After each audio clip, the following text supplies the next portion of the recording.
Good evening, everyone. Good evening. The Warwick City Council Finance Committee has come to order. If you have any discussions, please take them out into the lobby.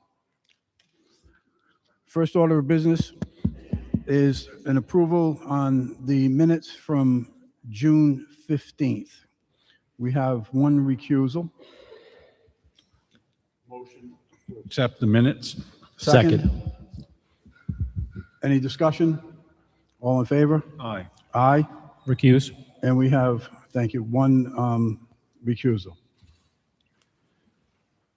If there is no objection from the committee, I would like to move the rest of the minutes in order to save time and in one vote.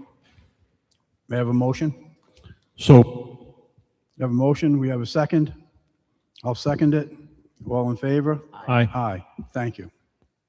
That takes care of all the minutes.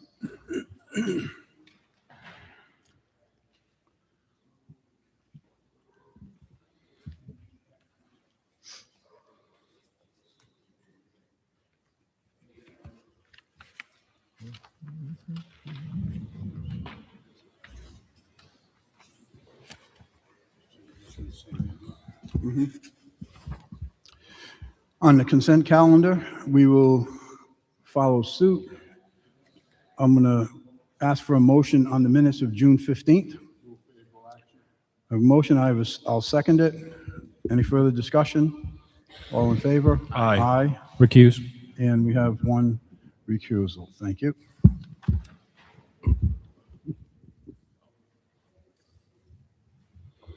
On the remainder of the minutes, I would like a motion to approve all the remainder of the minutes. So moved. I have a motion. I will second. Any discussion? All in favor? Aye. Aye. Thank you.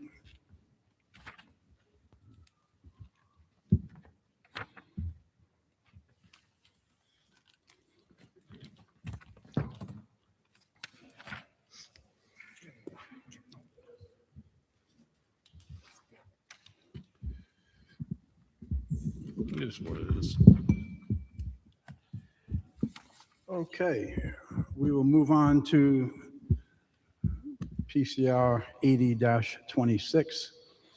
It is the bid package, and the first item is 2027-132 natural gas supply contract.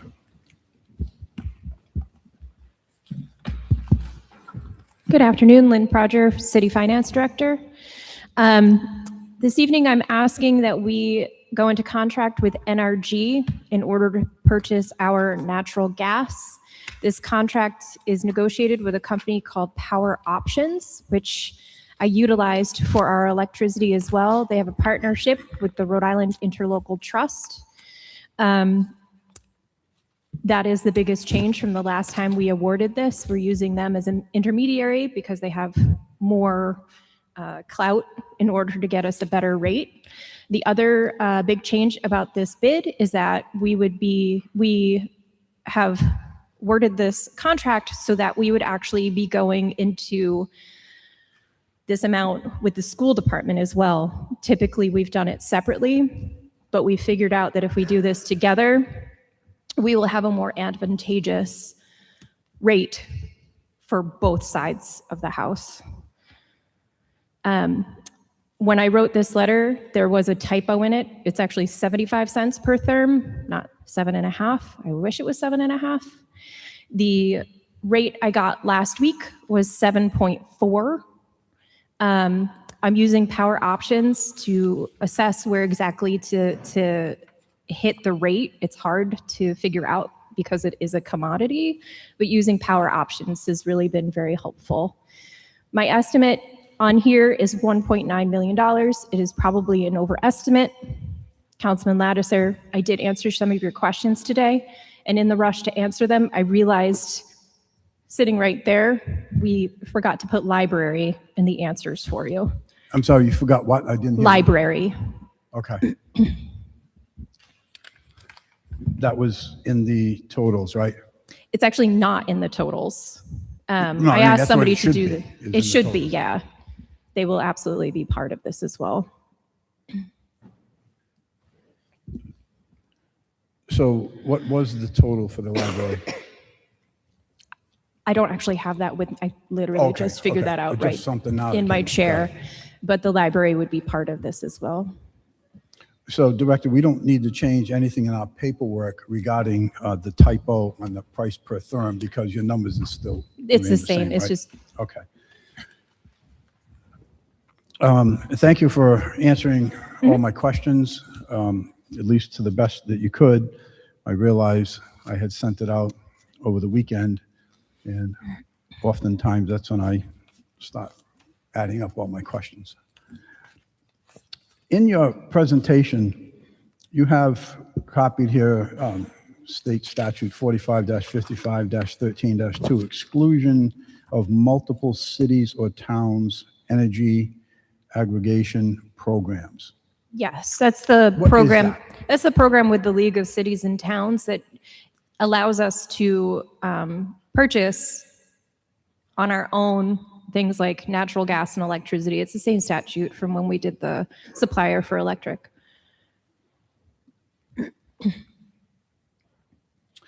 Okay, I'm going to read for the record the questions I asked you and the answers that you provided me. First question was, is the, and I'll correct the number, the 0.75 per therm locked in for 3 years? And your answer is yes, correct? 0.75, yeah. Yeah, Not 0.75. 0.075, yeah. So that doesn't change up or down for It the next shouldn't. 3 years? Okay. And I actually missed that point. It's nice to have this stability. With the floating rate today, the cost was 0.64, which is obviously a little cheaper. But come January, this rate should be cheaper, and the January after this rate should be cheaper. Is the whole speculation of this plan? And it asked how many therms did the city use in fiscal year 2024, 25, 26, and the total of the 10 departments, which is what I had on my sheet at the time. You have listed in this bid, and what was the total dollars spent in each year? Could you just read those into the record, please? I'm going to round up these therms because library is not included to 400,000. And keep in mind that I still have a few bills that are coming in for the summer. Those will be obviously lower. The expense in total for gas also includes supply and the demand chart, the two charges that show up on your bill. This only fixes that supplier component. So in 26, it was about 530,000, 25, 532, and 24, 503,000.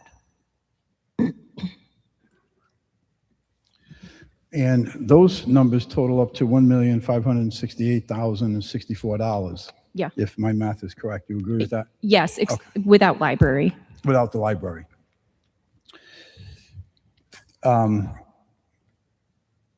Based upon some of the other departments, it's not going to change this by 100,000, that's for sure, when you add in the library. So that brings me to my question, why you're looking for $1,950,000. You can knock that down. I rounded up, quite honestly, just because I have no idea what the usage is going to be 3 years from now. I don't know. We could have the next ice age. I just was trying to be very safe. I actually wrote on here 1.6 would also be sufficient if you wanted to knock it down to that. That would probably be all right, even with the library included. I think that makes sense. So you're good with $1.6 million spending authority? Yes. Okay.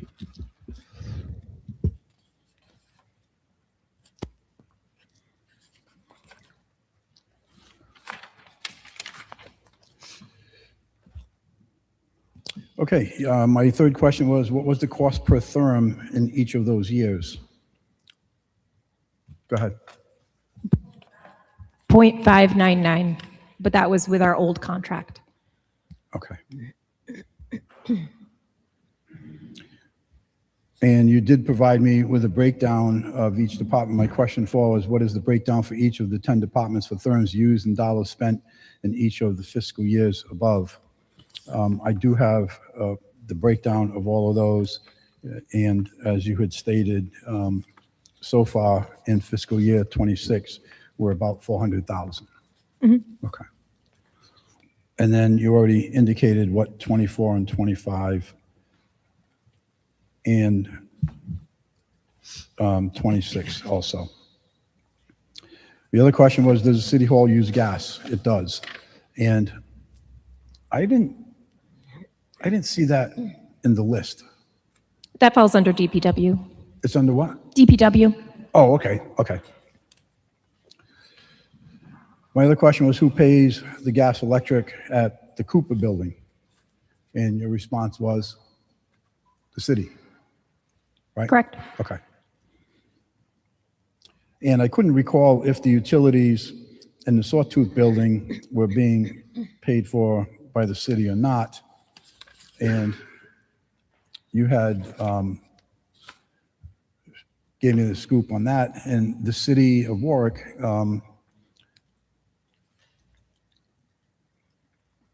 so the city of Warwick pays it, and then we bill AAA. Is that accurate? Correct. Okay. So the city pays the entire gas bill for the Sawtooth building, and then we in turn bill AAA. Correct. Does AAA have a separate meter? No. How do we know what to bill them? We divide it based on building usage. Square footage?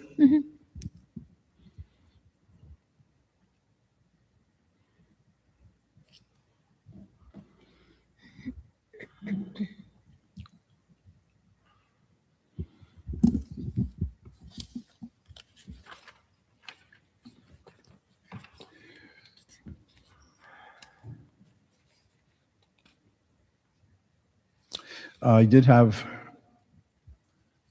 a couple other questions regarding the amount, but we've taken care of that. So thank you for that. Any questions from members of the committee? Do we have any questions? Councilman Muto. Thank you, Chairman. Hi, Lynn. Just a couple of questions. How much are we paying Power Options to manage this negotiation? Nothing. Nothing? So they do it out of the good of their heart? Yeah. They're a nonprofit. Wow. Okay. I'm not sure where they make their money, but Yeah, it's always a good place to look. yeah. Next question is, are there any state laws which control the cost for both electric and or other utilities, so gas, that gives municipalities a discounted rate? Not that I'm aware of, but we are able to negotiate. A lot of big corporations are able to negotiate because we use so much. Okay, you may want to look into that. There is discounts for municipalities on both utilities.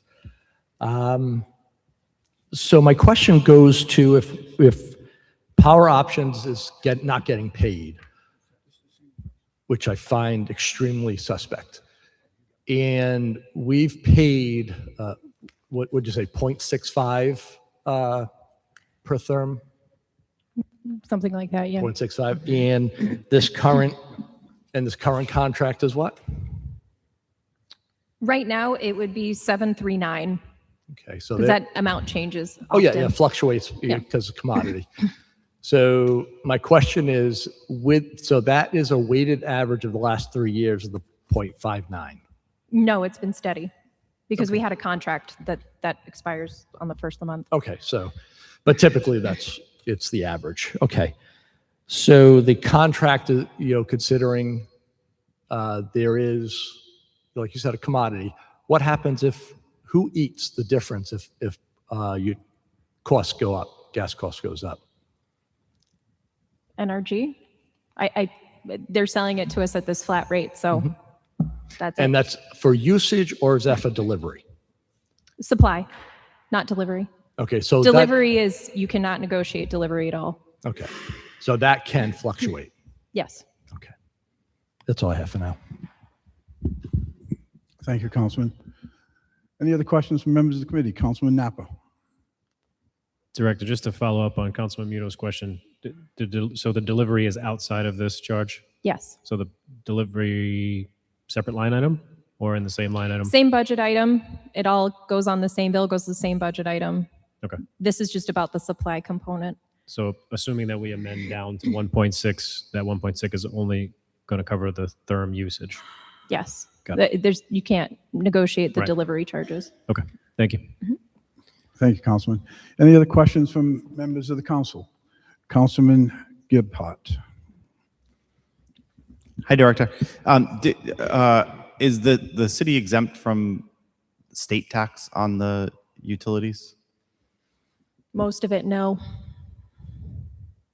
Okay, thank you. All those renewable fees and all of that, those are all still on there. But that's all part of the delivery. Thank you. That all gets rolled up in there. All set, Councilman? Councilman, all set? Okay, thank you. Okay, any questions from members of the public? I'm sorry, Councilman Ricks. Thank you, Councilman Napa. Pardon that putting on the light at the last moment there.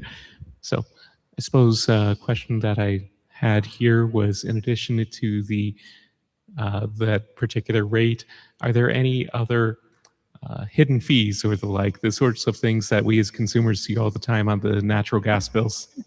Yes, this contract is only about the supply component of the bill. You look at your home bill, there are loads of other things on there that we have to pay, like delivery, that's set by the Public Utilities Commission. Okay, and so the delivery rate set by the PUC, really that's just not something that we're able to negotiate. It is what it is. Nope. Okay, yeah. That's about what I would have expected for that, but at least it is regulated by the PUC, so we're not being put at a disadvantage there either. At least no more of a disadvantage than everybody else at all times. So, okay, that was my question. Thank you. Thank you, Councilman. Back to the members of the public. Any questions from members of the public? Do we have any questions from members of the public? Hearing none. Thank you, Director.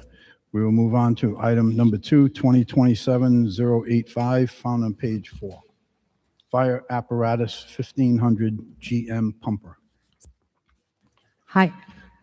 We need a PCR. Are we changing the amount for that natural gas? I'm sorry? The natural gas, are we changing the amount? Oh, I'm sorry. I- No, we need to put a PCR on that, actually. And it's 1.6 flat, right? 1.6. Okay. Madam Clerk, PCR number, please.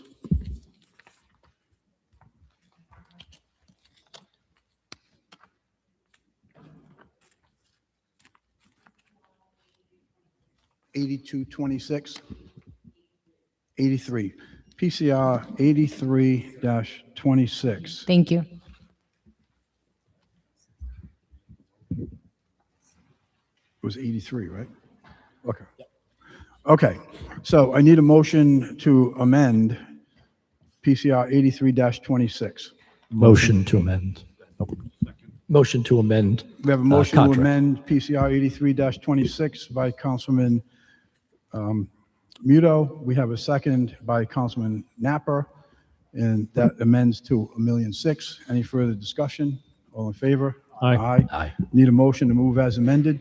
Motion to move as amended. Second. Motion by Councilman Napper to amend, second by Councilman Muto. Any discussion? All in favor? Aye. Thank you. Okay. So, Chief. Good evening, Peter McMichael, Fire Chief. The Warwick Fire Department's reviewed bid 2027-085 fire apparatus, 1,500 gallon per minute pumper. After reviewing the bids that were submitted, we recommend awarding the bid to Greenwood Emergency Vehicles of North Attleboro, Massachusetts. Greenwood Emergency Vehicles met all of the specifications as outlined in the bid. The requested bid award is for one new E1 Typhoon pumper with a 1,500 gallon per minute pump and 780 gallon water tank. Greenwood Emergency Vehicles was the lowest bidder that fully complied with the bid specifications and did not take exceptions. Funding of the vehicle will be from the city's lease purchase account. for a total award not to exceed $929,818. This vehicle will be delivered within 36 months of purchase contract signing. Be happy to answer any questions. Thank you, Chief. Chief, my first question is, why do you need this vehicle? So this is part of our 5-year vehicle replacement project that we're on. As you know, the mayor's made a priority to upgrade the public safety fleets as well as all fleets in the city. We still have 4 vehicles that are older than 15 years old, and we're trying to anticipate that, taking into account the fact that we're looking at 3-year wait times, that the vehicles that we're ordering today are going to be replacing vehicles. By that time, that'll be 19 and 20 years old. Chief, I believe the last time I asked that question, you testified to it. You had said that your replacement schedule was 5 to 7 years, right? For an engine, no. We typically keep engines, frontline pumpers in service for 15 to 20 years. 15 to 20? Yes. NFPA, the National Fire Protection Agency, recommends replacing frontline apparatus at 15 years. We'd like to get to that point someday, but we're not there right now. Realistically, between 15 and 20 years is when we're replacing fire apparatus. In the past, we have gone well beyond 20 years. That's not advisable, because I think after 15 years, historically, that's when you really end up sinking a lot of money into these vehicles. And what is the truck that you're going to be replacing? So it could be replacing one of 3 or 4 trucks. We don't, at this point, a lot can happen between now and when that truck comes in. So we have a need for it. One of these trucks that is currently in service could be hit in an accident, could have some kind of catastrophic failure. There are 5 trucks right now possibly that could be replaced, the oldest one being 18 years old and the youngest one being 11 years old. There are 3 others that are one's 16 years, one's 12 years, and one's 15 years old. So tack on another 3 years, which is by the time that truck comes in, and one of those trucks will be the one that this replaces. If I was to sit here today and pinpoint to you that it's going to be replacing a specific truck, too much can happen between now and that time of 3 years for me to be able to give you a realistic, definitive vehicle that it's going to replace. How many miles on those 3 or 4 trucks that you're talking about have? They would range from between 125 up to 150,000 miles. Currently? Yes. And I note in your RFP, and you just mentioned it earlier, you state that bids that simply indicate a total exception, quote unquote, will not be considered.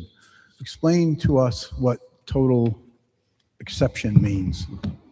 So what that refers to is that someone that takes a stock truck that they anticipate might be coming off the assembly line in the next 6 months, 8 months, and throws that truck in as an alternate to a bid. We've worked diligently to create a bid specification for the city that does not have any bells and whistles in it. It's a basic standard urban pumper truck. And we are trying to maintain a fleet of similar vehicles so that no matter what station one of our firefighters goes into, the trucks are all set up the same way, operate the same way, and carry the same equipment. Chief, you have a quote in here from Greenwood Emergency Vehicles, as you just said, 900, I'll round it out, 930,000. And there's a quote in here from On Scene for $954,000.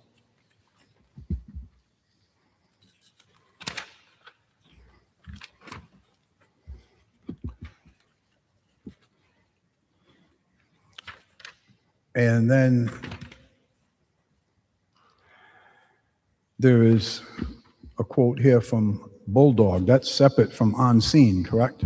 That's correct. That's a Okay. different And vendor. Bulldog has a price of, and it's a Fouts Fire Custom Pumper.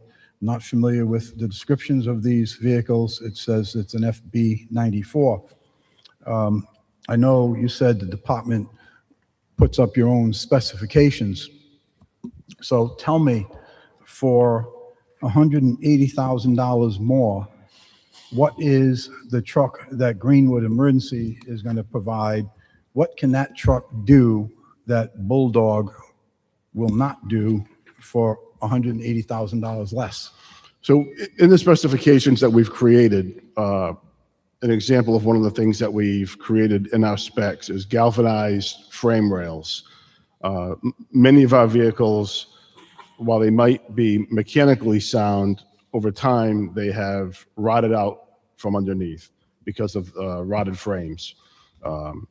If you'll remember, it was probably 2 years ago I came before this council for that exact reason, with one of the pumpers that had completely rotted frame that we ended up having to spend a considerable amount of money to have that frame replaced.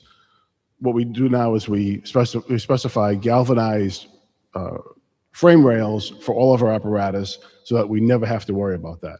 That frame will outlast the life of the fire truck. It's going to fail mechanically before anything happens to that frame because of the fact of the specifications of galvanizing it. So this truck that they're proposing, they took total exception to it. Didn't even list the brand of the pump that's on the vehicle. So there's a lot of unknowns, and it's not something that we're comfortable, even though it's considerably less than what Greenwood came with. It's still a considerable amount of money, and I don't want to put that type of money towards a vehicle that may only last 8 or 10 years and not be able to get 15 to 20 years out of it. So do you know for certain that the frame on the truck that Bulldog is bidding, do you know for certain that it's not a galvanized frame? I do. They did not list that in the specification. What did they list? I don't recall exactly what they list, but it was not a galvanized frame rail. I did not see anything in the literature that indicated that there was any type of life-enhancing treatment that would be applied to that vehicle that would extend the life of that frame. Did anyone reach out to them to get that for certain, what that frame material is? No, we put right in our specifications that you've alluded to earlier that bids that simply indicate a total exception will not be considered. So we did have a vendor that complied with the bid specifications. I would think it'd be unfair to one of those bidders if I went to someone that didn't comply and listed and took a total exception. It'd be unfair for me to the bidder that is complying and adhering to all the rules of the bid process. But you're saying that the big difference between these two trucks is the frame, and that Greenwood is providing a galvanized frame, but you're not certain if Bulldog is or not. And I'm not trying to put words in your mouth, but you haven't said to me that Bulldog is not including a galvanized frame. Well, if they were going to include a galvanized frame, they'd be foolish not to put it in their bid specifications, because that's how I'm supposed to understand what they're including in their bid, and they did not do that. We don't have, or at least I don't have, any specifications in my package to even compare or look at.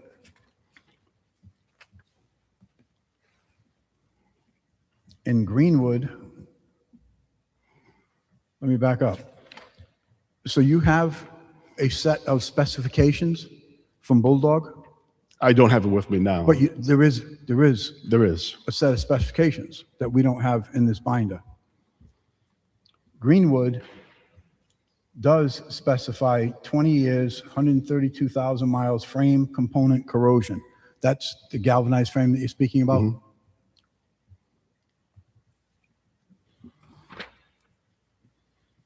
Why weren't the specs for Bulldog included in our package? I don't know, Councilman. Hi, Francis Gomez, Purchasing Director. So the specifications that he is speaking of is like a checklist. I only include the pricing there, but I can definitely get the submissions from each one with the checklist that they filled out. Greenwood filled out yes to all the specification checklists. I believe that's what it was.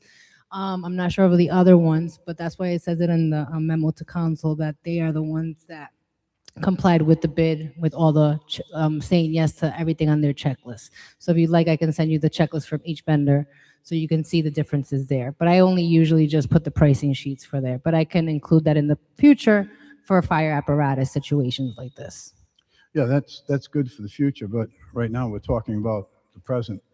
And did you have a copy of that available now? Right now, those I do not, specifications? no, but I can definitely send it to you tomorrow morning. Well, Chief, and I'm not challenging what you're saying, but what I do have to say is I am not confident in what those bid specs say because you didn't tell me that they did not include a galvanized frame. As a matter of fact, we didn't really discuss what it includes. And I think that's important. I think that's very important that we need to be sure that we are comparing apples to apples. And this isn't the first time that we have this type of situation where specifications or other documents are not provided to us. And I think that's important. For me to be able to vote on this, I need to have and I need to see what those specifications are so that I am comfortable in accounting and being accountable to the people that I represent that, hey, listen, the big difference in these two trucks is one's got a galvanized frame and the other one doesn't. Chief, do you remember how much that frame cost us on that truck that we had to replace that frame? Over $300,000. Over $300,000. So Right. that's a big number, right? It's a real big number. Right, and so that's why we take the time to go out to bid instead of just purchasing a truck off an MPA, right? The message that we've heard from the council is that you want us to go out to bid. And so that's what we do. We utilize the bid process to make it fair and tell all of the vendors that are applying and submitting a bid that if you take total exception to it, we're not going to consider it. So in this case, we had two vendors that submitted a bid and did not take total exception. And then we had a third vendor, Bulldog, that did take the total exception. So I would think it'd be unfair to the vendors that follow the rules to still consider someone that didn't. And Chief, I don't disagree with what you're saying, but I do have to stand fast on the fact that the specifications for this other truck should have been included in here so that we can, let me back up, so that I can look at them and compare them, particularly when the big difference is in something that we don't have any specifications on. So with that said, I'm going to make a motion to hold this until the next meeting so that we can be provided with those specifications on that truck. I need to see with my own eyes, I need to confirm that that truck doesn't have a galvanized frame. And Chief, I'm not challenging you on what you're saying, but right now, without those specs, I don't think you're absolutely positive either. Am I correct? I don't believe the council ever has received all of the specs from companies that have submitted bids in the past for the other bids that were awarded in the past years for all of the other pumpers that we have. Well, I know I've requested lots of documents that other people haven't requested in the past. And we have this company right here, Greenwood Emergency Vehicles, which did provide at least something for us to look at. What I have now is nothing but a price from Bulldog. I need to see those specs. Now, I made a motion to hold. I'm going to ask for a second hold until the meeting in September. I'm going to ask for a second on that. Chairperson, there's Councilman Gebhardt was looking to chime in. Councilman Gebhardt? Are this chief or purchasing, are the specifications that he's looking for what's included in the bid tabulation sheets that are on the website, or is it something else that he's? No, the bid it's actually in the bid package. It's not obviously filled out by the vendor, the bid package, but I only include pricing sheets when it comes to the bid tabulation and as requested in the docket. These, the checklist that you will see, it's actually a number of pages. I'm actually seeing it now. If you want to go to warwickri.gov bids, close bids, and then look up this bid number there. There's a start date and end date on top that you can click for the most recent, because it's still going to be under the year 2026, even though we're in 27 bids. And it starts on page 9 on each of the pumper and the ambulance, right? An ambulance. The questions start there, whether yes or no. And again, these pages were never included in the past, not that it can't be now.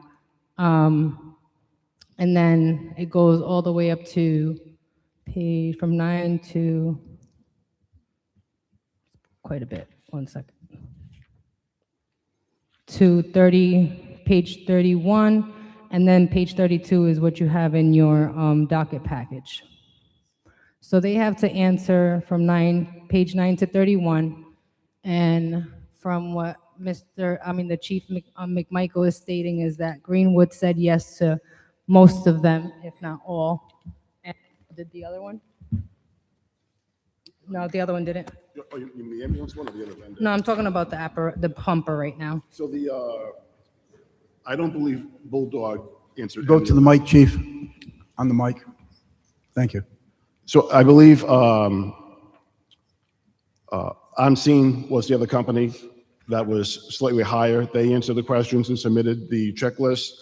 Bulldog did not submit the checklist at all. Bulldog did not submit the checklist? No. Did the other two vendors submit the checklist? Yes. They did. And the checklist included what? A lot of questions. Like I said, Did it include what the frame is made out of? Where would that be? Let's go to that question. Go to the lights, electrical system discharge.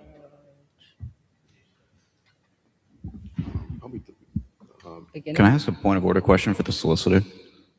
If the checklist is a required part of the bid and one vendor did not submit a required part of the bid, is it even within our power to hypothetically give that vendor or award that vendor the bid? Well, Mr. President, I think that now that this checklist has been brought up and that is part of the discussion, it's a moot point on the frame if that question wasn't on the checklist. Okay, excuse me. So it would be on page 13 under frame assembly, number 13. It says front chassis, frame extensions, cross members, and battery brackets shall be zinc plated, galvanized, IOPS. I'm sorry, I didn't understand the last part of it. The shall be what? I'm sorry. That's better, thank you. Number 13 under frame assembly on page 13, it says front chassis, frame extensions, cross members, and battery brackets shall be zinc plated, galvanized. IPOS includes rear subframe if applicable, urban interface, straight frame, 4x4, etc. And then on page 13, under frame assembly as well, it asks rear underbody support frame, zinc plated galvanized, yes or no? Okay, thank you. You're welcome. We could have saved a lot of time if this information would have been in the bid package. And it's common knowledge that I ask for printed copies because I don't do so good on the internet, in case anybody's interested. So that answers my question. Thank you for that, and thank you for everyone that commented on it. I'll withdraw my motion to hold. Any further discussion? Councilman DeLuise. No, I was just going to reiterate what Chairman Lattiser had said, that these trucks, they're going to take 3 years to be delivered. I don't see that it's so imperative that we have to decide on this tonight. I think that if the information that we need is available, that I think another meeting next month would be, I think people would feel a lot better about making that decision at that time. I would have no issue with that. Thank you. I will reiterate my motion to hold until the meeting in September. Any further discussion? Need a motion, a second, rather? Second. We have a motion, we have a second. All in favor? Aye. Aye. Thank you. Thank you, everyone. And Councilman Foley is a no. So we have 3 yes to hold and 1 no.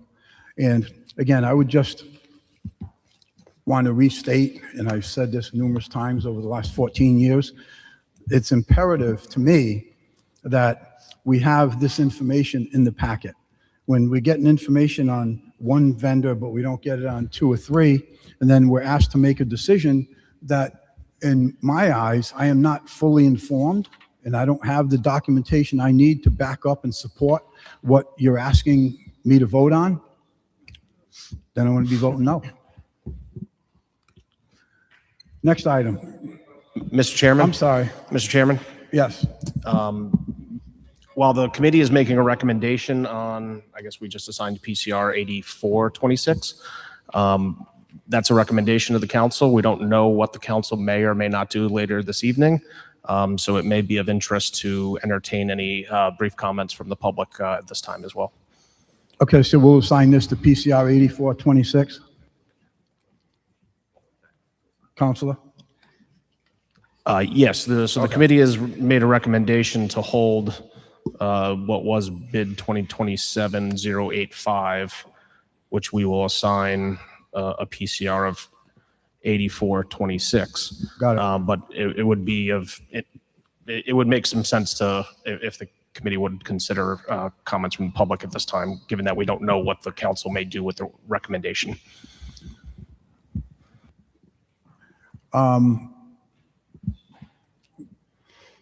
Okay, Councilman Muto. Thank you. Hi, Chief. Actually, this may be more of a question for the purchasing manager, but you're welcome to stand and.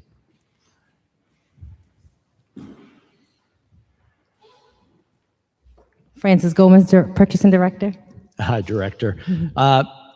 Just more of a reconciliation when it comes to from the lease purchase line item, and we're looking at the price, total price that we're paying for this contract. Does that include the interest payments and the carrying cost? That'll be a question for Lynn Project. Okay. No, No? Okay. Why not? because what happens is we pay for all of this, we get reimbursed from the lease purchase account, and then we pay the lease purchase, which is why none of this is currently running through the general fund. When we go to make the lease payments, that will absolutely include interest as well. So that ultimately to the taxpayer, it's more than what we're approving. Yeah. Okay. It's good to know. Thank you. Hey. I have a question as well.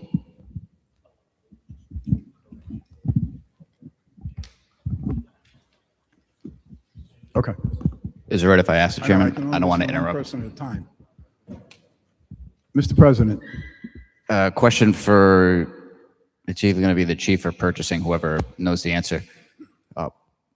The provision of the checklist, is that considered a material part of the bid, or is it something that doesn't matter to you all ultimately one way or another?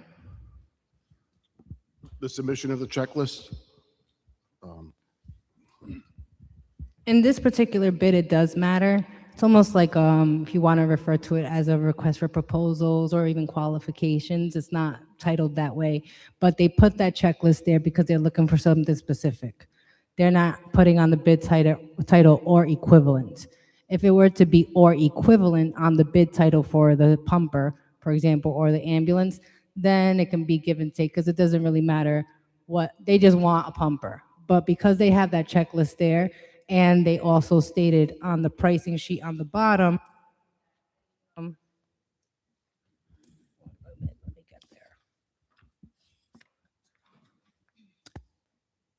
bits that simply indicate a total exception will not be considered.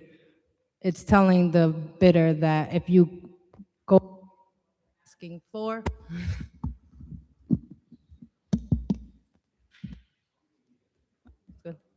testing, all right.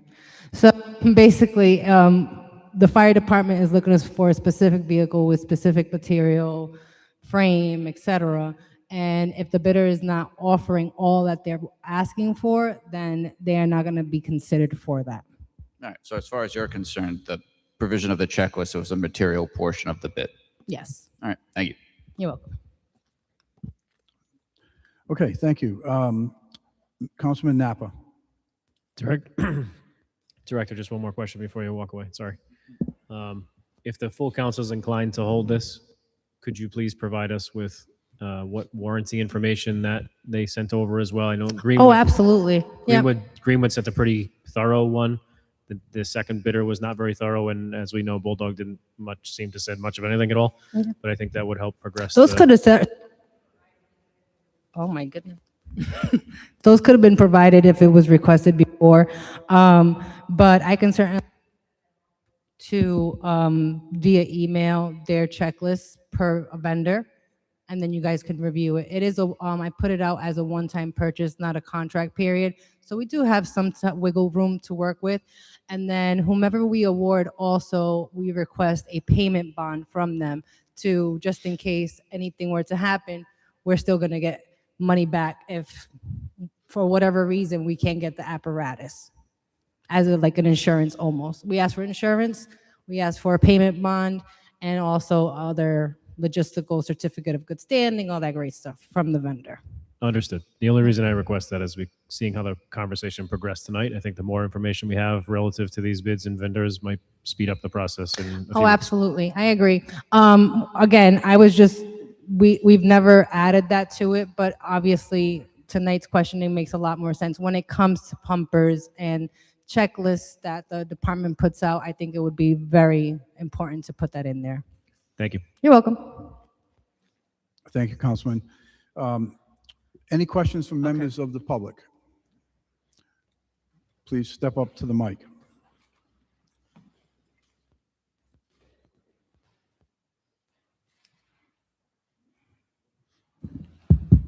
Rob Cody, Ward 7. So one of my questions was pertaining to what Mr. Muto said about the interest. So could you explain what the term of the loan is and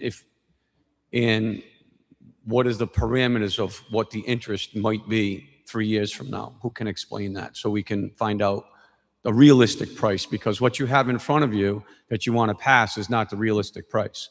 This is like buying a house and saying the house is $250,000, but we don't know the term of the loan and we don't know what the interest is, but we're going to pass it at $250,000. What's the real deal? We don't have the loan yet. I'll have to go out You to don't bid know. for it. How can you approve a bid that you don't know what the bottom line is on the number? I mean, this is insanity. And my comments go for the next item that's on the list too. Next piece of apparatus. How is it that we don't know what the interest rate is? And we don't know the term either? We haven't got we haven't gone out to bid for the lease yet. It takes so long for these items to come in. It doesn't make sense to get the loan before. That's the way we've been doing it in recent years. It doesn't make sense to take out the loan when we're 2 years out from receiving. Well, you an got to item. have some idea, some parameters of how much it's going to cost. And I would assume by recently our bond rating was reduced, so I'm sure the interest didn't go down, correct? Right? Usually if your bond rating is reduced, you're at more of a risk and your interest rate goes up. Usually, this time it didn't affect our interest rate at all. This time it didn't affect the interest rate? It didn't, no. Oh, so what's the interest rate? It depends on what we go out to bid for on any given day. So if you don't know what the interest rate is on this vehicle, how do you know that our interest rate hasn't gone up or gone down? It would depend on the market that day. You're not making sense. I mean, that's the way banking works. You're not It depends making on any the rate that fiscal day. sense. So let that go. Suffice it to say, for the record, we don't know what the price of this vehicle is, but we're going to buy something using the taxpayers' dollars, but we can't tell them how much it's going to cost. That makes sense. That's what I would do in business if I was going to buy a new piece of NDT equipment. The other thing is, everybody's saying this is 3 years out. The piece of apparatus is 3 years out. Is that with all the vendors? All the vendors are 3 years out?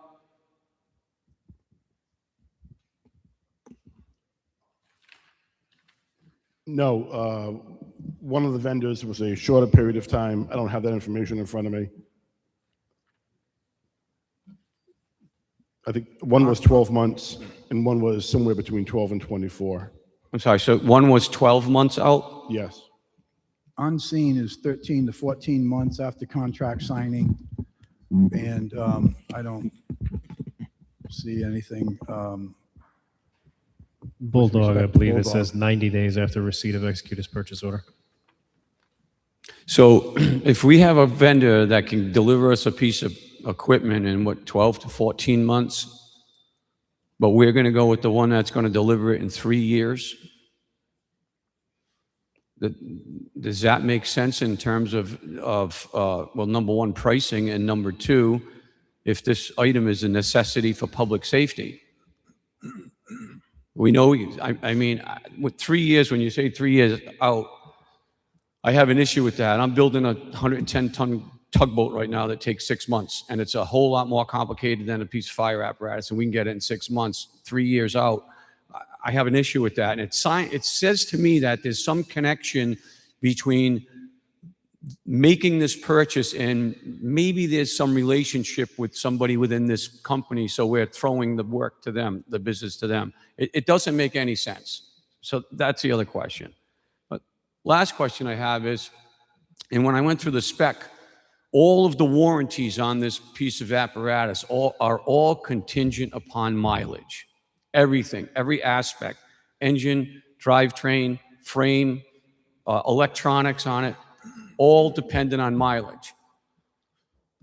What parameters have we installed to monitor the mileage of these pieces of apparatus?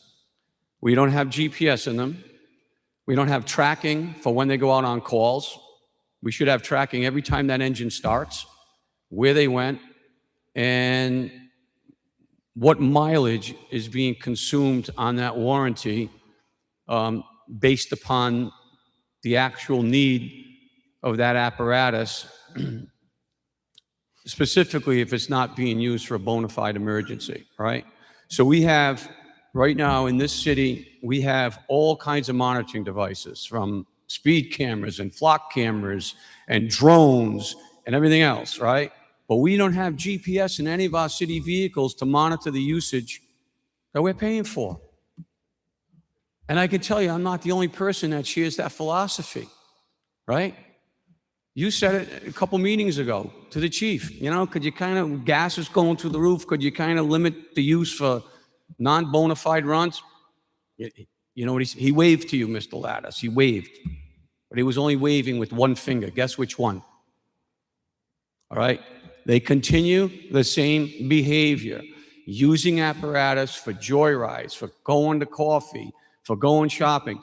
And all of the warranties on these items that we're going to wait 3 years for are all specific to mileage. I mean, if this was your own business and your own fleet of vehicles and your employees were doing that, you would make a stand on it. You'd say, hey guys, this is it. You're using these vehicles for business purposes only. So I would like to know what steps the city and the city council, the administration is taking to ensure the fact that we're going to extend the use of these warranties, which we are certainly paying through the nose for, to make sure that every mile that goes on those vehicles is a legitimate mileage to preserve the warranty for the taxpayers. Someone answer that for me, please. So, Chief, I feel Mr. Cody has brought up a very good point with respect to the warranties all on mileage. And that is true, every single one of them. So I think his question that he has asked is pertinent to this bid because the warranties are all based upon mileage. So do you have an answer to his question? There was a whole bunch of questions in there. Which one would you like me to refer to? The question was... Oh, should I simplify it for you? Excuse me? The question is, what have you put into effect to monitor the mileage so that the mileage on these vehicles as it pertains to warranties is mileage that is consumed for bona fide runs on the apparatus, for bona fide emergency runs? And what would you define as a bona fide emergency run? Well, I can tell, well, bona fide emergency run is someone's having a heart attack at Oakland Beach and you go there. I can tell you what I don't consider a bona fide emergency run. When engine 4 leaves the station and they go to Dave's Market and then they go up to Warwick Neck to Espresso Coffee and then they leave there and they go to 250 Kirby Avenue to deliver a coffee and then from there they take a ride through Rocky Point. And if you don't believe that happened, I'll be more than happy to show you the video. And that happens every single day. That's the kind of mileage that I don't think is bona fide. And it's time that we take a stand on that because we're using gas, we're using the apparatus, notwithstanding the fact, and the chief alluded to this before about accidents, right? Every time a piece of apparatus goes out on the street, we're incurring liability because of a potential mishap, right? Whether it's, you know, especially when you have a distracted driver or whatever else. So my point, and I've been saying this for years, these vehicles need to be used at bona fide runs. There's no need to take engine 1 to the dog groomer, right? Mr. Cody. What? We don't need to specify a vehicle. Well, he asked me that question. You know, he asked you a question. He didn't Right? ask you about a specific vehicle. So, So in other words- you provided the examples of what you feel is not a bona fide run. Okay, an example of not a bona fide run is when Ladder 1 takes the dog to the Mr. Cody. dog groomers. That's not a bona fide run. A vehicle. We don't need to have a vehicle number. Okay, Okay? X vehicle takes the dog to the dog groomer with 2 men in the vehicle and we pay Okay. for it. Your I don't your question consider that a is clear. bona fide run. So you got my point. So I'd like to hear a cognitive answer on how we can save and limit our liability. So with respect to that situation, that member was disciplined for that, and there is no longer anyone allowed to take their dog to the groomer. Chief, I think well, in general, Mr. Cody, may I speak, please? Wait a minute. Mr. Cody, humor me. So I think the point is there a plan or will there be a plan implemented to reduce unnecessary runs on the fire apparatus? Unnecessary meaning non-emergency runs. I understand that, you know, there's things such as, and one just jumped in my head, Gatsby Day parades, that sort of thing. He gave examples of what he considers to be non-emergency runs. And I think that's a valid question based upon these warranties. This is like pretty crazy to me. A 1-year warranty of 24,000 miles on E1 General. I don't know what E1 General means, but that 24,000 could be certainly reduced substantially by non-emergency runs. And that would have an impact on whether or not we're going to be paying the bill for a new pump, a new engine, or whatever. So as I've stated before, numerous times before this council, I want my firefighters out in the community, interacting with the public, whether that be interacting with the public at a touch a truck event, at the market, wherever that might be. I want my firefighters out in the community, interacting with all members of the public, children, adults alike. I am not in favor of having my trucks in the fire station unless they're on a call or they're on an emergency.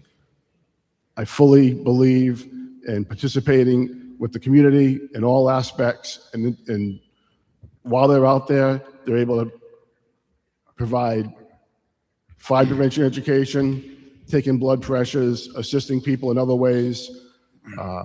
So, no, I am not in favor of my firefighters being in the station. So I got my your closing point is well statement. taken. I want to bring this back in. We're tending to drift off. I think the point is certainly worth the discussion with regard to the miles, because it will definitely have, or could definitely have, an impact on whether we pay for something at 24,000 miles or at 24,050 miles.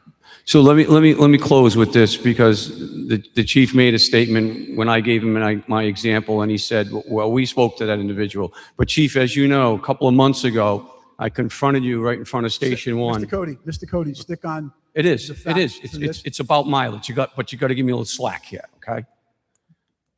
And that day, that same vehicle with two individuals and the dog went down through East Greenwich, up Division Road, onto Route 95 and back here, and did nothing. I don't consider that interacting with the general public. And when I confronted you on it, you said to me, well, they're training the driver. I put in a public records request. I got the people on that were on that piece of apparatus, and the driver had been employed by the city for 15 years. So to suggest that every time those vehicles run, they're interacting with the general public on all these aspects, I think one of the aspects that you're forgetting is that the general public is keenly aware of their tax dollars and how they're being spent. And clearly, I can give you numerous examples of inefficiencies on how that department's running and has been running for years. Thank you. Thank you. Next, please come to the podium and state your name for the record. Cash Bolduc. Sir, I respect the job that you do. Sir, thank you. You need to speak into the mic. The acoustics Sir, I in respect this the room jobs that are all less of you than do, especially the firefighters. I do have a question, however, and maybe I missed this. You said the frame that you had to replace was on an emergency vehicle. How old was that vehicle? Give me one Chief, sec. let me interrupt. Madam Clerk, did you get his name?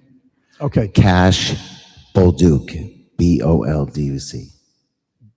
It's Cash, C-A-S-H. K-A-S-H. And your last name is spelled? B-O-L-D-U-C. Thank you. And I apologize, the acoustics in this room. No worries. No worries. Period. And it's difficult to understand. Go ahead, Chief, I'm sorry to interrupt. 2011. So, okay. Now I just did a quick Google search, and Bulldog emergency vehicles, they generally all come galvanized. So maybe that was and you said that their truck would take less than a year. I believe that's what they listed. Yeah. Gotcha. Even if it's galvanized, vehicles that are galvanized last for 20 to 30 years.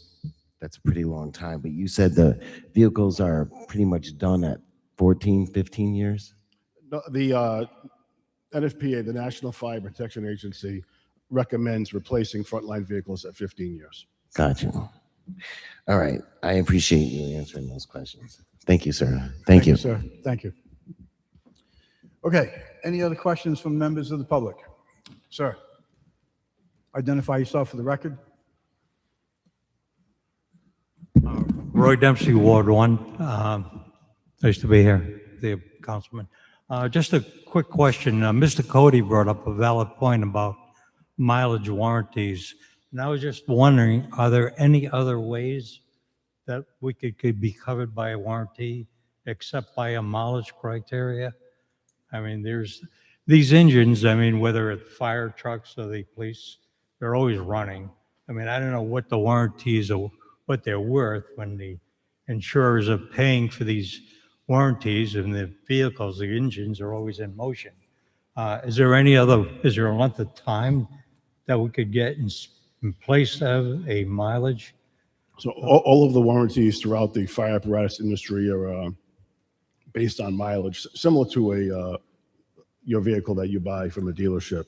They're all based on mileage, not on hours or anything of that nature. It's mileage or time, whichever comes first. There's no other way to change that or get into work with the insurer to get a warranty based on time I know versus? there are other insurance agencies out there that we could work with if the city decided that that's something that they wanted to pursue. Just stick with that. Okay, thank you. Thank you, Councilman. Thank you, sir. Any other questions from members of the public? Do we have any other questions from members of the public? Hearing none, we'll move on to item number 3. Yes, PCR 8426. Yeah, no problem. Sir. Oh, I'm sorry. Councilman Kirby. I have one question for the chief. Chief, I notice on the bids, there's only one that states that there's a Cummins engine. The other 2 bids, are those Cummins engines too that they're bidding with? Yes, I believe they all bid were Cummings. Okay. That's right. That's important. Oh, is that Councilman? Thank you. Thank you. Thank you for that, Mayor. Item number 3, 2027-086, fire apparatus type 1 ambulance, found on page 10. Peter McMichael, Fire Chief. The Warwick Fire Department's reviewed bid 2027-086, Type 1 ambulance. After carefully reviewing the bids submitted, the Warwick Fire Department recommends awarding the bid to Greenwood Emergency Vehicles North Attleboro. Greenwood met all specifications as outlined in the bid. The requested bid award is for one wheeled coach Type 1 ambulance on a Ford F-550 chassis. Greenwood Emergency Vehicles was the low bidder that fully complied with the bid specification requirements.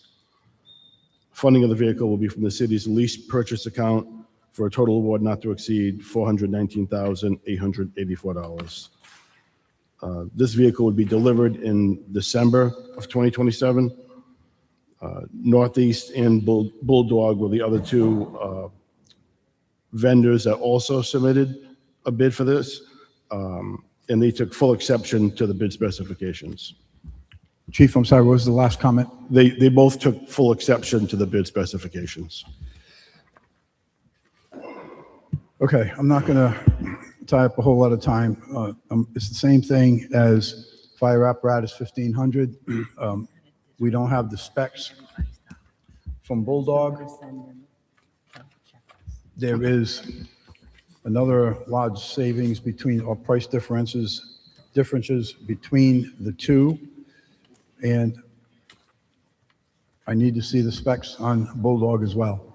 So without belaboring this issue again, I'm going to make a motion to hold this until September,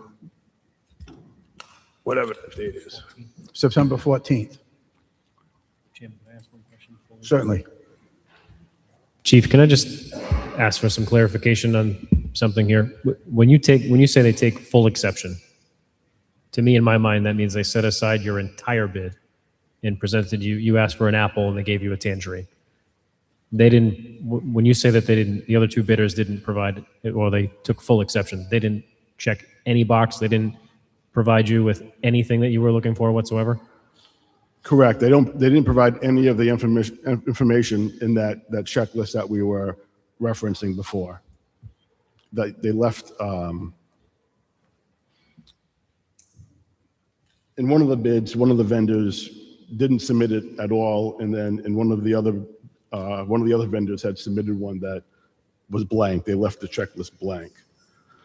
So when we look at that, if we put in the bid rules that, I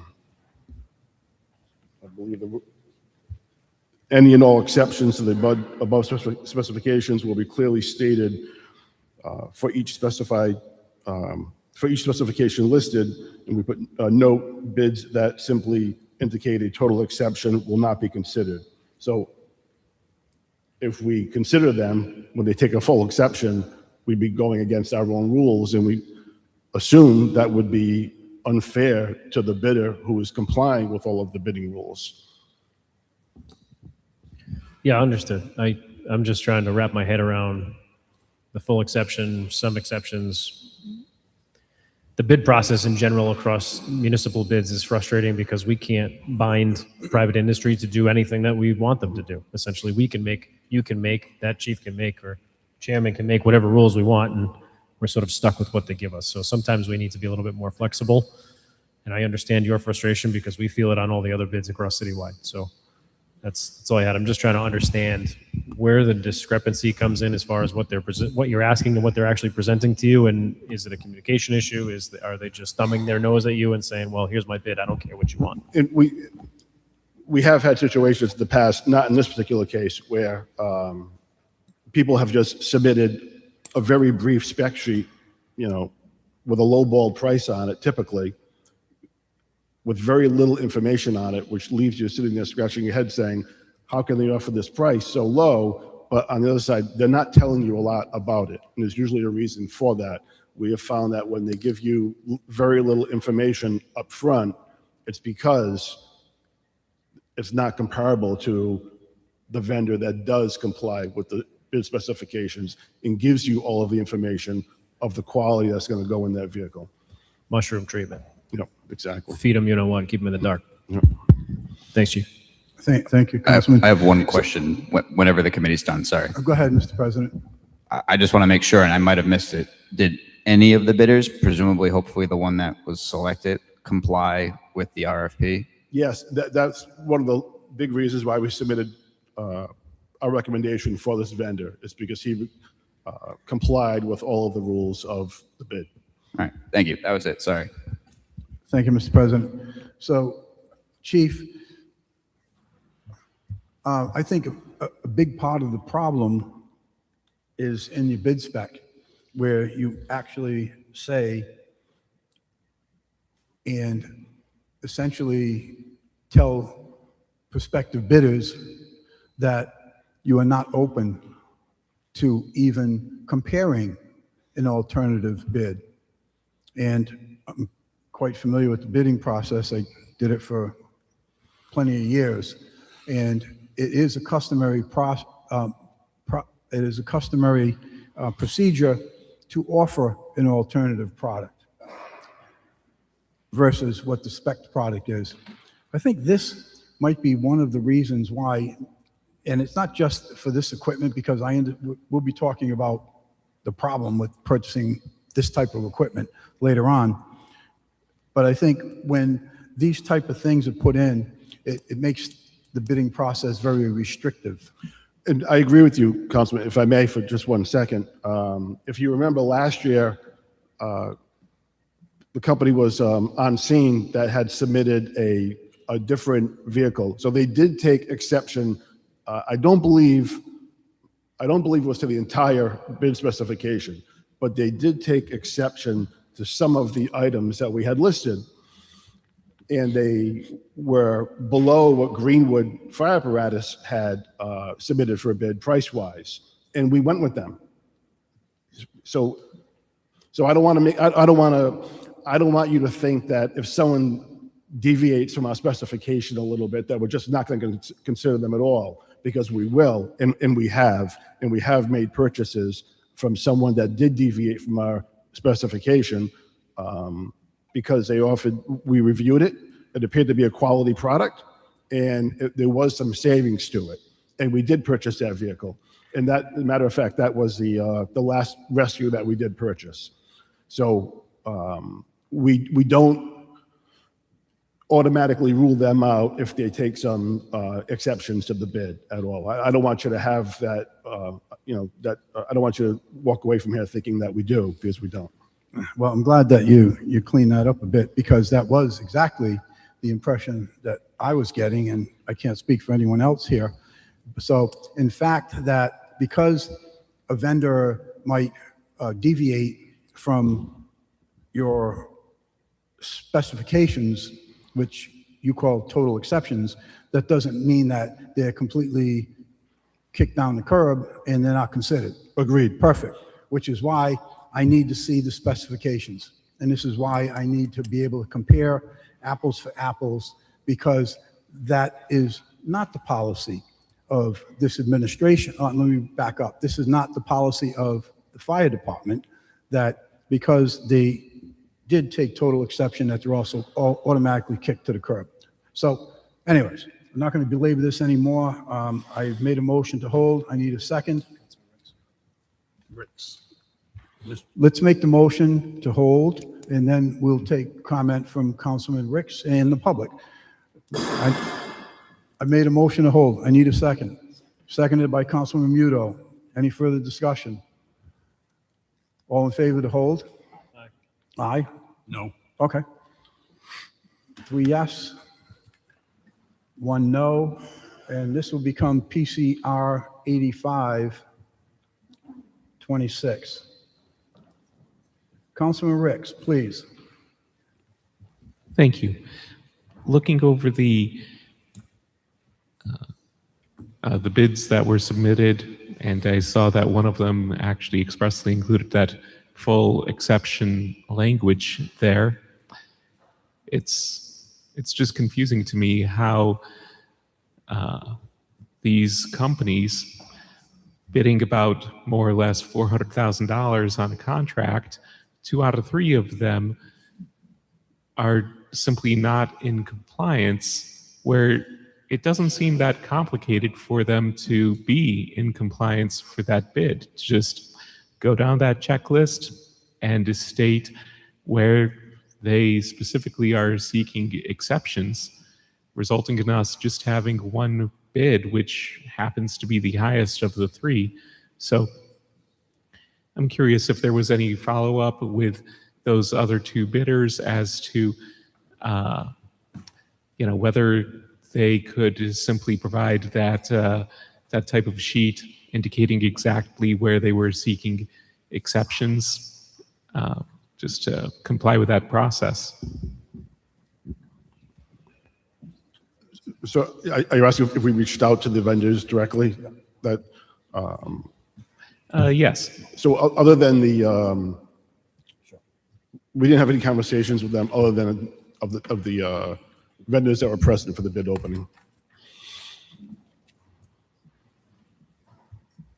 Okay. I'm thinking that in the future, maybe there was something, well, I mean, I personally, when I'm reading that instruction that was included in the bid specs, I mean, it seems pretty clear to me that, let's see, I'll just read that direct language into the mic here. I mean, it states exceptions to specifications as header, and then it states any and all exceptions to the above specifications must be clearly stated for each specification listed. Note, bids that simply indicate a total exception will not be considered. Please indicate whether the bid complies or not with each individual line item. But, well, obviously 2 out of 3 didn't. And it's just really confusing for me from a business perspective why on the bid that they bothered to respond to for a contract for something that's in the neighborhood of $400,000, that they bothered to put in a bid but didn't do that simple exercise there. So I'm thinking that, in the future, maybe some more outreach would be a good way to resolve that. And I mean, at the end of the day, the difference between the high and the low there, And I do understand, of course, that it might not actually be at the end of the day a $30,000 difference because the specs aren't actually being listed. And so the value might narrow that gap. But when we're talking about a difference of tens of thousands of dollars, well, that's a point of concern for me that we don't want to be missing out on 5 figures just because a vendor was filling out the paperwork a little bit too hastily. That's my comment. Thank you. Thank you, Councilman. And when you speak to considerable differences between these two items, it's $209,781 difference. That's major amounts of money. So we have a motion to hold. I will take public comment. This will be the last thing we're going to discuss now. We will recess the Finance Committee so we can start the full council on time. Are there any other questions or comments from members of the council? Any questions or comments from members of the public? Do we have any comments or questions from members of the public? Hearing none, we will go into recess at 6:24. And we will return once we get the council meeting open. Thank you, everyone. The committees are at ease, and we will be back with the full council at approximately 6:30. Thank you for doing that. Thank you for doing that. The stuff.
Bears.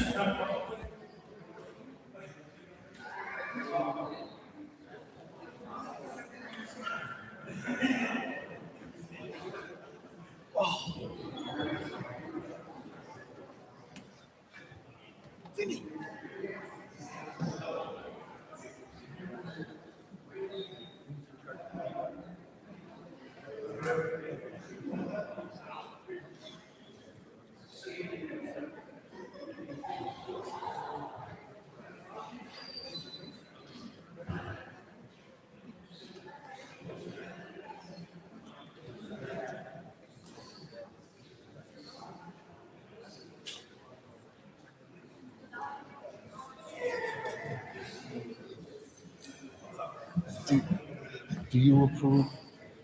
Do you approve coaching football? Coaching football. You get on it. Yeah. I don't approve that one. That's why I asked.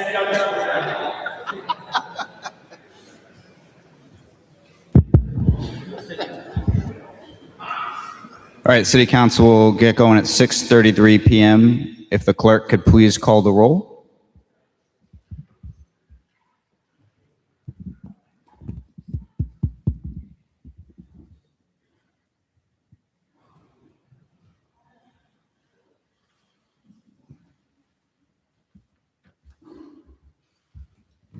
Mr. Sinapi?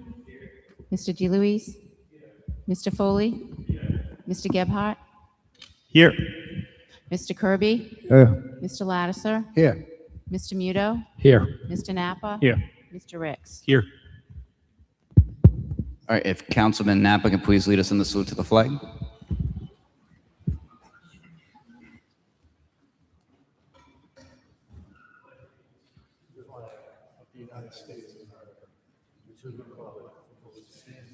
One nation, under God, indivisible, with liberty and justice for all.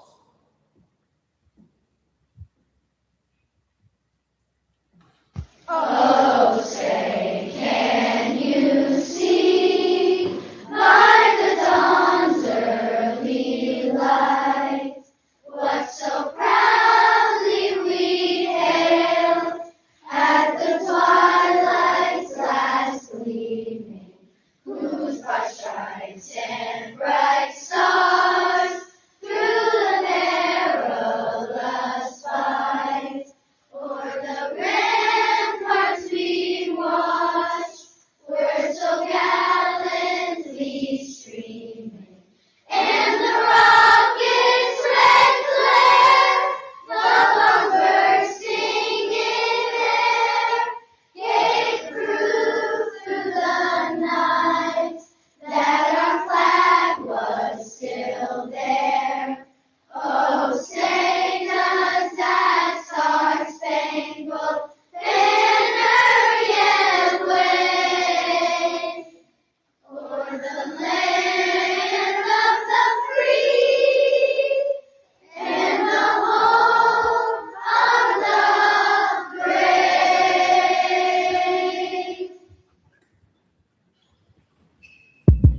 First up is general communications. So that's announcements of congratulations, condolences, or community events. Does anyone have anything for general communications? Councilman Lattiser.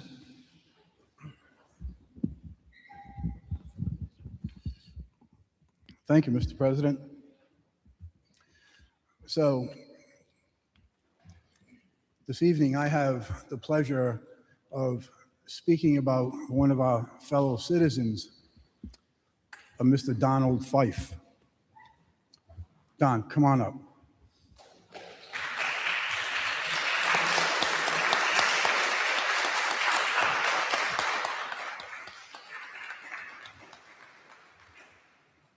There you go. I couldn't do that.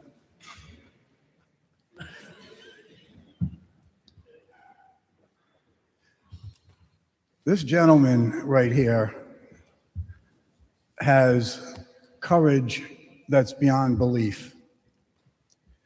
He had the courage to stand up to outlaw contractors who were preying on particularly elderly senior citizens who were ripping them off thousands and thousands, if not hundreds of thousands of dollars. Now, the average person would probably be reluctant to take a position on this, would probably be reluctant to work with the police department, with Homeland Security, and reluctant because of fear of retaliation. But yet Don Fife knew that he got ripped off for certain. He didn't hesitate to take action to protect his fellow citizens, not just in Warwick, but throughout the state of Rhode Island. And as I hear it, this has made national news too. So that takes a lot of courage. The average person would say, I don't think so, I'm afraid. I'm afraid they're going to retaliate. Don doesn't consider himself a senior citizen. He doesn't, never has. And he took on that fight. He took on that challenge to protect everyone that knows him, and to get the word out there that these outlaw characters were running around and we're all susceptible, not just seniors, but all of us younger people like me. Sort of. So tonight, it is my honor to bestow this recognition on Mr. Fife for his just exemplary display of courage to protect all of us and to take that hardline position and just go at these characters who were apprehended by our police department. They were brought to justice. Mr. Fife will probably speak to that a little bit. So also a big thank you to all of our police enforcement for doing an outstanding job in capturing these characters and getting them out of here.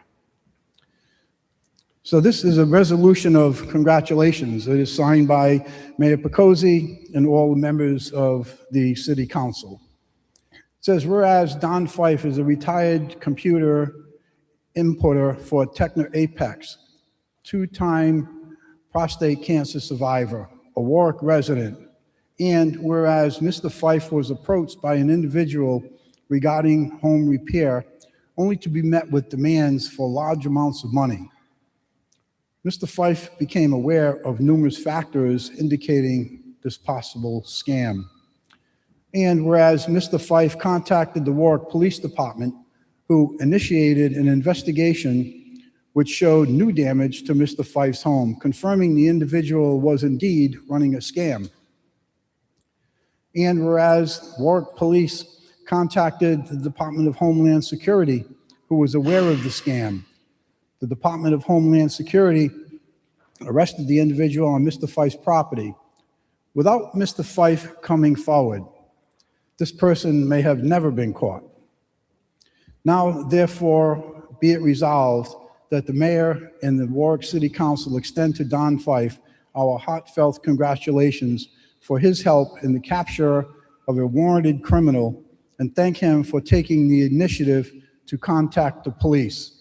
And I would like to also take this opportunity to thank our police department for all of their due diligence and efforts in putting this character where he belongs. Congratulations, Mr. Fife, and thank you for your service.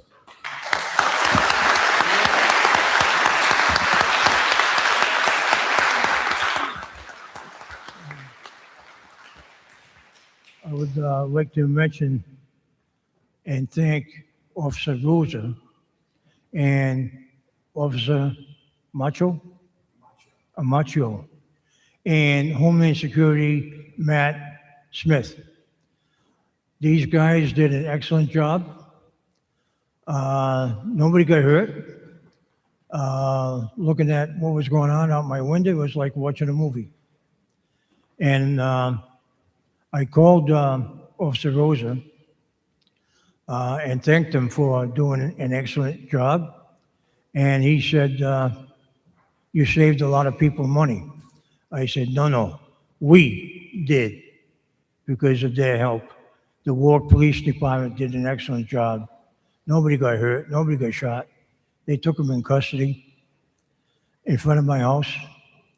And it was like watching a movie. It was incredible. And I was out in it. And I also want to mention that I was thinking of going to the police. And I thought I would be overreaching. And I called my son. He wasn't home. So I talked to my daughter-in-law. And I told her the story. And she said, that's a scam. Call the police right now. And I did. And I want to mention that. So the Warwick Police did an excellent job, probably one of the best in the state.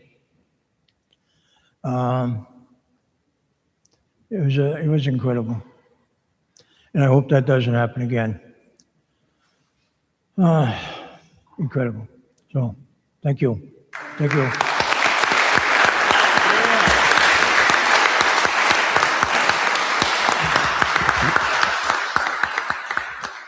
All I can say to that outlaw character is they're lucky the police department refused to let Mr. Fife take matters in his own hands.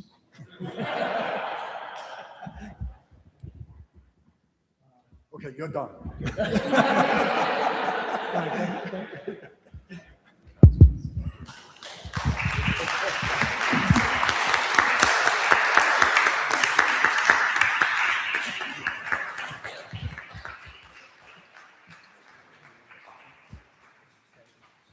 Does anyone have anything else for general communications? All right, seeing none, we move on to executive communications. Acceptance of the minutes from the meeting, from council meeting held on, we'll start with April 27th, 2026. Does anyone have any objection to accepting those minutes as written? Seeing none, so held. Next, it's May 4th, 2026. Does anyone have any objection to accepting those minutes as written? Seeing none, so held. Next is May 18th, 2026. Does anyone have any objection to accepting those minutes as written? Seeing none, so held. Next is May 19th, 2026. Does anyone have any objection to accepting those minutes as written? All right, seeing none, so held. Next is May 21st, 2026. Does anyone have any objection to accepting those minutes as written? All right, seeing none, so held. Next, June 1st, 2026. Does anyone have any objection to accepting those minutes as written? Seeing none, so held. Next is June 15th, 2026. Does anyone have any objection to accepting those minutes as written? Councilman Napa?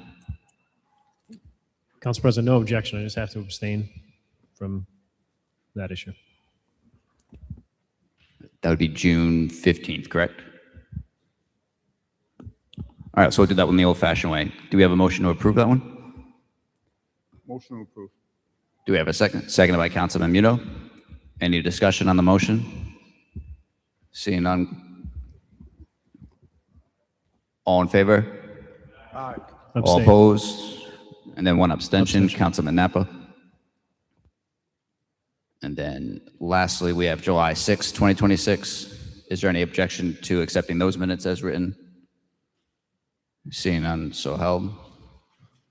All right. We are now on to public comment.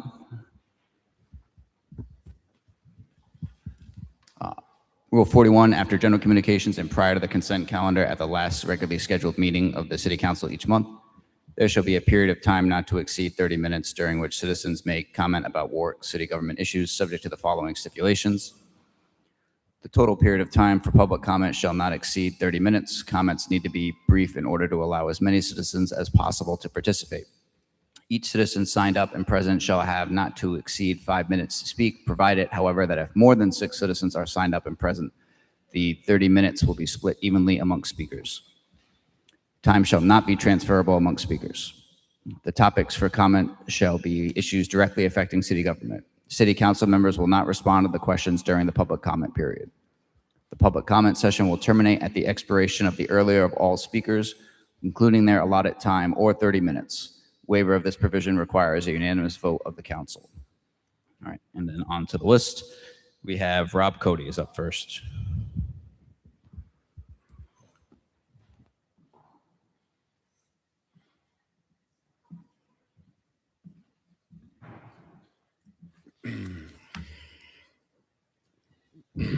Rob Cody, Ward 7. I really hesitated whether I wanted to come here tonight because a lot of times you feel like you're wasting your time, but I have some publicly available documents in the public domain.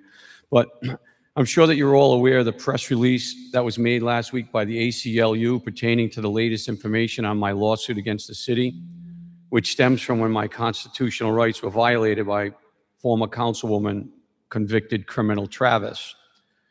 Remember, as public officials, you all took an oath to uphold the Constitution, which includes the First Amendment. In this chambers, there seems to be no continuity in the performance of that oath, since everyone in the chamber that evening sat idle as my rights were violated, including 4 lawyers. As you can imagine, I was inundated last week with inquiries from the media and members of the general public that are outraged that the city has doubled down on violating my rights by attempting to seek an order to, again, restrict my First Amendment and limit my speech. And all this at the cost of the residents' tax dollars. During the conversation with media people, I was reminded of a few specifics. In September of 2023, shortly after this incident took place, the council was ordered by the courts to allow my time to be reclaimed to speak uninterrupted under Rule 41.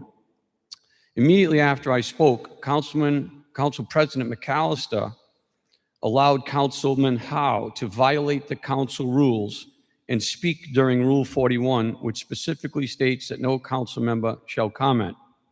4 lawyers on the council, Mr. Sinapi, Mr. Ricks, Mr. McElroy, but I'll exclude him because he was asleep, and the council solicitor Walsh, all stood silent, as did the rest of the council, as the council rules were violated by Mr. Howe. There was no objection, no point of order. And I found that odd because Mr. Sinapi, as tonight was an incident, he's always the first one to interject a point of order, but it seems only when it's beneficial to him to control the dialogue. During Mr. Howe's comments, he alleged in public that I had an arrest and criminal records expunged. This, as everyone knows, was completely false. Yet no one interjected to stop him from speaking.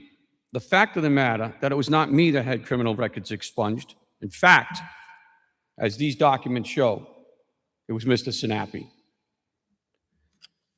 There's all kinds of information in these documents which are in the public domain.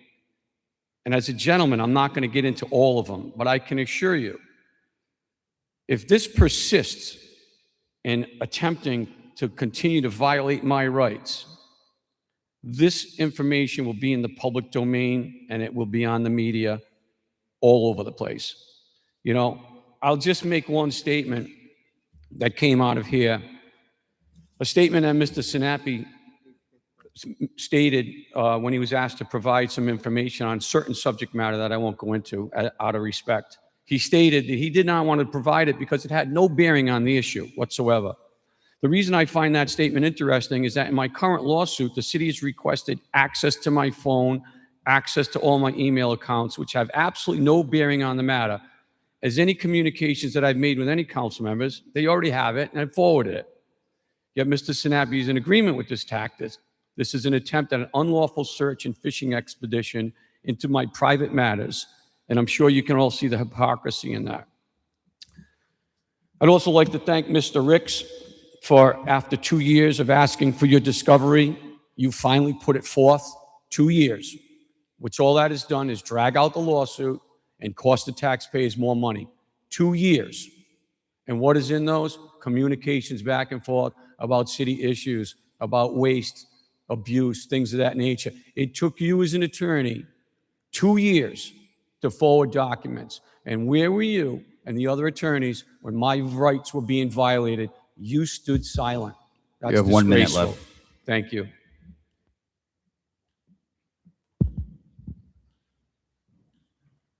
All right, next is Richard Langseth.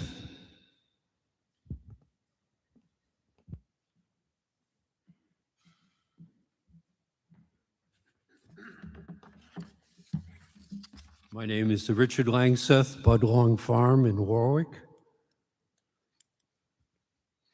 I am asking the City Council to take note and the administration to be careful and diligent in dealing with police matters among the City of Warwick, the Buttonwood Beach Association, and the Buttonwoods Fire District. In June, the Warwick Community Police Officer tells the annual meeting of the Buttonwoods Fire District that residents are to take photos of, in quotes, trespassers and turn them into the police for processing to obtain no trespassing convictions. I was caught in that web a couple of weeks ago and was issued a warning by the Buttonwood Beach Association, an entity that chooses to enforce the fire district's no trespassing signs. Collusion among these entities, resulting in arrests denying the public civil rights, is a very serious matter. See Landigan versus City of Warwick, 1st District, U.S. Court of Appeals, 1980, a 42 U.S.C. 1983 civil rights case regarding collusion between the Warwick Police and the East Greenwich Police.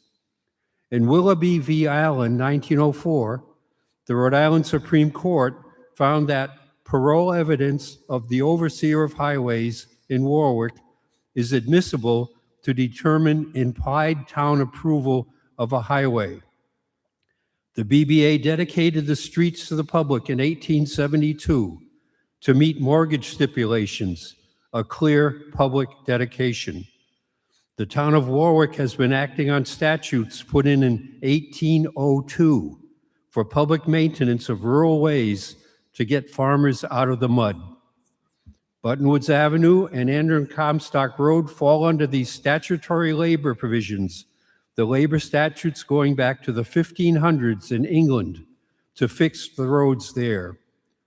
The proof, the parole evidence, is in the Beers Atlas of 1870, prior to the Buttonwoods purchase, the Town Highway District Number 3 oversight with appropriations going to the maintenance of Buttonwoods Avenue, 166 rods long, and Andrew Comstock Road, 109 rods long, measurements used to for the appropriation of highway taxes, these are city taxes now, to the surveyor of highways, he being the overseer of the administration of public funds for the maintenance of these ways. In other words, the City of Warwick has declared these roads public in the 1800s, following statutes going back to pre-colonial days. By implication, under Willoughby v. Allen, the town's overseer accepted these roads as public highways for the town council. For the past 20 years or so, the city has been colluding with the BBA and the fire district to keep people out of Buttonwoods. When the Warwick officer broke the gentleman's leg in an unfortunate highway arrest accompanied by the East Greenwich Police in 1980, a U.S. District Court 42 U.S.B. 1980 civil rights case ensued. The officers from the two departments colluded by hiding cooked up police reports in the East Greenwich police files. The Court of Appeals in Boston noted that a federal action was not warranted because state action was still proceeding. This became an esteemed case, often quoted around the country, Landigan versus City of Warwick. Here at Buttonwoods, the opposite is happening. The CRMC administrative procedure You have 1 minute left. to review the public right-of-way at Buttonwoods falls under federal supervision under the Coastal Act. Collusion among the fire district, the BBA, and the Warwick Police need to be monitored. I find it absolutely despicable that I was issued a no trespassing order by the Buttonwood Beach Association. And the city needs to separate itself from these matters. Thank you. All right, that concludes our list for public comment.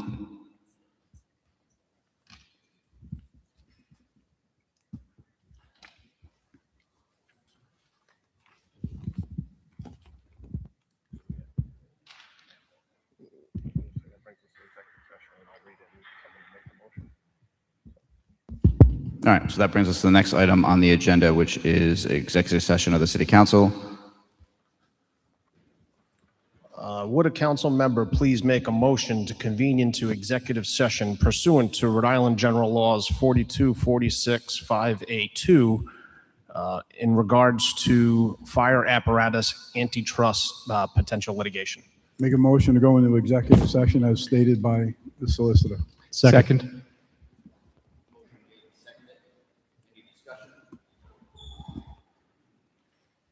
Seeing no discussion. Could we do a roll call, please, clerk? Madam Clerk? All right. Mr. Sinapi? Yes. Mr. DeLuise? Mr. Foley? Mr. Gebhardt? Mr. Kirby? Yeah. Mr. Lattiser? Mr. Muto? Yes. Mr. Napa? Yes. Mr. Ricks? Yes. The council now stands in executive session, and we'll be back when that concludes.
The Warwick City Council convened into executive session pursuant to Rhode Island General Laws 4246 5A2 regarding potential litigation involving fire apparatus antitrust. There were 2 votes taken, both of which were unanimous. The first was to seal the executive session minutes, and the other was to return to open session. All right. Is there any objection to jumping to unanimous consent? All right, seeing none. On unanimous consent, we have PCR 82-26, a resolution authorizing the mayor to enter into a contingent fee legal retainer agreement regarding fire apparatus antitrust litigation.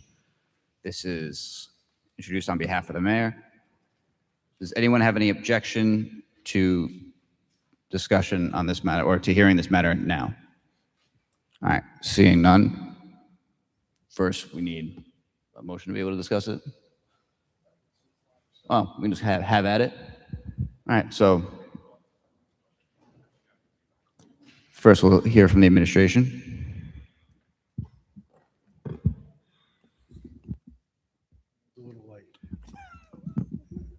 Gonna miss you, Phil. Thank you, Mr. President.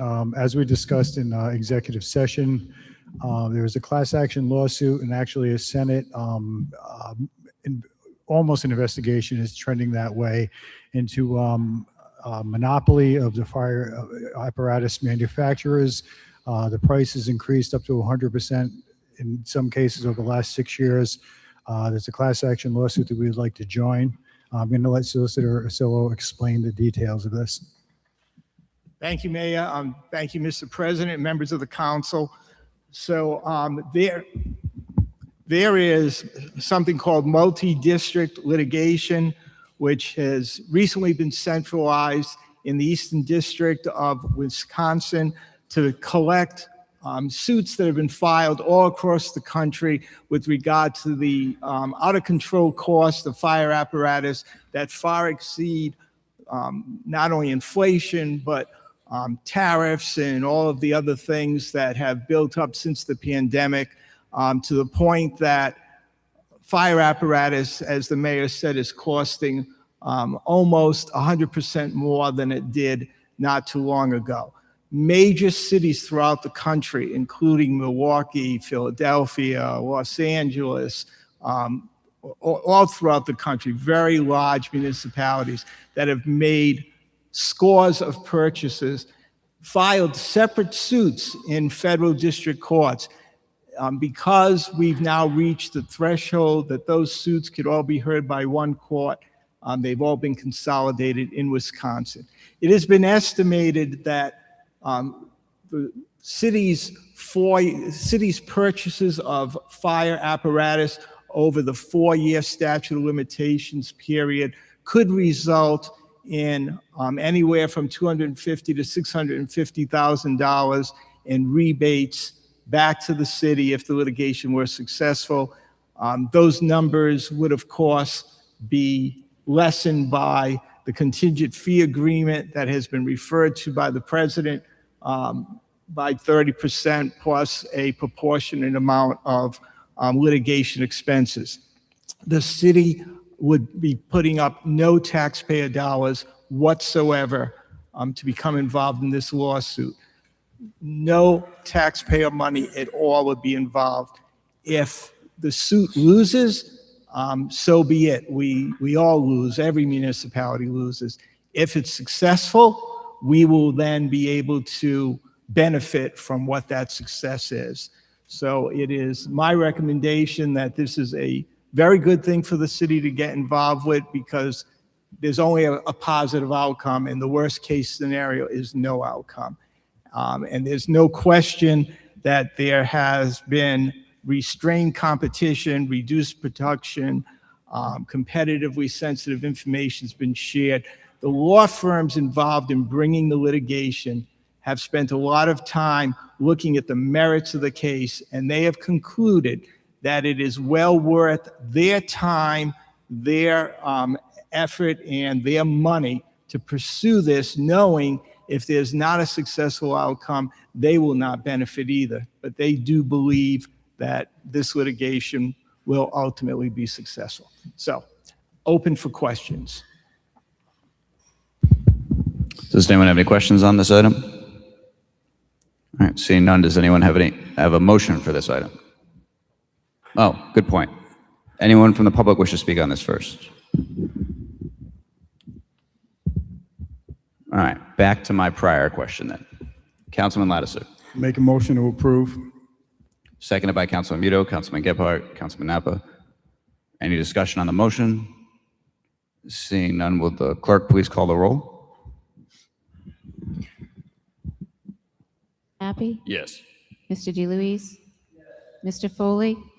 Mr. Gebhardt? Yes. Mr. Kirby? Yes. Mr. Lattiser? Yes. Mr. Muto? Yes. Mr. Napa? Yes. Mr. Ricks? Yes.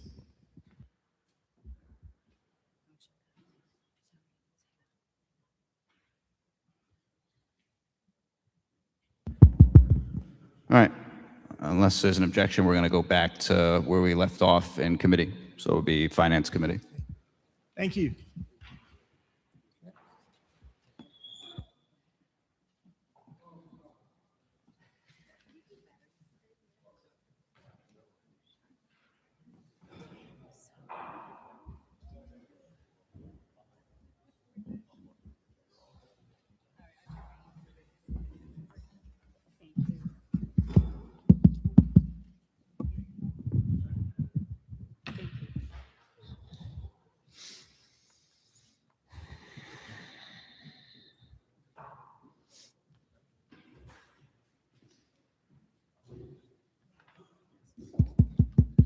Let the record indicate it is 7:25 PM and the Finance Committee is back in order. Next item on our agenda is item number 4, 2027-057, Rhode Island, RFP auditing and agreed upon procedures found on page 16. Director? Hello. I'm asking that we award the auditing. We have an annual audit. I'm asking that this be awarded to Clifton Larson Allen again. It's our prior firm. They've done a wonderful job. Consistency will be very helpful. To do the audit for 3 years is $360,000. 306, not 60. Director, do you think that having a new set of eyes on this audit might be beneficial? I do not. And actually, part of your package is the Auditor General's approval of this to Clifton Larson Allen again. There was another bidder. It was a little bit cheaper. They have been through quite a few acquisitions. It's been in the paper recently. They're being bought again by Grant Thornton. And I think that that inconsistency will not be helpful to the city getting an audit out on time. They do a very thorough job. I don't disagree that they do a very thorough job. And I'm fully aware that the Auditor General has approved the submissions by the city, but I just feel that sometimes it is beneficial to have a new set of eyes looking at things that may just have kind of glossed over repetitive reviews. So, I mean, so when they do the audit, they pick different things that they go through every year. Maybe the next time around we can talk about that. There's not much competition in this space at the moment. There's been a lot of mergers and acquisitions out there. My ultimate goal, obviously, is accuracy, but also I really want to get an audit out on time. And I really think it's imperative that we keep the same firm. The school department is also planning on asking the award go to CLA again for the same reason. They've had so much changeover that consistency in the audit firm to help guide them through the process is really important. you mentioned that the school department is also using these folks. Mhm. That is actually a good example which is the school budget commission that was requested by the mayor, and what some of their findings were. There's a perfect example of having a fresh set of eyes taking a look at things. So with this audit, do you anticipate that the city will be able to do its filings on time? Oh, I don't believe that the audit's going to be on time this year. I'll be honest about that. We will be earlier, but we will not be on time. There's been much too much changeover going on at the school department. And isn't it true that for the city to be able to file on time, the city needs to have all of the information Yes. necessary? Yes, it's a holdup. The school department, they've had so much changeover. You know, Right. I'm talking to the school director, the finance director over at the school department pretty often. And the last conversation I had with her was last week she has 2 more new people starting, to let them kind of get their footing. And then we're going to kind of start having better communication about kind of closing processes and how we can do them better together, because this is just unacceptable. I'm really hoping that with better teamwork and maybe a consistent audit firm, we might be able to get something earlier, but I doubt it's by December 31st, honestly. That's very soon. Well, I mentioned that because I don't know about anyone else, but I received a fair amount of communications and questions regarding the letter that was sent out by the Auditor General. And my answer to those folks was exactly what I just said to you. You can't expect the city to file a complete document on time if they're not receiving the information they need to do so. Yeah. So we have disagreements, but then again, we have things that we do agree on, and that happens to be one of them. It says that, note, expenses will be incurred through completion of the final audit. Yeah, I wanted this to make sure that this, it's a 3-year bid, but we don't pay them until their work is done. So the 25 audit is only complete now. So I actually got the final bill this morning to pay them. So I was trying to make it clear that it's not necessarily 3 years. It drags on to the next year. So I was trying to be a little clearer but loose with the timeline of when the bills would be paid. You also say that the city of Warwick sent copies of the RFP to every auditing firm approved to conduct municipal audits by the Auditor General. Approximately how many RFPs does that mean? I'm not sure how many got the list. How long was the list that was sent? Yeah. Yeah, it was pretty long, but like I said, the problem too is there have been so many mergers and acquisitions. CBiz was originally YKSL and Markham, then they became CBiz, and now they're going to be Grant Thornton. We used to have Blum Shapiro. CLA bought Blum Shapiro. They're just eating each other up out there. So we have an extensive list, but and when I go to conferences, I make sure I take all the cards and get that list updated. So your answer is a lot. It was a lot. We don't Okay. know how long many it was. Okay.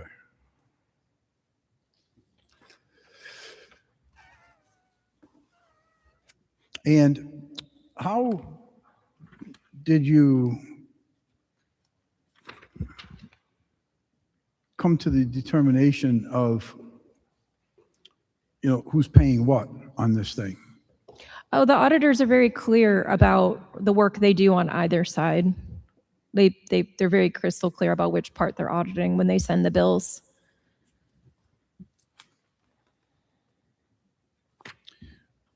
I mean, What portion the city pays versus what portion the school department pays? Yeah, they do, they do completely separate work. Okay.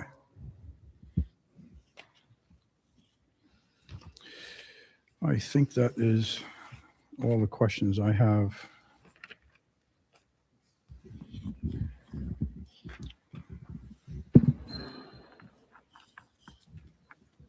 Bear with me 1 minute.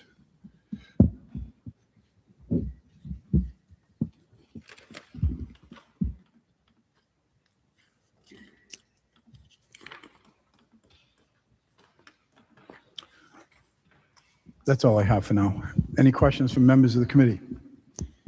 Any questions from members of the council? Councilman Ricks.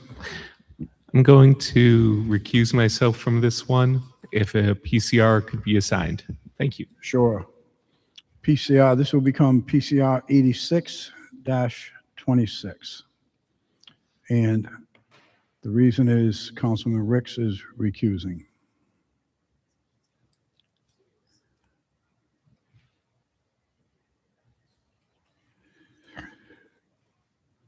Okay. Any other questions from members of the committee? Any questions from members of the public? Do we have any questions or comments from members of the public? Hearing none, I need a motion on PCR 86-26. Move favorable action. We have a motion, we have a second. Any further discussion? All in favor? Aye. Thank you.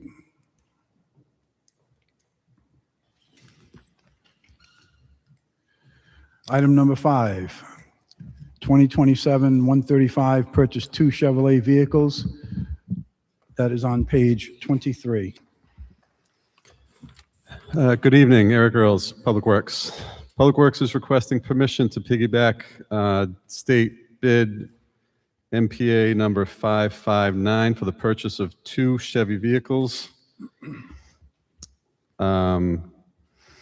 This purchase was the spending authority was approved in the capital budget. We had anticipated that these vehicles would come in at $190,000. They came in at $162,742, which is a little over $27,000 under what we had anticipated.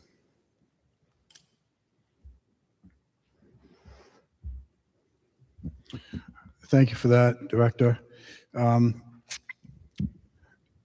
Has you or anyone in your department, have you priced these on the street, this particular vehicles?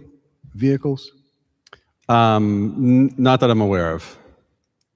So how do you know that the MPA is the best deal on these? Past practice. You're right. We haven't checked to see if we could walk into Liberty Chevrolet and get a better deal. But these vehicles meet our specification. They're available now. And they're exactly what we're looking for. It doesn't mean that someone has to walk into any place. It's just a simple thing online to check and see if there's other vehicles available at a better price. I know I've seen in my experience where these MPA deals, they're not always the best deal. And it doesn't take a lot of time to zero in on that. What do we pay for our snow plows, the plow package on one of the regular pickup trucks? But it's comparable to this, if that's what you're asking. It's what, please? It's this price, the price that's stated in here. These are 3500s. This is typically what we're purchasing. So the additional plow package is, looks like about $12,000. No, I know what it is in here. I'm asking you, what have we paid when we go out and buy a new plow package for one of our four-wheel drive pick-em-ups? We usually purchase the vehicle with the plow package. So it would be comparable to this, whatever. I don't have the exact numbers in front of me, but recent purchases of these types of vehicles have come with the plow package. Oh, I know. but you've also come before the city council to approve bids for new plows. We've come to get plow blades, but I don't know about new plows, like the whole plow package.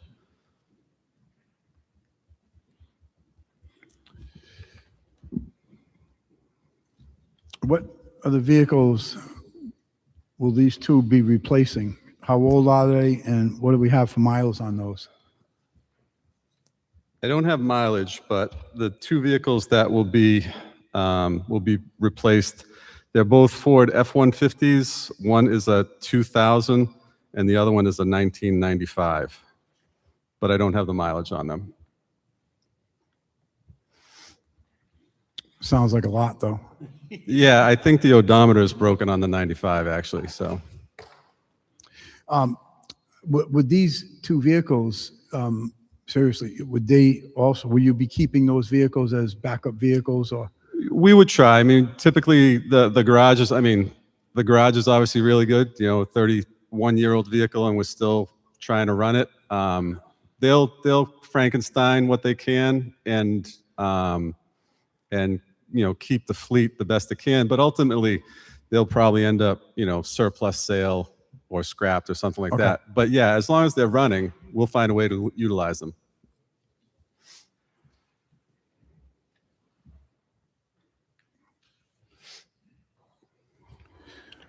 Well, that's all the questions that I have for now.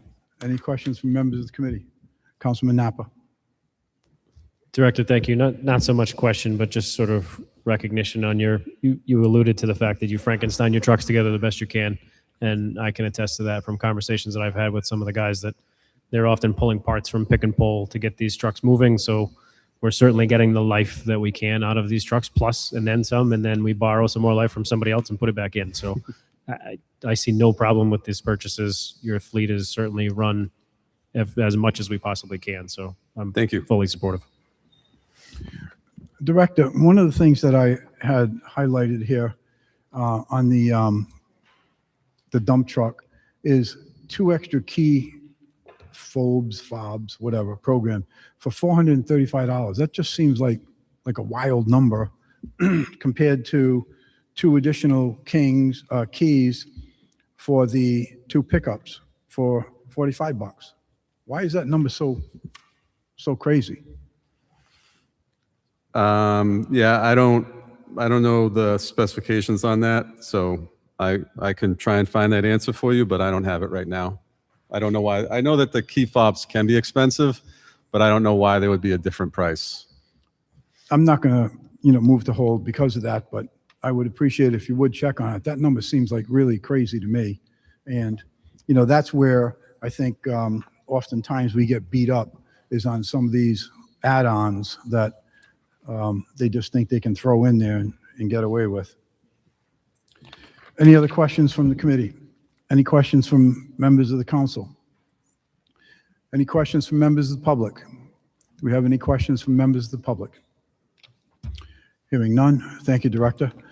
Actually, you're still up. Yep. Item number 6, 2027-078, purchase of bulk road salt, found on page 33. Yeah, so DPW went out to bid for bulk road salt. We received 2 bids. We recommend award to Mid-American Salt LLC at $74.74 per ton. The contract award would start October 29th, 2026, and go to October 28th, 2027. Councilman Foley. I have a question. If I remember right, a year or 2 ago, we funded a building to store. Yes. Have you seen that having a benefit? Absolutely. Absolutely. It's probably about 75% full right now, which is, before October, our current bid is about $1.50 per ton less than the current price. So we'll make sure that salt shed is full at the lower price. But yeah, what they say is that over the course of a season, like if you have a stockpile of salt and you go a year or 9 months without using it, you can lose as much as 60% of that.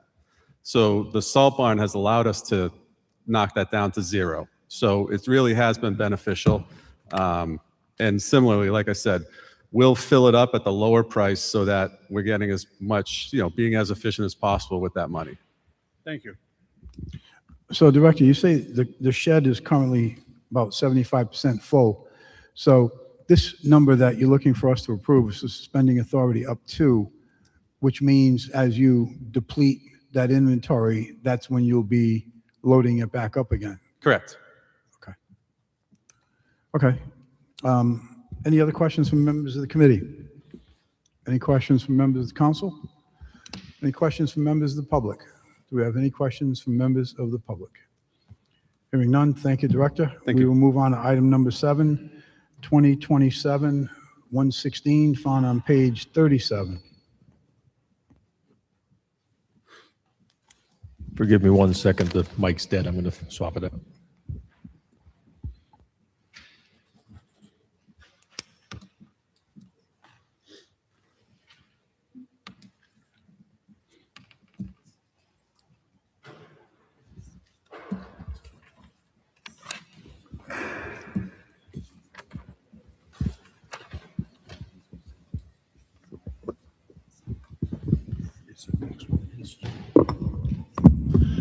Phil Carlucci, IT Director. Before we start, I would like to take the opportunity to introduce formally to the Finance Committee and also the City Council at large, the new IT Director, Brenda Hammerschmidt.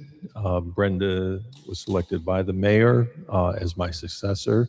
So she's been here all of a week, and she brings a skill set that I think is going to be so good for the city.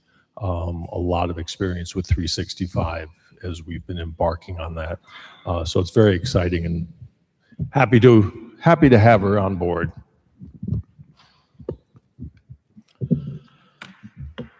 All right, this is a request under City Ordinance 56-6 to award Central Square renewal maintenance and technical support in the amount of $77,646.52.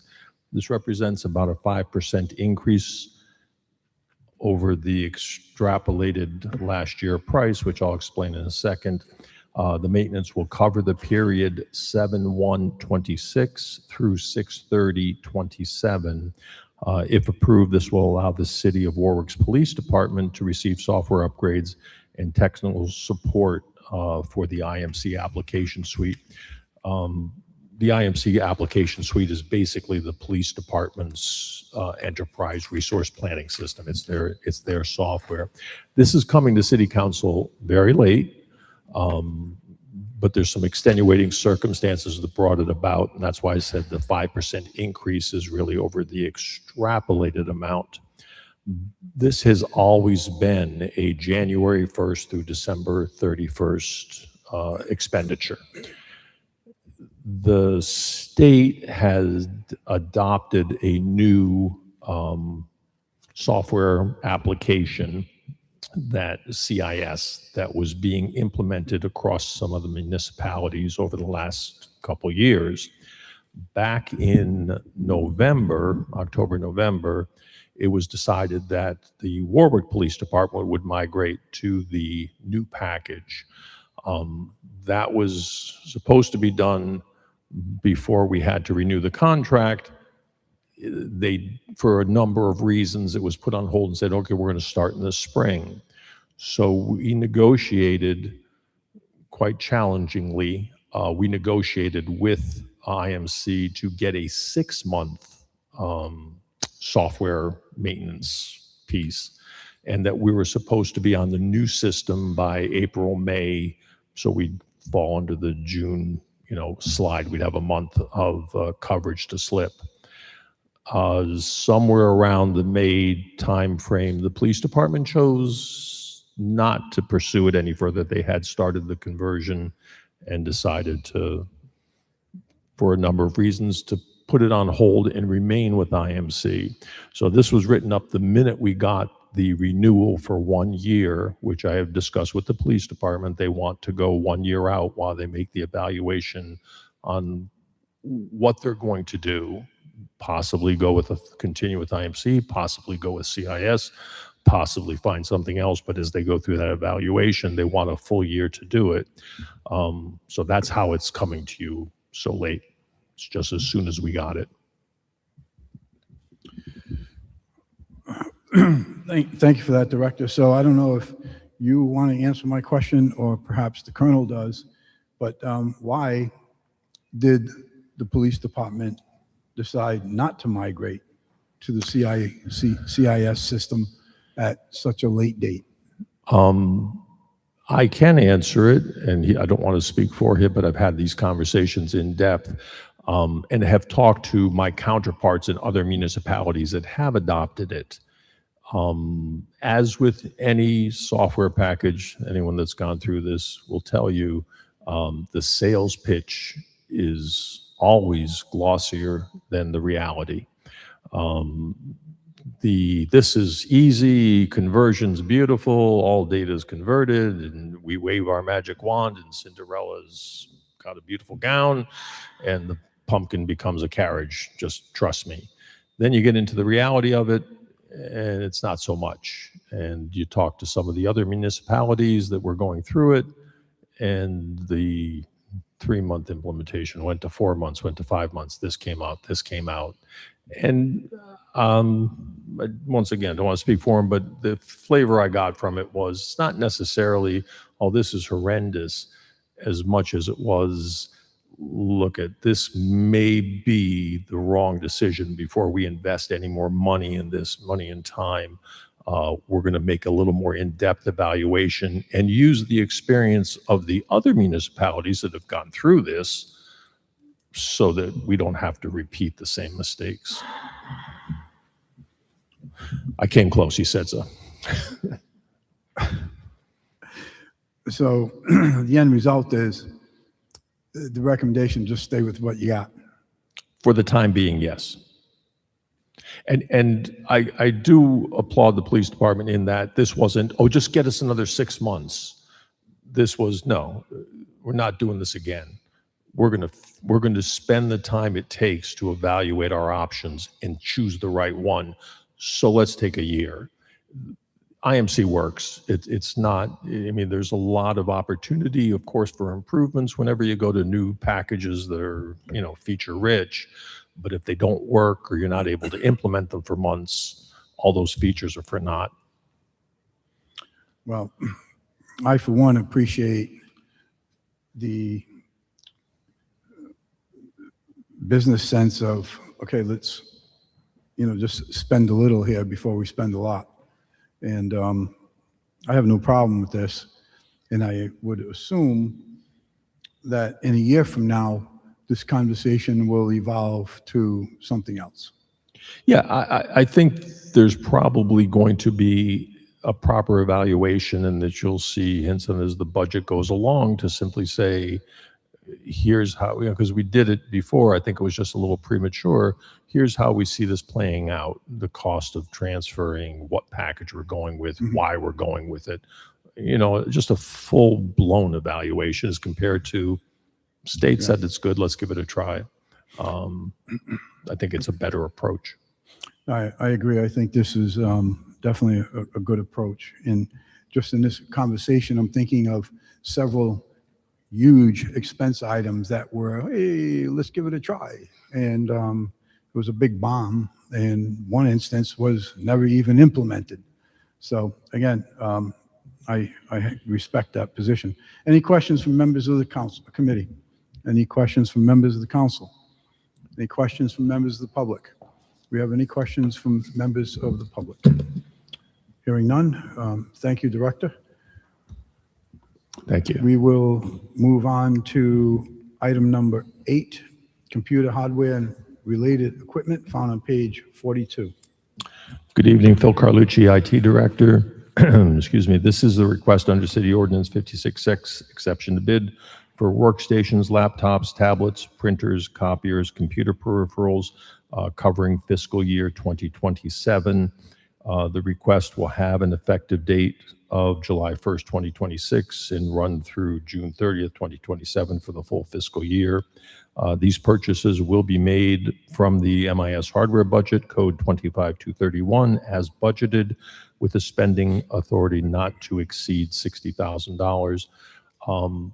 This is our program we do every year. I implemented this when I first got here to try to make sure we had a refresh program. So when I first got here, we had gone a fairly long period of time without replacing any of the PCs. Some of them were 12 years old. They were woefully inadequate and failing. So rather than, and it was a large expenditure to catch up. So rather than keep going down that path, we implemented a refresh program. We take a third of the inventory. Now with the chip shortage, it's going to be a lean year. We're not going to invest as heavily as we have in the past, so there may be a little catch up next year. But I anticipate this peak we have on cost of computing right now is eventually going to come back down, maybe near the end of the calendar year, first quarter of the new calendar year. So we're going to weight our purchases that way to try to not buy high, and the old saying, buy high, sell low. We're going to try to put off what we can, but still keep a refresh program going. We use the 56.6 as we have in the past, and I think everyone on the council has heard me say this before, but just for the record, we do a mini bid system. Because of the dynamics of buying computer equipment, what you get quoted today is literally not available 3 to 4 weeks down the road. Something else has come along, there's a different product, similar, but the pricing changes up or down. So what we simply do is, with a not to exceed spend, we have a list off of the state's list and the Massachusetts higher education list of basically vendors that play in this space. When we have a need to buy 20 computers, we spec them out. We send out a letter with those specs to the, whatever it is, 7 or 8 vendors we have here. We get back at least 2 or 3 of them, and we compare price and availability. So we always go, we keep the documentation, we go with lowest price that is available, unless it was something that we could wait for, which it usually isn't, but if we can wait, we'll go for price alone. But we go for price and availability, and with, once again, the chip shortage, availability is getting to be a bigger issue. But that's what we're requesting. Thank you for that. As people have heard me say before, words matter. And in your position paper, one of the words that stood out distinctly to me is the word truly, T-R-U-L-Y. And you say, we will only replace those machines that truly are at the end of life. And I say that because I have seen where end of life is used sometimes as an excuse to buy something, in my opinion, versus a need to buy something. And there is a big difference. That word stood out to me because that is what I focus on when I'm looking at approving these things. Any other questions? Councilman Muto. Thank you, Director. Really no question. Well, I do have a question, but first I just want to thank you for how you present to the Finance Committee and to the council. Very thorough. You give a good background, good explanation, and a reasoning of the cost. I am suspect that you're running this in August because your replacement, you just wanted to throw all this work on your replacement and you were just trying to delay for 2 months. So that's just my theory. Absolutely. But, you know. And your question is. But really, in all seriousness, thank you for all the work you've done for the city, how you've worked with the council, and definitely appreciate it. And welcome aboard, Linda. You have some really big shoes to fill. She'll do great. She'll do great. Thank you. Thank you. Thank you, Councilman. So, Director, is this your last meeting? It is my last meeting, yes. Well, I have to share those same sentiments as thank you. Councilman Muto. It has been truly a pleasure to work with you. We've had times over the years where we don't always agree on stuff. And there's been plenty of times when you have put a different spin on things to change my mind in support of what it is that you're asking. I have grown to have a lot of confidence in what you bring to us. And I think particularly how prepared you always are when you come before this finance committee as well as the city council. You are always thoroughly prepared. And wherever you're going and whatever you do, I wish you and your family the best of everything, and good luck to you on any future endeavors. Thank you very much. Yeah, Greatly thank you, sir. appreciate it. Thank you.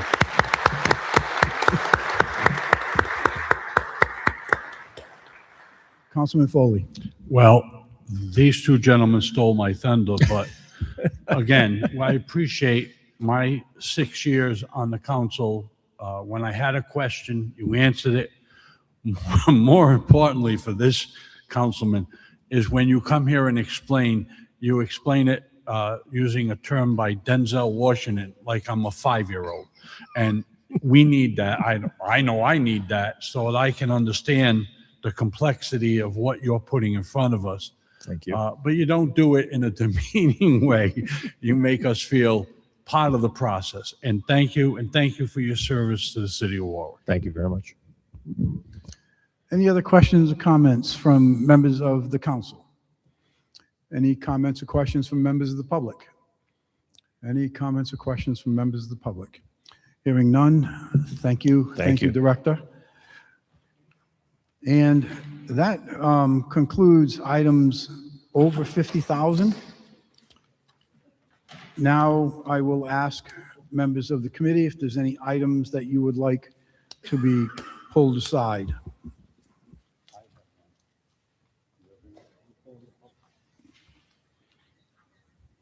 Do you have any items that you would like pulled aside, Councilman Napa?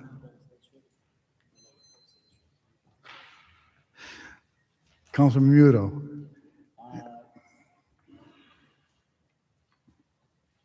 I'd like to pull out item number 9, 2027-072, and council item number 12, 2027-093, and those are the two. Councilman Ricks. I think Councilman Muto read my mind. Nothing further.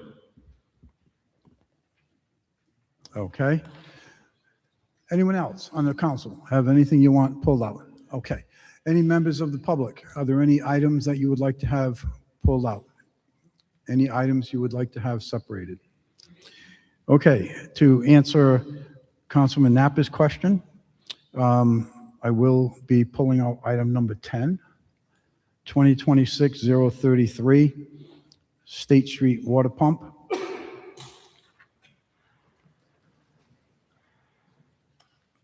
Item number 17, 2027-104, dive equipment and repair. Let me just verify that one first, please.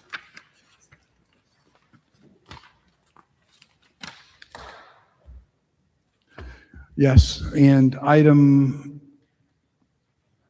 number 21, 2025-200, liquid chlorine for McDermott Pool.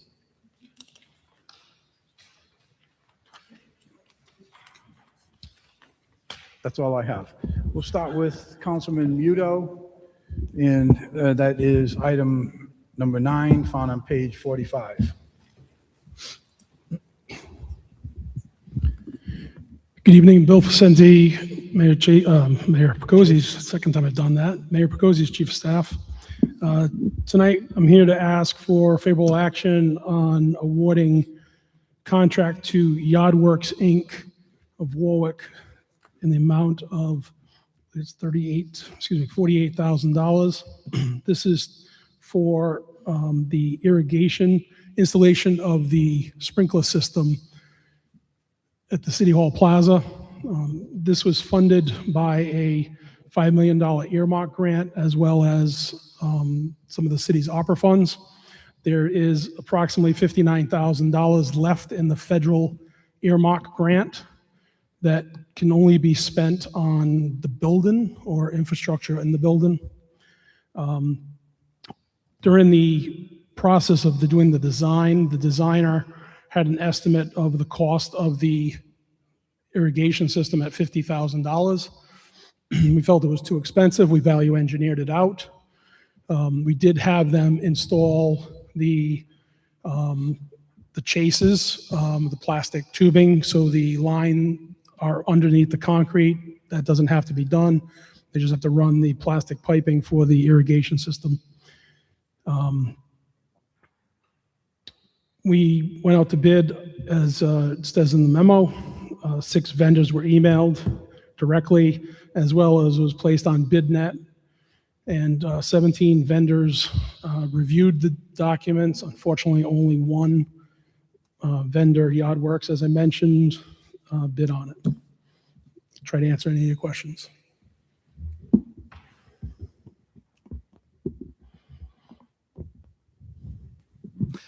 Hi, Chief. Question for you. Are there any other irrigation systems throughout our city? Yes. Where are they? Ballpark. Most of our fields have them. Some of the small pocket parks have them. Apponaug Baseball has them. So yes, there are irrigation systems. All right. And this irrigation system is for the 40 by 65 foot area and the 12 by 12 area. It's for, There's 2 grass areas back there.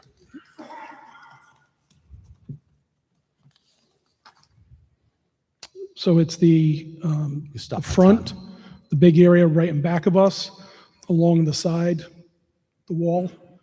There's areas in the rear of the plaza as well that the irrigation hits, the small area on the far right in the back, as well as in back of the condensers of the, yes. All right. So you mentioned that we have to spend $59K. Is there other areas for that center that is that needs to be or will be cut? You'll be coming back to us for additions to? For actual of the building itself or infrastructure, I don't know of any. Okay. So like I said, this was part of the federal earmark that Jack Reed, Senator Reed got us, got the city, and there's, like I said, there's 59,000 left. After expending the 48,000, there'll be approximately $11,000 left. I mean, as of right now, there's nothing else that hasn't been put in that we've determined that we have enough money to do. Everything else that was value engineered out would cost well above the $59,000 that we have. Okay, thank you.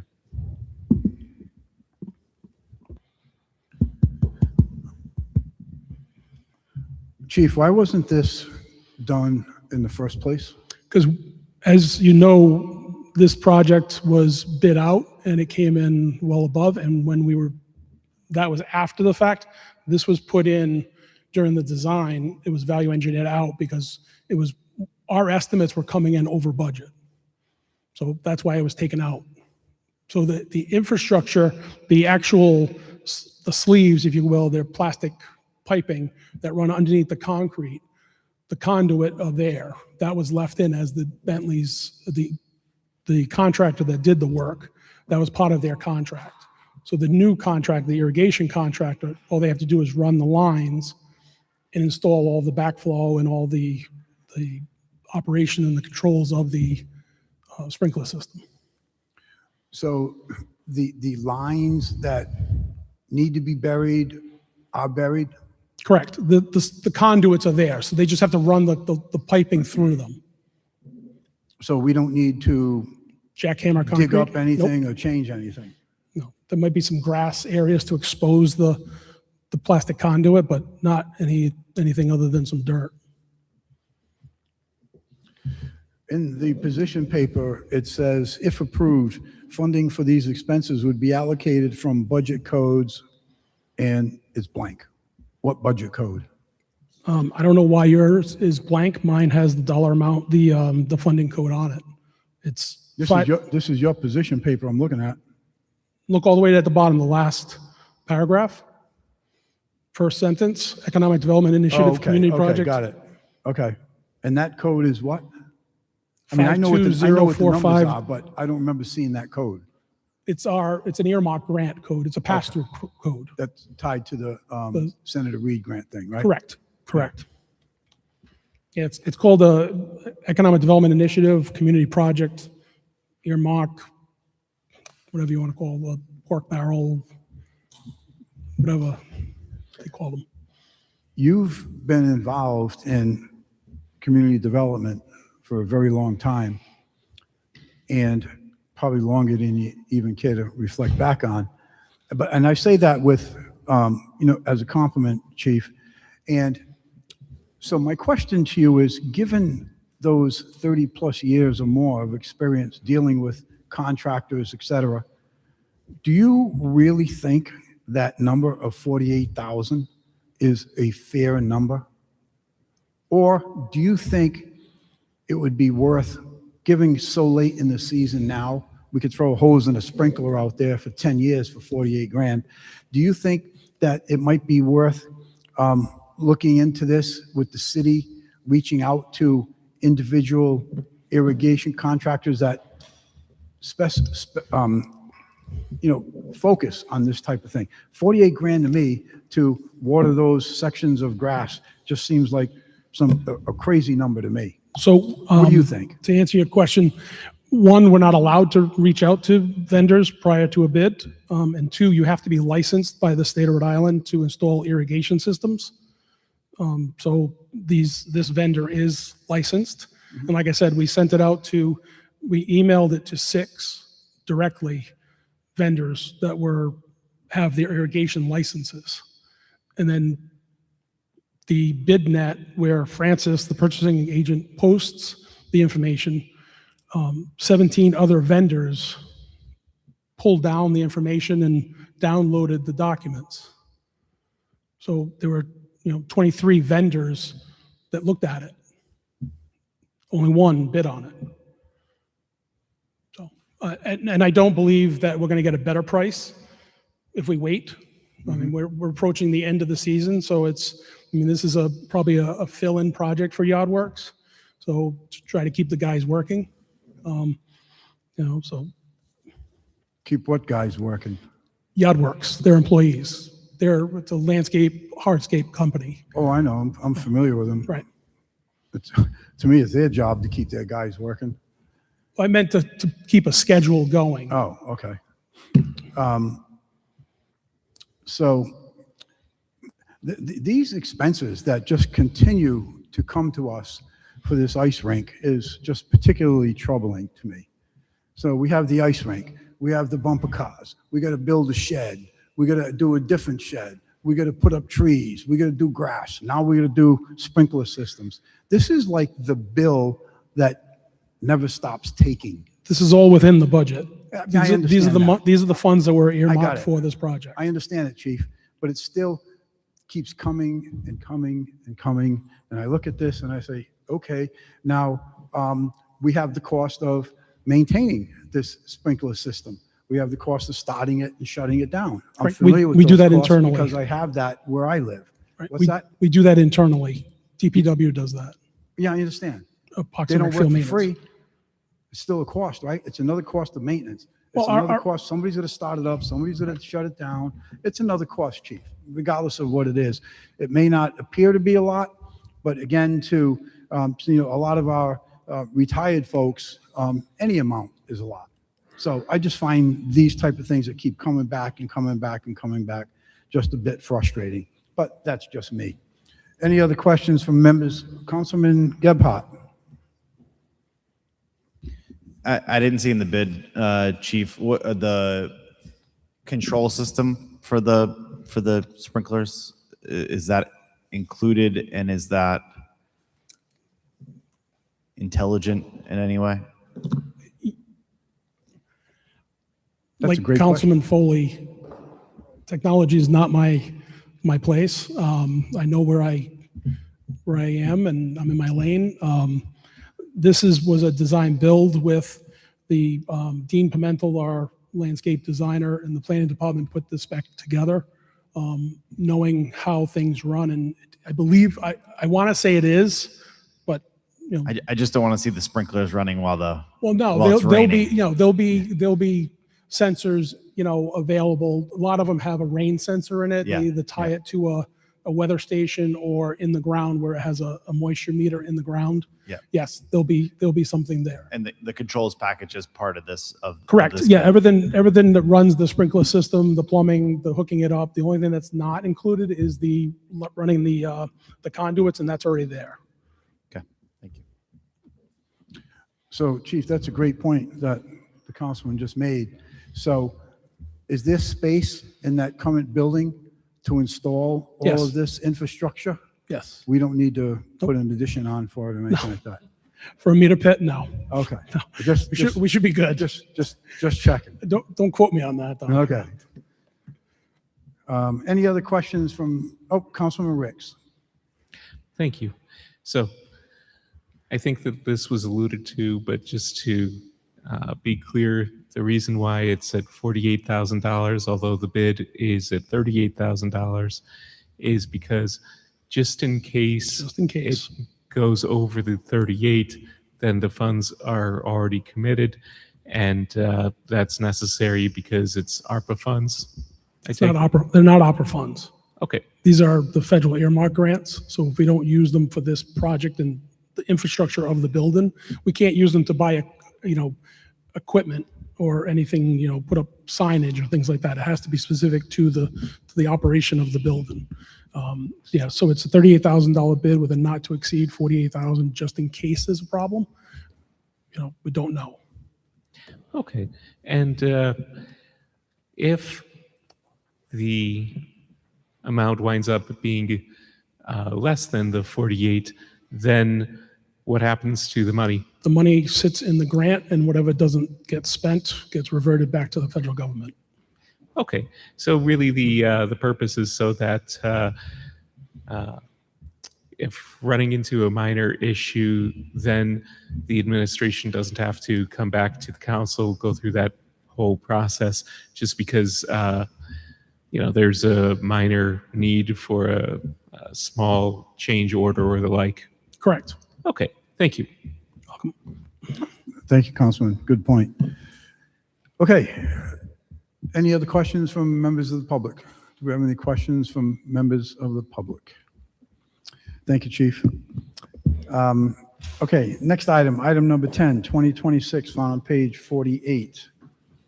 It is the State Street Water Pump Station improvements.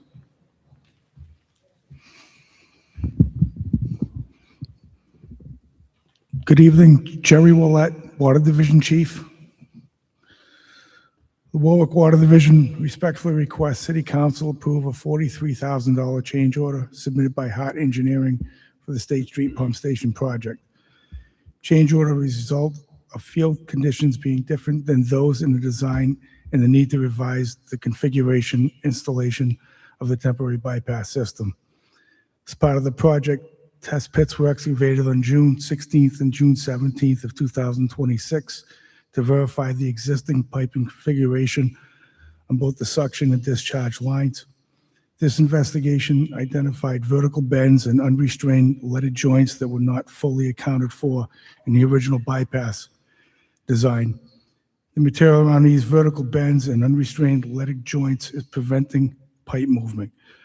Further excavation of this material may result in integrity loss, causing catastrophic failure. These unforeseen field conditions significantly increase the risk that the installation of the bypass piping under the original configuration would require prolonged shutdown of the pump station. An extended shutdown could result in a significant loss of system pressure. Such conditions could create low or negative pressure within the distribution system increasing the potential for backflow, or contamination. Depending on the duration and severity of the pressure loss, a boil advisory could also be required. To address these conditions, Beta Group has redesigned the bypass configuration, allowing the work to be completed while maintaining continuous operation of the pump station. The revised design requires the contractor Hart Engineering to add additional piping, valves, fittings, and associated installation work that were not included in the original contract scope. This modification will substantially reduce the risk of water service interruptions for residents and businesses within the Warwick Neck service area while protecting the integrity of the public water supply. The Warwick Water Division recommends approval of this change order to ensure the project can be completed safely, maintain uninterrupted water service, and protect public health.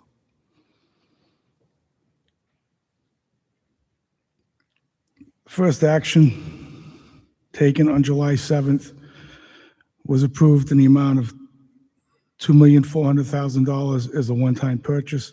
The last action taken on March 23rd, 2026 was to increase the spending authority by $186,000 for the installation of SCADA. The current request increases the spending authority by $43,000, bringing the spending authority to $2,629,000. Therefore, we respectfully request approval to amend the contract of Hart Engineering under Section 612, alteration of contract for an increased amount not to exceed $43,000 under Budget Code 84-799. Thank you, Director. This is kind of like another bill that just keeps taking. So, Director, in your position paper, you say the change order is a result of field conditions being different than those in the design. Whose design? Beta Group. Who is it? Beta Group designed Beta it. Group was the one that designed the system that now has to be changed. Correct. Okay. So how much do we pay Beta to design this system?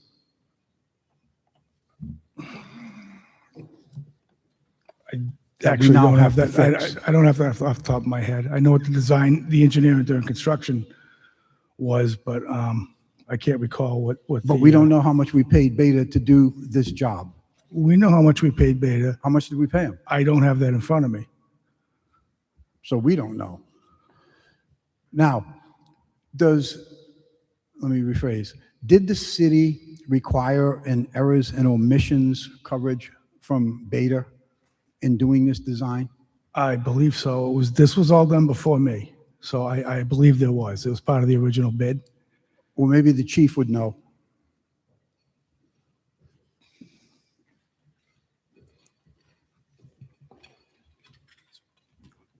Bill Vicente, we have their insurance, and I believe most, if not all, engineering proposals require an errors and omissions. And Beta Group is actually here this evening to answer any of your questions. Oh, that's good. That's So the good. reason why that, the field conditions were unknown. They were going by some older drawings, what they thought was there. They did the test pits in June. They designed it prior to doing the test pits. So they assumed everything was straight and in line.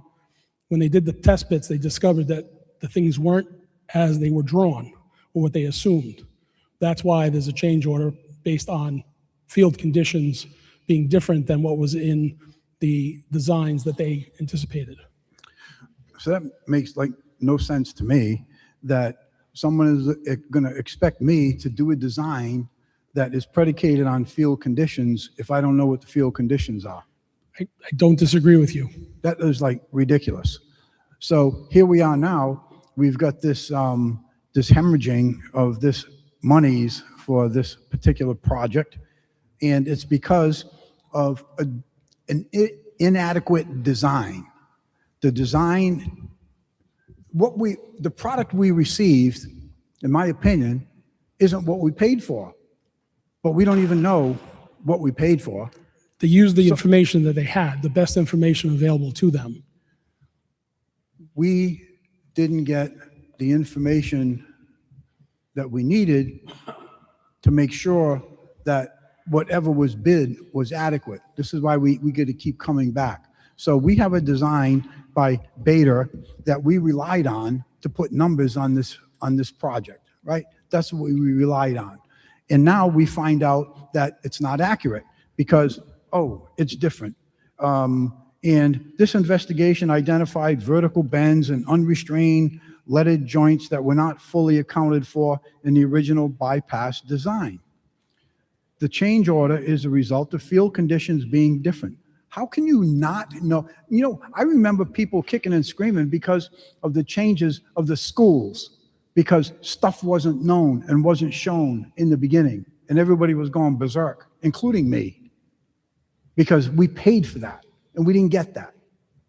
So now we have to come up with another $48,000, or whatever this number is, $43,000, and make it even worse.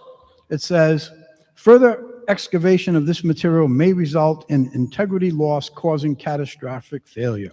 That's if they go the route that that's designed. That's if they go with the design that was originally done because of the leaded joints. That's not if they disturb once they dig the holes to expose it. That's if they continue down the road as designed.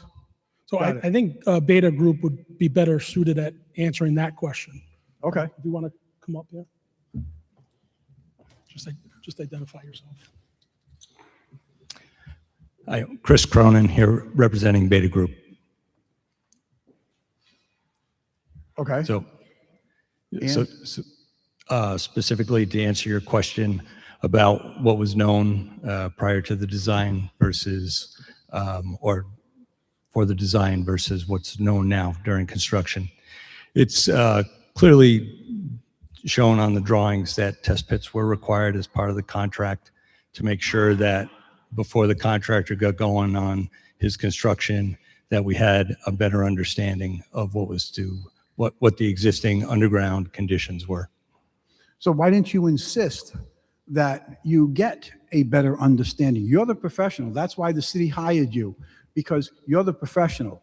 If they could have did it on their own, they would have. They hired you to do it because you're the professional. Why didn't you insist that we got to do a little bit more testing and we got to find out what we have underneath this dirt that we see before we can give you an informed and accurate price? Why don't you do that? It's not uncommon to It's not uncommon. to conduct test pits during construction to further define the existing conditions. You know, if we were to go out there and do test pits, we would have hired a backhoe with, limited resources, right?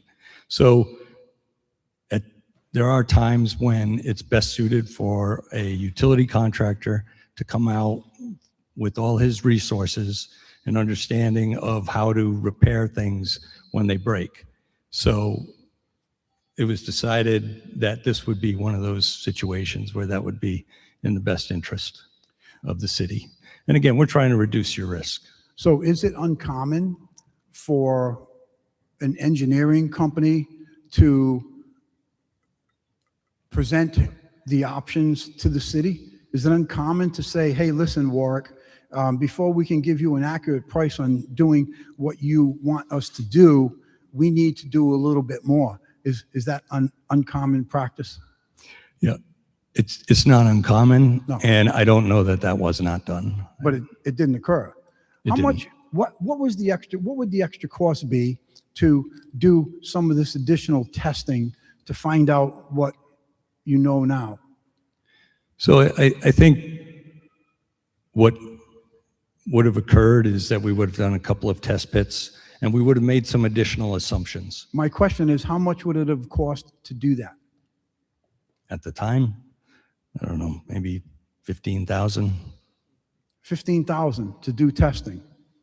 Yeah, it depends on how many you want to do. It depends on how much you want to uncover. It's really, how many days do you want to spend out there and what kind of resources do you want to have on site? No, I think it's really about what you need to do to provide the city with the information that they needed in order to rely on your findings to make these decisions so that they don't have to come back to us and say, hey, we had inaccurate information, and we need to have the taxpayers pay another 43 grand. It troubles me that that conversation didn't take place with the city before. It takes place with the city after. Oh, sorry, guys, we didn't know, what we had underneath the dirt, and because of that, the report is null and void. We're going to make changes, and we expect you to pay 43 grand. That doesn't sit well with me. And to me, that is not a good business practice. You are the professional. The questions should have been asked of the city. Do you want us to do X, Y, and Z so we can give you a complete and accurate proposal? Instead, we leave it for a change order. Okay.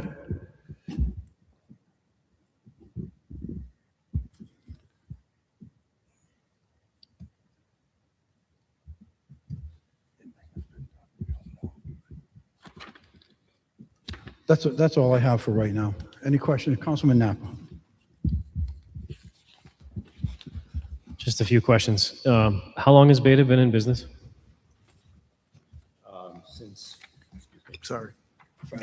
Since 1985. Quite some time.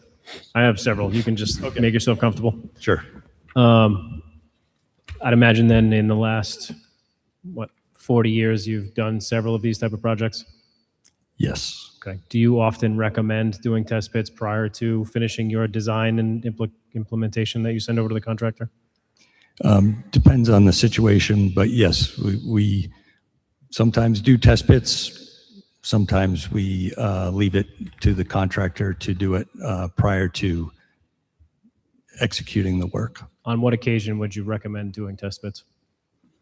We would do test pits or soil borings if we knew there was going to be some chance of contaminated soil, so we could get a feel for what the contractor needed to do to price disposal. Did you have any inclination that there may have been contaminated soil anywhere within the Warwick scope of the project here? I'm sorry, I didn't hear the last part of that Would you have question. any inclination, or did you have any inclination that there may have been, or could have possibly been, contaminated soil within this project? No. Okay. How old is the system that we're replacing here? The original pump station was constructed in the 1930s. Okay. Given that it was constructed in the 1930s, has Beta or your experience in this arena revealed vertical piping and things that we're running into now for systems that are this old? Have you have experience? Have you run into that before in systems that are developed in the 30s and 40s? Yeah, so I think the question is, Have you ever seen this problem before? that conditions aren't what we expected Yeah. underground? Yes. Okay. So as in a system this old, it's reasonable to say that we're going to run into some issues.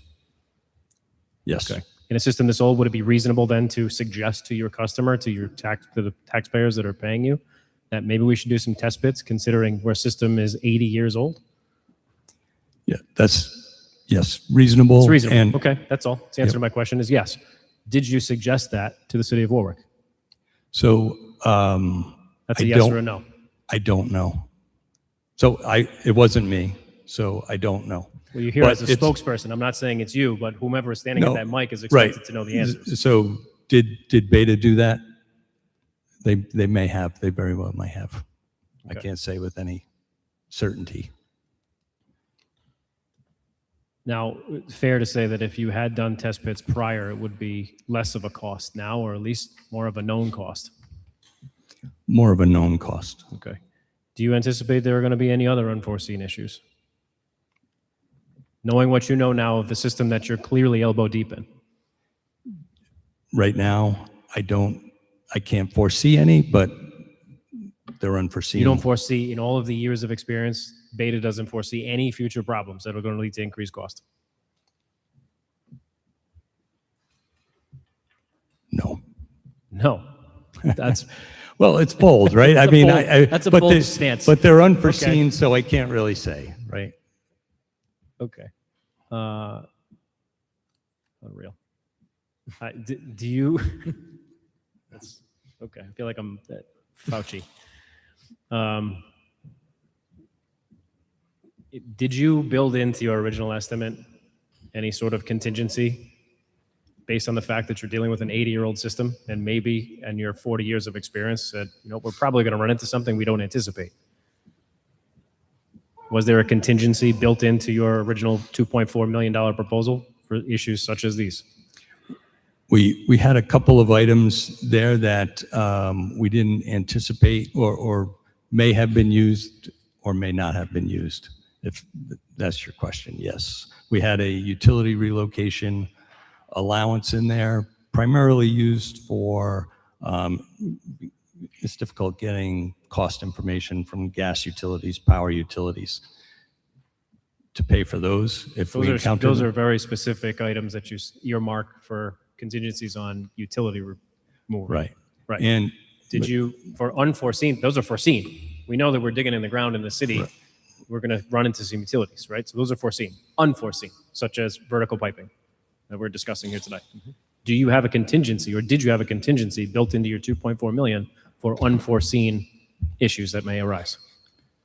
So with that specific line item, we had, again, the utility relocation, which is earmarked for those types of events. And then we had also included a line stop that we didn't foresee happening if things progressed the way we thought.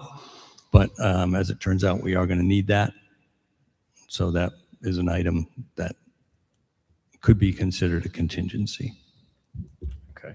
So what I'm hearing is we do not have you don't have 50, just a general, we don't have $100,000 buffer of, hey, you got an 80-year-old system. In our 40 years of experience, we run into some problems. We think we should do a 5% contingency.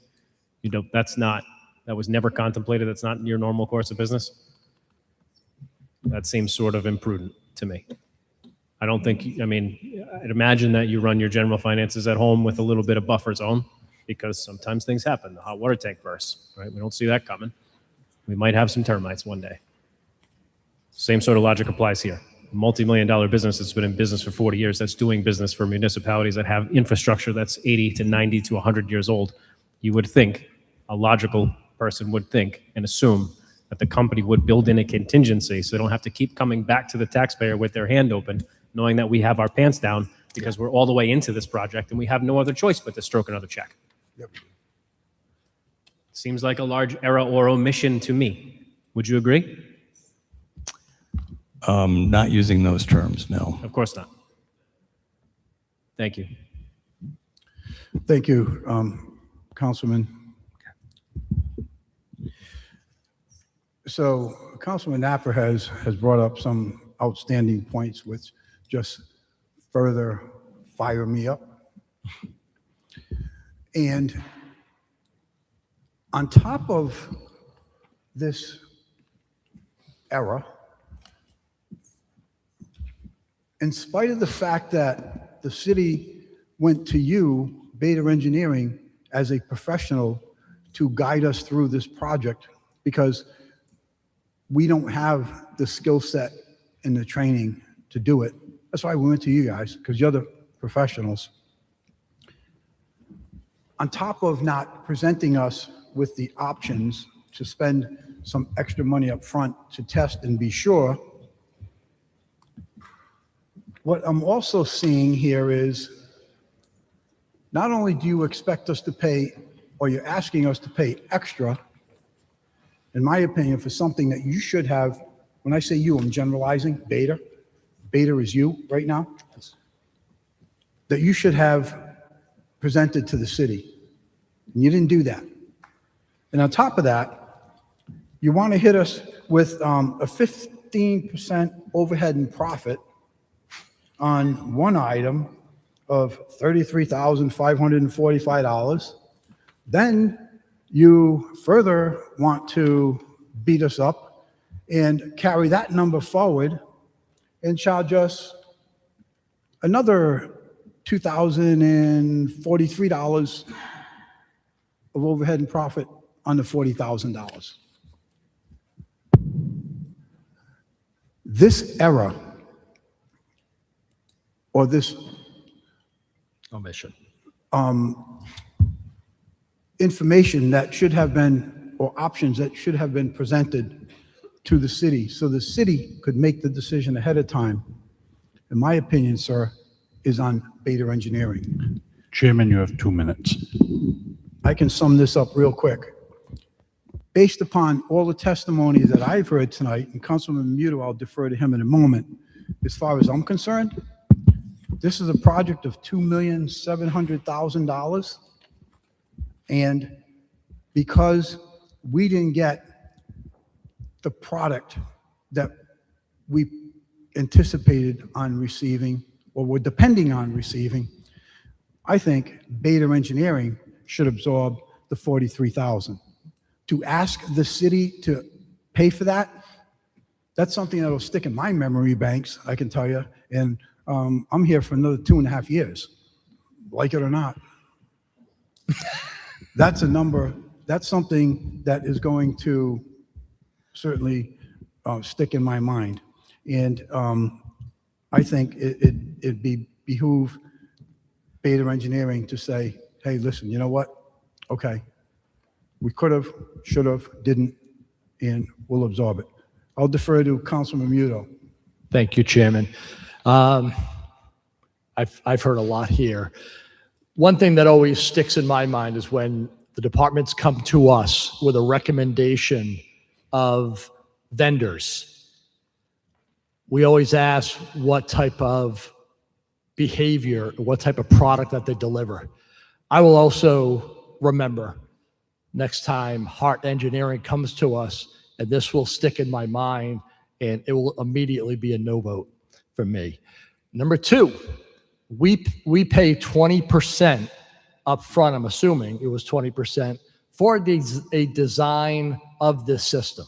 Is that correct?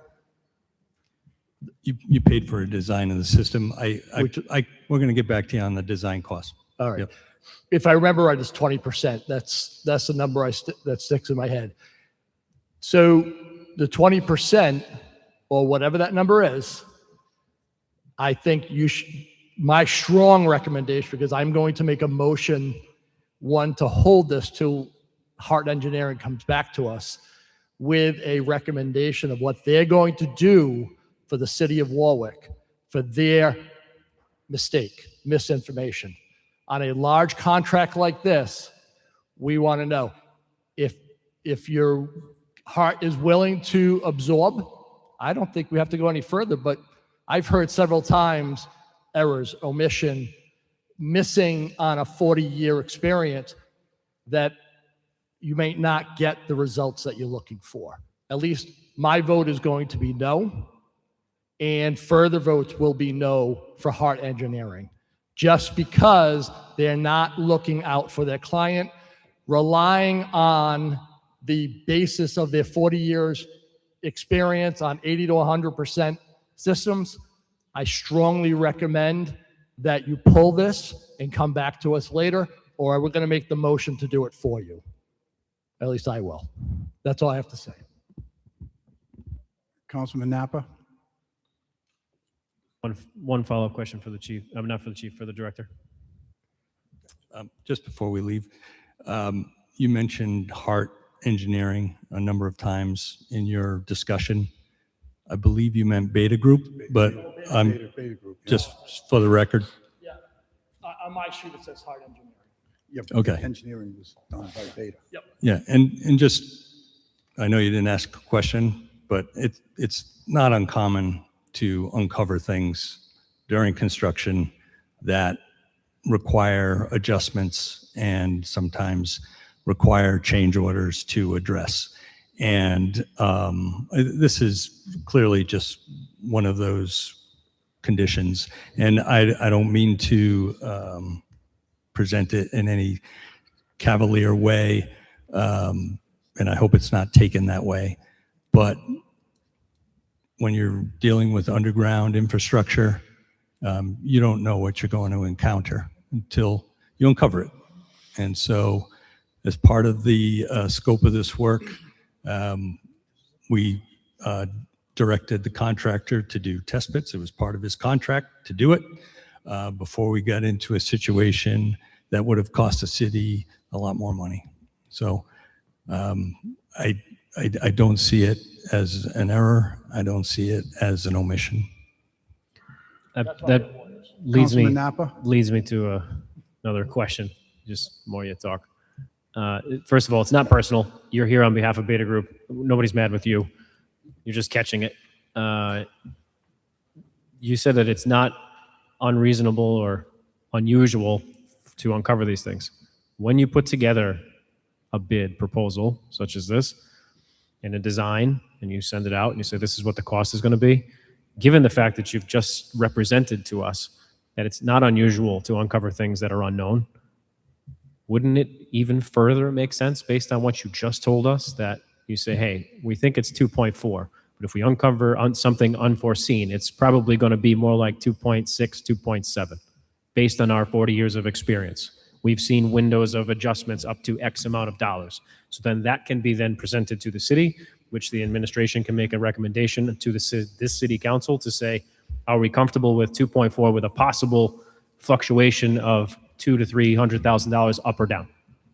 That to me makes a lot more sense than 2.4. Now we're good, one-time purchase, 2.4. And then every several months coming back to, oh, we uncovered one of those things that we think is probably reasonable for us to have uncovered, but we're going to keep quiet on it until we know we're going to dip back into the well in several months when we do ultimately uncover the thing that we know we're probably going to uncover, but we're not going to disclose that at the onset. That's what frustrates this whole purpose. This whole proceeding is based on that. And that is the omission, intentional omission.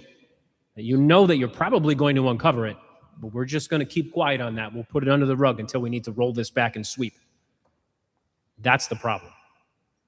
And Director, I do have one question for you. Can I just interrupt 1 second? Sorry, Yeah. Councilman. So I'm not sure if it was explained properly. The design that Beta did, Hard Engineering, the contractor that's doing the bypass, can do the work as designed. What the city is asking, what Jerry and Beta are asking for is the way it is existing in the field, there's a high chance that there would be a prolonged shutdown with a loss of pressure and a loss of service. We get that. We No, read the so- memo. Right. And cause We a understand that. Right. So we don't have to do this, but it's the $43,000 is the better way to do it. So Hard Engineering can do the work. We're also not disputing that fact. Yes, Chief. I am serious. What the frustrating point here is not the fact that there's an expense that, okay, we did uncover something and there's an expense. I just We want to get make it. sure that everyone was clear that we can We're- do the work as designed. Crystal clear. Okay, We're just, that's fine. we may cause more problems if we do it as designed because those Occam joints might fall apart. Correct. I've tapped those. I know what those are.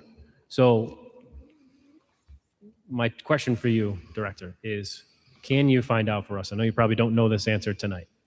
If Beta did in fact recommend test pits prior to, as part of an option for the city. And I know that neither of you have that answer for tonight because it was before your time and you weren't prepared with that information, which you were just probably here hoping that this went well. Can you get that information to see if it was presented? Is it, if it's available? It's not in writing. It would have been during a construction meeting, and there was literally no one left that was part of those construction meetings. They're all alive, though. Call them. See what they recall. We know these people, right? Yeah. I'm just asking to maybe ask the w- question. If you could indulge me. All right. Now, I know, like I said, I know it's before your time. I'm just hoping to get a little more info. If it doesn't get uncovered, it doesn't, but let's ask the question. That's all I got. Thank you, Councilman Napa. So, Mr. Bader, you can continue to say that it's not uncommon. Being involved in construction pretty much all my life,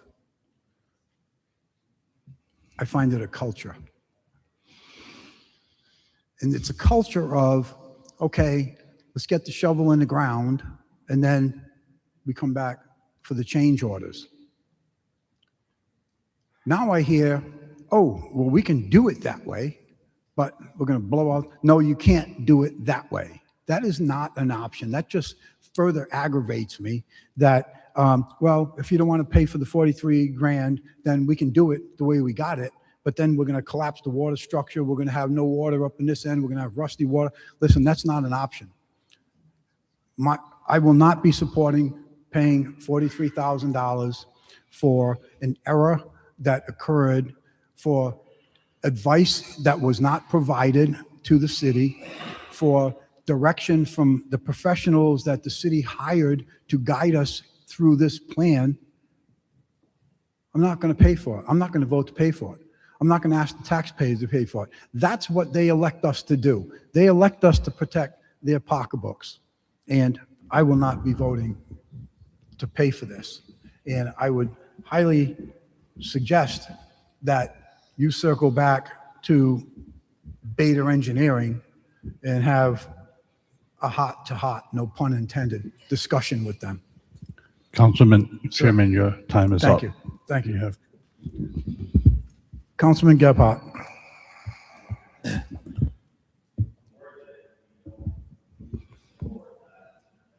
Said as the chief said, I'm worried that if we don't move this forward, that as the chief said, they can just go ahead and do it colloquially the wrong way and potentially open us up to more problems down the road. Would it be more prudent to have them go do it the right way and perhaps docket some action to go after the engineering firm who made the recommendation in the beginning, and try to recoup some of those, but just simply moving it forward or being halfway through the project and just stopping? I don't know what your hopeful outcome is.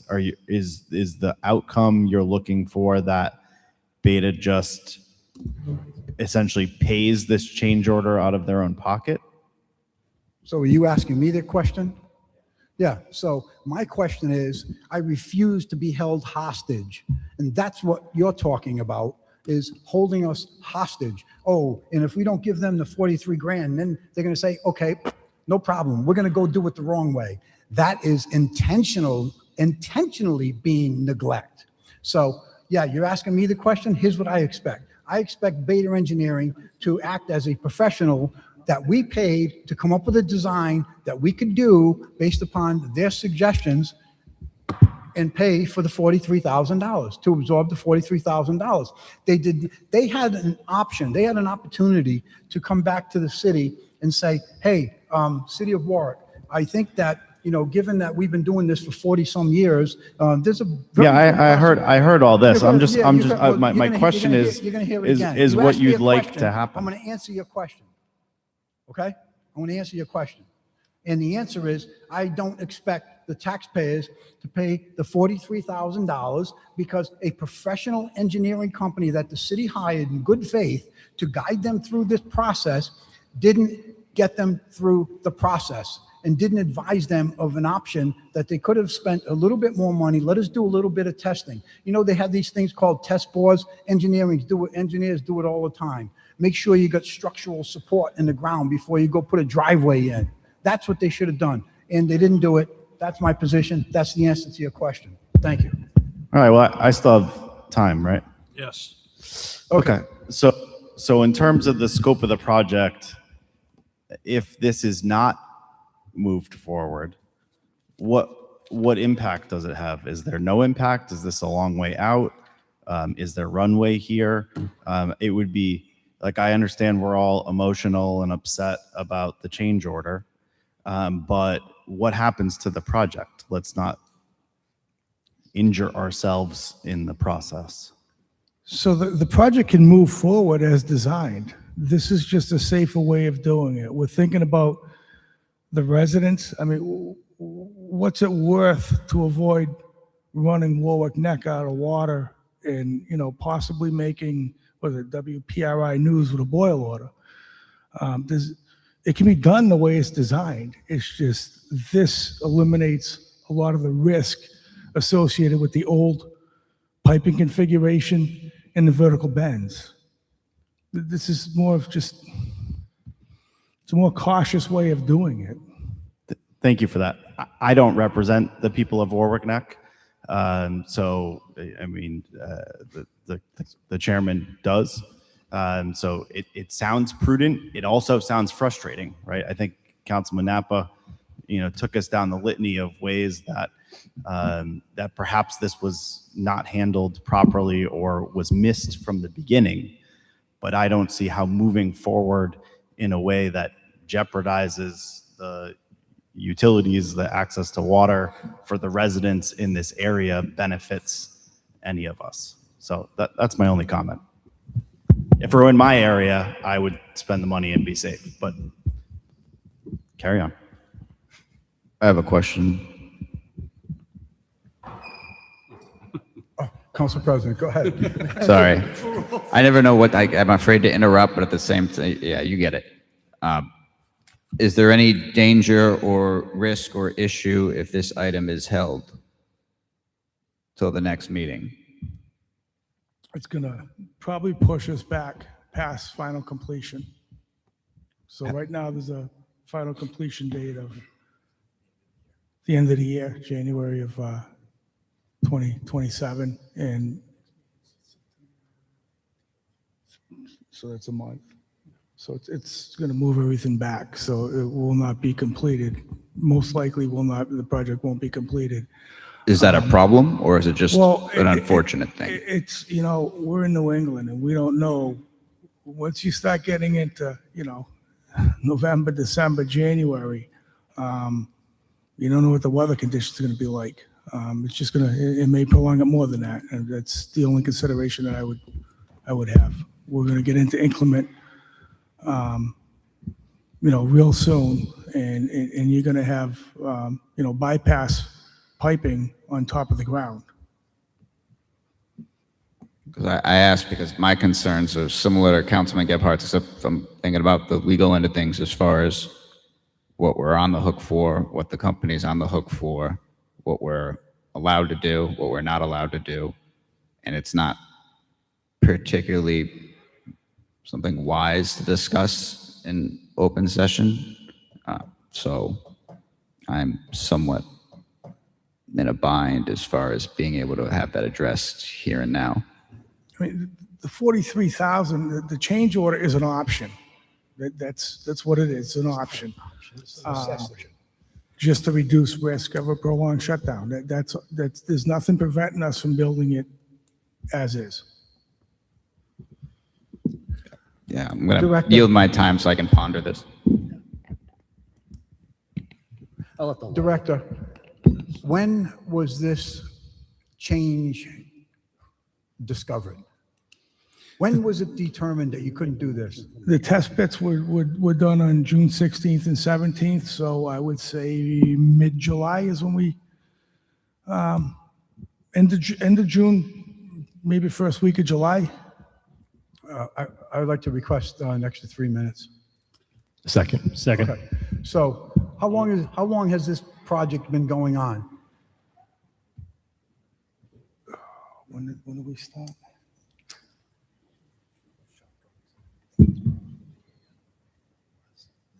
That's what I was, yeah, the end of the year last November. Beginning of the year. Excuse me? The beginning of the year, is that what you Last said? November. Oh, this has been going on since November 2025. Yes. And we're just discovering this error here? The test pits weren't dug until this past June. Well, this was just this past June. Yes. Why did it take so long to find out that, we can't do it that way? Because the contractor didn't mobilize, didn't get all the equipment there until most of the equipment was procured. The generator didn't arrive until June, so once the generator arrived and they had everything they needed to move forward, that's when they went on site, and that's when they dug the test pits. But this discovery happened without putting a shovel in the ground, right? No, they had to excavate the test pits. Which is what should have been done in the beginning. Well, that more or less was the beginning of the project in June. you heard where I am. I'm not going to continue with this. I refuse to be held hostage. I refuse to put the taxpayers held hostage.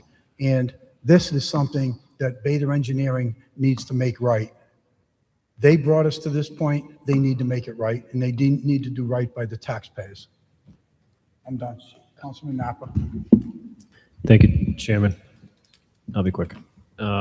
Director, just so I can understand, I'm hearing what Councilman Gebhardt has said. I'm listening to Council President Sinapi about options that we may need to discuss outside of an open forum as far as liabilities in this instance.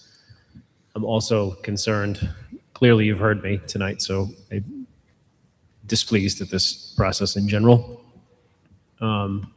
My concern is the language that you chose to use in your position paper, that further excavation may result in integrity loss, causing catastrophic failure. Catastrophic failure seems to me that would be more expensive than $43,000 if one of those joints drops or something else happens that because we're excavating, right? So because the joints aren't restrained, when you cut the pipe in order to put the bypass in, you have to thrust block it. And then you have to, it's the plan of operations, because we have to install the bypass piping before they disassemble the rest of the existing pipe, which begs the question, what are you going to block it up against? So in your professional opinion, the proper way to move forward from here as far as project completion, rather than setting aside the unforeseen cost that we're now presented with and who's going to pay for it and where that liability lands, is the proper way forward, moving forward with this plan as presented, setting aside all the other issues? Yes. Safest way for the taxpayer. Safest, that's the key. Cost effective. Okay. Keyword is safe. If we delay this, I mean, it's already been 6 months before the contractor could get the generator there. So there's clearly some delays that are outside of the city's hands. If this is held for 4 more weeks so we can do some discussions with the administration for liability issues and cost issues here, would that have a drastic negative impact on the community that we could not overcome? Or could we hit the pause button? Don't look at the Beta Engineering Group, please. Look at yourself. Don't look for them for any more advice. Not at least here. You can call them after. Would it be a problem to hit the pause button here so we can investigate what's the appropriate way to move forward, understanding that this likely is the direction we're going to take? We just want to understand the impact on the community if we say, hold the phone for 4 Well, weeks. that's the question. Is there liquidated damages if we push this? That's why I had to ask. Well, don't ask him, because they're going to be the one paying the damages. So there's liquidated damages on Hart Engineering's part if there's a delay in moving this project forward. So if we tell them we're going forward with what is designed, they move forward. If we tell them we're going to wait a month, they could come back with liquidated damages for a delay out of their control and out of their responsibility. That could cost the city money.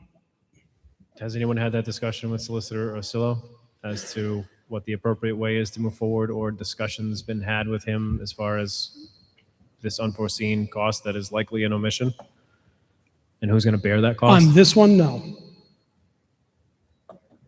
Heard. Okay. So, I mean, we can have that discussion, but I would hate to save the money today and it cost us from Hart Engineering tomorrow, and then decide, all right, we're moving forward with the better, safer bypass, but they've already started. Well, I think we can all, I think it seems to me that this body is of the understanding colloquially that this route forward is the best way for the community to keep the community safe and do the thing, do this right. I think the larger issue that I think we've identified and has unpacked here at length is there a liability, and if there is, who owes it? I can't answer that question. Right, I know you can't, Right. and none of us can. So that's, I think, what needs to get unpacked, and we need to bifurcate this issue. We have the issue of how do we move forward for the community safely, and we have the issue of there is clearly a liability and who owes it. We need to, in my opinion, we need to separate that. So my time is up. That's all I have. Thank you. So what I think we need to do is we need to stop letting the city get into this position in the first place. This madness has got to stop, where it just comes to us and, oh, well, if you don't do it, this is what's going to happen. And if you don't give us the okay now, it's going to happen. And if you make us wait for another month, that's what's going to happen. Somewheres, sometime, this has to stop, because this has been going on for a long time. Rest my case. Councilman DeLuise, please. Okay, so if this did get approved, okay, what's to say that a month from now, there are more unforeseen circumstances? What if they find ledge that they can't blast through? What if they, is there any kind of guarantee that if the council approves the 43,000, that there's not going to be something else down the line? Say, hey, you know what, months from, well, we didn't foresee this, and we need another 60,000. What is there any guarantee that these projects, this is underground, this is, you know, you're near neighborhoods, you're near, this is the ocean state. You don't know what's going to be under there, okay? When I was building my house over 30 years ago, my original design called for pile driving telephone poles into the earth, okay? That didn't work, and as they were pile driving, they hit ledge and they broke my neighbor's windows. So I had to redesign the whole foundation, okay? So what is the guarantee that this is going to be the last time that this company asks for money? There's no guarantee, I don't think. I mean, if you could... Death and taxes. Okay. I'm sitting here for 5 hours. I'm not really joking right now. But who's going to guarantee that? If this council did approve the 43,000, who's going to say, you know, a week from now, we hit a gigantic boulder that can't be moved? I don't know. There needs to be some kind of guarantees.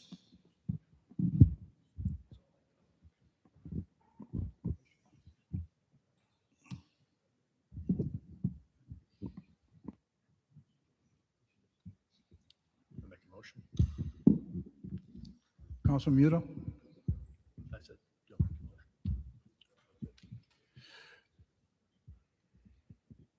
The gentleman from Beta Engineering. Yes. Are you an officer of Beta Engineering?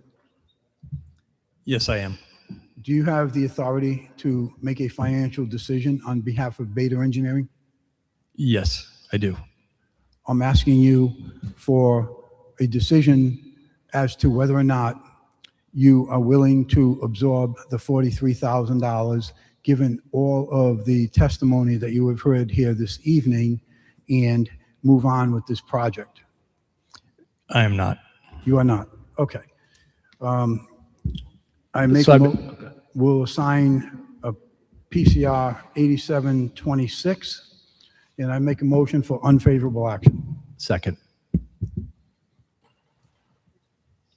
We have a motion, we have a second. All in favor?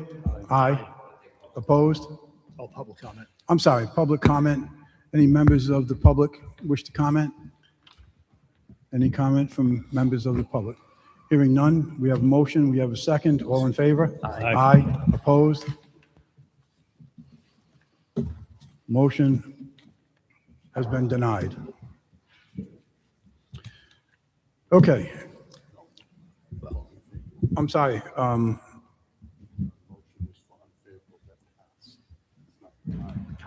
I made a motion to deny payment. Yes. Okay. Sorry. Yeah, we have a PCR. It's 8726. Okay. Next item, item number 12. Mr. Chairman, we Sure. couldn't hear the vote report. Could members, everyone voted unfavorable? Yes. Thank you. Okay, item number 12, 2027-093, found on page 70, DJI drones for the Warwick Police Department. Welcome, Major. Hi, evening. Ryan Sommerger, Major with our police department. I hope you're enjoying your evening. I have been. Thank you. We're so glad to have you here. Councilman Muto. Oh, thank you. Hi, Major. Evening. I'd like to give a little background on what the drones are for. We've talked about drones in this chamber before. There's a lot of conversation in the public about it. We just explained to us what the purpose of these drones are, how they're operated, what's the total cost of ownership. Sure. Okay. So we went out to bid for these 3 specific drones. These are manually operated, localized controlled drones. So you think about it, we have different tiers of the drone program currently in the department. So we have 3 right now. 2 of these miniature, like bird-sized drones by tactical teams are used for checking rooms, gaining entry into to houses and hallways, corridors. But those are tactical deployment only. The acquisition of the Flock DFR, Drone First Responder Program, which we haven't taken possession of yet. We're still working out some of the logistics. That's a high Overwatch type where it's between 200 and 400 feet. It's also the size of an albatross. You're not going to fly that in the backyard where there's a shed or a clothesline, and it's $150,000. So you're not going to bring that down to ground level where it can get damaged. So we have a shortcoming where drone technology is rapidly advancing, and there's a need for having an intermediate level drone by a first responder on a scene where we can hover over an area, bring it down outside of a window, need be. And then with all the technological advancements in the past few years of these drones, they have thermal vision, night vision, laser range finding. They can be used in all sorts of situations, from missing toddlers to a cat in a tree to a suspect running out the back door on foot. They all work in conjunction with each other, but the point of this program is it would be an immediate on scene. The officer goes to his trunk and then can deploy the drone as needed once they get certified with their Part 107 license that we're working on right now. We have 7 drone operators. They're mostly assigned to the traffic unit. They've used the one existing drone that we've had for the past 5 years for serious accidents and reconstruction type programs. But we're looking to bolster that program, have about 25 operators coming up sometime next year so we can get these out in the field as needed.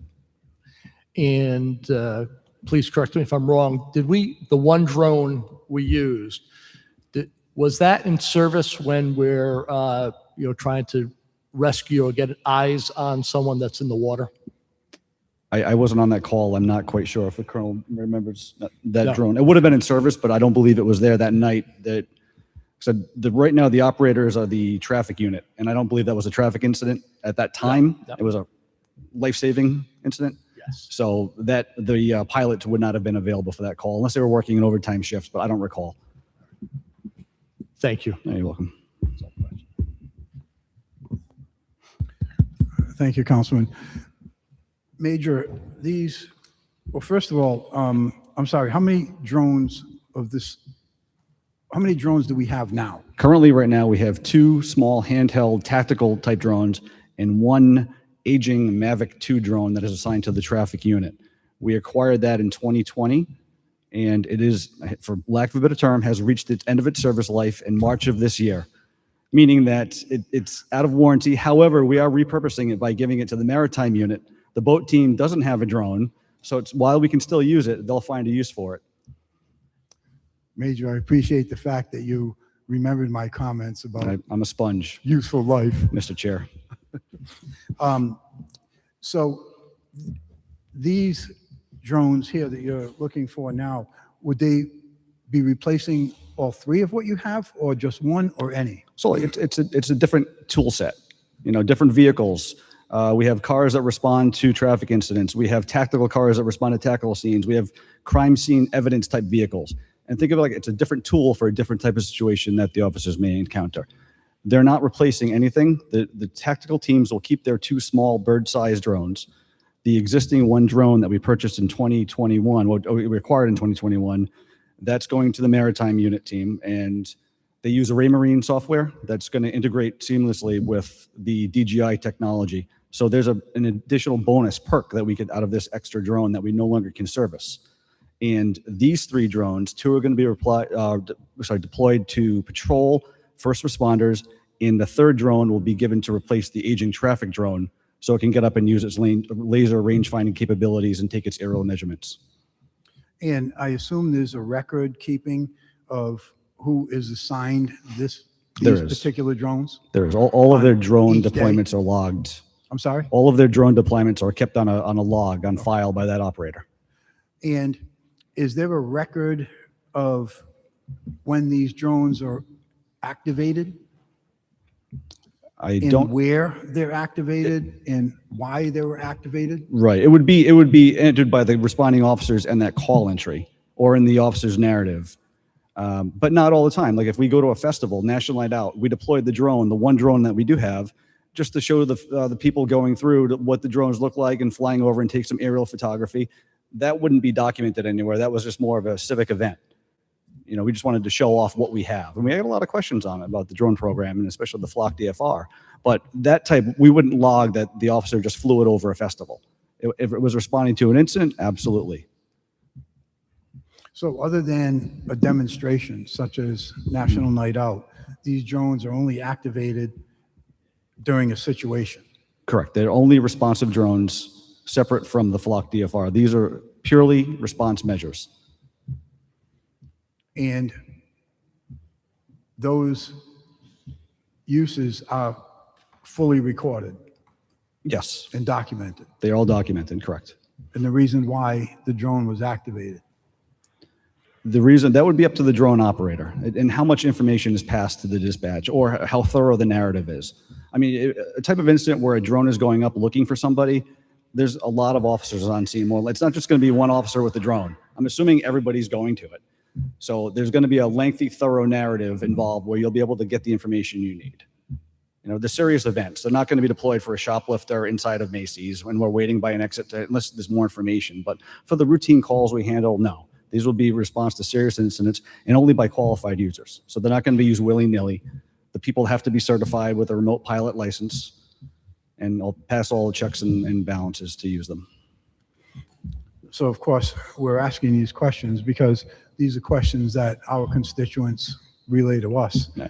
Their concerns of their privacy, their concerns of, okay, so we have, you know, a cookout in our backyard. You know, is there going to be a drone flying over our head to see, you know, who's at the cookout? I understand Those are that. the type of things that the people we represent and you also represent. Those are their questions. Those are their No. concerns. Basically, to answer your question, a crime would have had been committed or someone's life is in danger. Okay. Or, you know, there's a third situation if we're doing a traffic survey and they're taking measurements. So they could have fallen into that category as well, but that would be very specific to that response. Like I said, we're doing a road closure or there's a parade or a festival coming up and we need to take measurements for parking. But there are valid uses for these. Do those drones have speed cameras on them? Not yet. They do have spotlights and speakers That's, and yeah. that's one of my concerns, Major. No, they're Glad not you being put used. They're that on not the being record. used for traffic enforcement on any level whatsoever. They will not be integrated at all for traffic enforcement on any level whatsoever. So these drones, I'm going to repeat what you said, will not be used for traffic enforcement ever. Correct. Ever, like ever, unless something changes in our lifetime. But for the time being, for the next foreseeable future, they're not. The intended purpose of this is strictly reactive to crimes and life safety. So I'll take that to negate, not yet. No, we have a policy in place, and we're going to abide by the policy. So I can't speak for down the road and 5 years from now when none of us are here. I don't. If someone else changes things, but for right now, the policy that is not its use, and we intend to abide by the policy. Major, your last comments were spoken like a true politician. Thank you. So, Thank you, Major. Thank you for answering those questions. Any other questions? Councilman Ricks. Thank you. So I see in the specs that they have a speaker. Do they have a microphone? there is an ability, yes, there is an ability to transmit and speak. I believe, to answer your question, I'm not quite positive. I know that we have a speaker capability to give commands. If we need someone to come out of a house or someone's hiding under a boat, we can communicate. I'm not quite sure if they can communicate back. I don't have that. Okay, so that's always one of the concerns, such as with the flock cameras, for instance, I know that we have the ordinance on the books that even though theoretically the flock ALPR cameras could pick up audio, and that they do in fact pick up audio in some jurisdictions, that that would be a violation of Warwick's ordinance. So here in Warwick, they don't. But wanting to stick to that similar topic, current bid, is that something that picking up audio, would that be the type of specification that would be reasonably necessary for some of the activities that or tasks that the drones would be performing? Picking up audio, whether it records or it has the ability to capture, or I mean, it can record video, fine. I don't, if it records specifically, you're worried about audio, I don't know. There may be a need, if it has that option or that capability, there may be a need for the user. But additionally, like I said, if this drone is being used, there's lots of officers on scene, and you have body cams everywhere recording audio and visual if that drone is being deployed for a life-serious event. So there will be audio recordings on some level during that investigation and on that scene. Yeah, and certainly for accountability purposes and the like, audio recording on body cams, I'm all for it. On the other hand, when it comes to a drone that could theoretically, I know that there's oversight. I know that no one is going to here today be planning in advance that a drone be eavesdropping, so to speak. But if it could get low to the ground like that, well, one of those areas where, as a city councilor, hearing from a lot of people about concerns about cameras everywhere, that sort of thing, it is a sort of issue where I would be a lot more comfortable with this type of drone if any audio recording function that it did have were disabled, because unless someone corrects me and tells me otherwise, gives me some good examples, it seems like, for pretty much exactly the reasons that you're stating, that those situations where audio would need to be recorded, a police officer would be there present. I understand. You're going with the surveillance state route. But let me pitch it as this. There's a manhunt. There's a guy who wants to surrender and makes utterances. He's a suspect in a crime where he's committed some heinous act. You would want to capture those. And let's say there's no officers around and he's coming out of a wooded area. We'd want to capture those statements and use them as evidentiary purposes. It'd be just as beneficial as someone is worrying about the flying over their backyard and capturing a conversation about a barbecue. We would want the evidence if someone made a statement or someone's talking to another co-conspirator and they're fleeing the scene and we're trying to track them down. There are benefits as well to deploying the drone, and it does have that capability. I will get you the answer, but going back to your scenario where it's hovering over, if that were ever the situation, we would be there with a search warrant and it would be specified in the warrant that we're using this type of tool. We're not using it as a surveillance tool on the general public.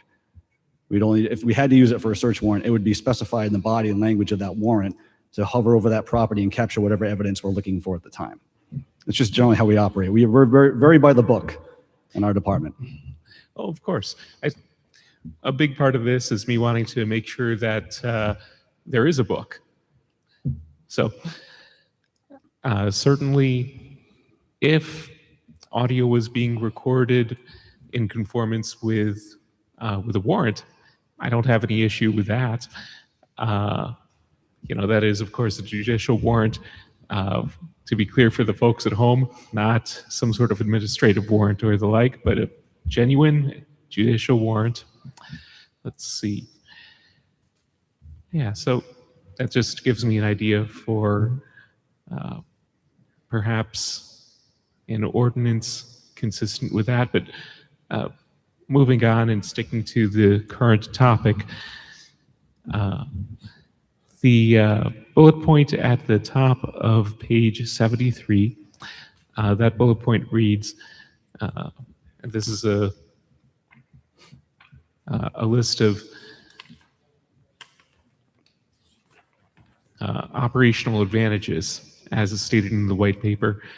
That last bullet point at the top of page 73 reads, augmentation and supportive uses with the pending Flock DFR program, allowing for constant and localized coverage of an incident where manual control is needed or the DFR requires recharge. So that's just a point that I want to make sure that I have some clarification on. So these proposed drones as part of this bid, they would not be Flock drones, and they would not actually be integrated with the Flock program. These would strictly be under local Warwick Police Department control. Flock staff would not have access to them.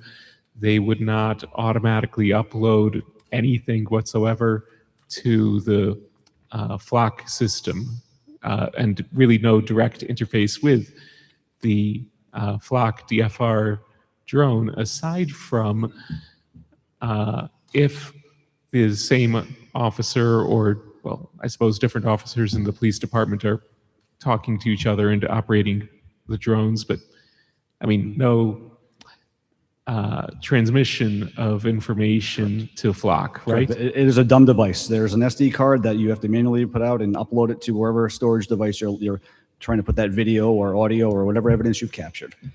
That is where the Flock is a fully autonomous system that is deployed through our computer dispatch system, sent ahead of the officer, gives the bird's eye view, and whether we recall it or not, it basically hovers above that incident scene. These are small, localized, manually controlled, separate. There is no integration with the Flock. It's augmentation, meaning I said the Flock DFR, while it has its benefits, can hover over scene, including travel time, 49 minutes, give or take. Then it flies back to headquarters, lands on the roof, and gets a new battery and goes back out there if it's needed. This system has 4 batteries, a rechargeable, robust charger that's weatherproof, and basically you can fly it directly, indefinitely over the scene as needed. So it works in augmentation with that system, but it's not in conjunction with or part of. Let's see. And yeah, Gentlemen, you have 2 minutes. Thank you. So I'll hurry along here. So the initial bid was for 2 of the 4T models and optional 1 of the 3T models, but the bid that we're considering would be for 3 of the 4T models. Any particular reason why 3 of the 4Ts? And alternatively, was there any consideration of going with, say, 2 or 3 of the Model 3s to save on the cost? Because it looks like, according to the lowest bidder, there was about comparing the lowest bidder on each, it would be a cost savings of about a little over $2,000 each, going with the Model 3 over the Model 4T. I think on those, you have to look at the items that were requested. When you break it down, and we looked at it, it works out to less than $1,000 per drone if you went from the 4T to the 3T. It's roughly, you have to make sure that there's 1 item bid on as opposed to 2 or 3, because it was confusing when we went on for this type of bid, having 2 4Ts and 1 3T, or 2 3Ts and 1 4T. Just make sure, but it does work out to under $1,000. I think it was close to $800 difference. The reason why we chose the 4T is future proofing. The 3T came out 2 years ahead of the 4T. It doesn't have the zoom capabilities that it does. It doesn't have the night vision camera. It has a limited pixelized thermal vision, and it doesn't have the rangefinder. Part of this program is to give to the traffic unit so they can fly up and do all the aerial measurements rather than walk along with they'll still have to use the wheel for confirmation, but it saves them time. We need that laser rangefinder for some of the incidents that we respond to. So it has more benefits. It's future-proof. It's a newer platform, better battery time, and there's another benefits: the longer endurance, faster speed, 15-mile range, line of sight. All benefits over the 3T. 3T is 9.3 miles. It's a slower drone. It has less endurance, and it's an older model, basically. And we learned that when you initially went with the Mavic 2, which we currently use for traffic. We purchased that in 2020, acquired it in 2021. That came out in 2018. So in this model, let's just get the right one from the get-go, future-proof it, not have to worry about it. And as we build this program, we're looking to have the best equipment. And if it's a short If it's only a few $100s either way, I think that justifies the cost. Well, we say $1,000 or a few $100s, but from looking over the bid specs and the bids, I think that Councilman, you have 1 minute. thank you. I think that the low bid that I saw in the Model 3 was a 7,360. So total difference of times 3 would be a total difference of $6,297. It's possible that maybe I missed a spec in there, but just pointing out that there is that difference. There is. So I want to make sure that that was fully considered. It was. I'm And we not saying- consulted with our current drone pilots on their recommendations, what they are comfortable using, the capabilities. They've researched it. It was pretty much unanimous across the board that the 4T is the way to go. It's just a more better, robust platform, and it's useful life of the program. And again, it has all the replacement parts. I believe it has a different charger. That's also one of the things I explained, that weatherproof charger. It's specific to the 4T and not the 3T. That might be throwing off the costs as well. We'd have to be getting a different charger for the 3T model. We want that fully enclosed kit with the 4 replacement batteries, the carrying case, so we can carry out to a scene if they're not near a vehicle. And it's heavy. So I think there's just some different specs. If you just weigh it 3T to 4T, and the accessories that come along with it might throw the price off a little bit. Okay. I can see the justification there. I suppose one more question would be, we're effectively going from one drone of this general nature to a total of 4, 3 being here in this bid, but then also the Flock DFR, which is certainly a large upgrade too. So what exactly is the justification for getting 3 here as opposed to, say, 1 or 2? Because currently we're increasing our drone operator team from 7 to 25 sometime late fall, with more on the way. We purchased all the software to get them fully licensed. We're looking to expand it. There's infinite uses for drones, as we see around the world right now, but for everything from surveying to surveying and doing inspections on equipment. I didn't say surveilling, I said surveying. To obviously responding to incidents, and we can use it for a number of ways, but we're looking to increase. And you know what? It's a selling point as well. It shows that we're a full service agency. There's nothing that we can't handle. And it also helps with recruitment. People might want to come here if they're interested in drones. Just another benefit that we have, another unit or a specialty team that we can put in our hat and say, look at us. Other departments don't have this. We have a fully functional drone team right now. It can only help. But obviously using it for its intended purpose is the primary goal of this program. But basically, right now, we're looking to improve or increase our drone capabilities going forward in the future. Councilman, your time is up. Did you want to request an extra minute or so? Or Please, a request for 1 additional minute. make a motion to give the councilman an additional minute? We have a second. All in favor? Aye. Go ahead, Councilman. What sort of equipment would be inspected by drones? Sure, do you repeat that? I believe that you said that equipment would be inspected by drones. If we had to inspect radio towers, or for instance, we have a tower on top of MetLife right now, or a microwave transmitter that hits the south end of the city. Or rather than asking permission from security if they're there, can we go up there and visit? We could fly up there if there's something wrong with it, or if something wasn't operating properly. Just infrastructure we could use it for. But has the quality camera, it might be beneficial. I'm just thinking potential uses for this for us. I'm sure there are other areas that we could probably inspect. But I know, like for bridge inspections, they're using drones. We're not inspecting bridges, but we do have police equipment and property that we might want to keep an eye on. So I don't claim to know the exact right number of drones that Warwick should necessarily have. Obviously, this is something that a lot of cities are adopting. I do have some hesitations here, and I certainly do appreciate your preparedness and your candor.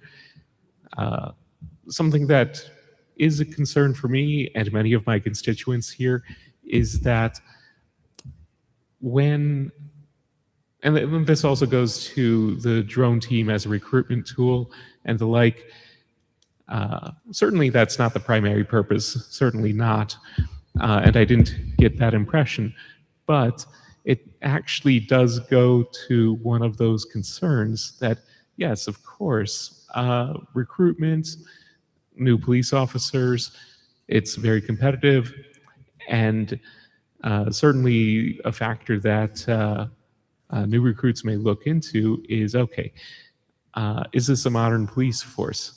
Are they properly equipped? Things like that. But Councilman. Thank you. You're in 2 minutes now. Thank you. I'm sorry. I'm sorry, Chair.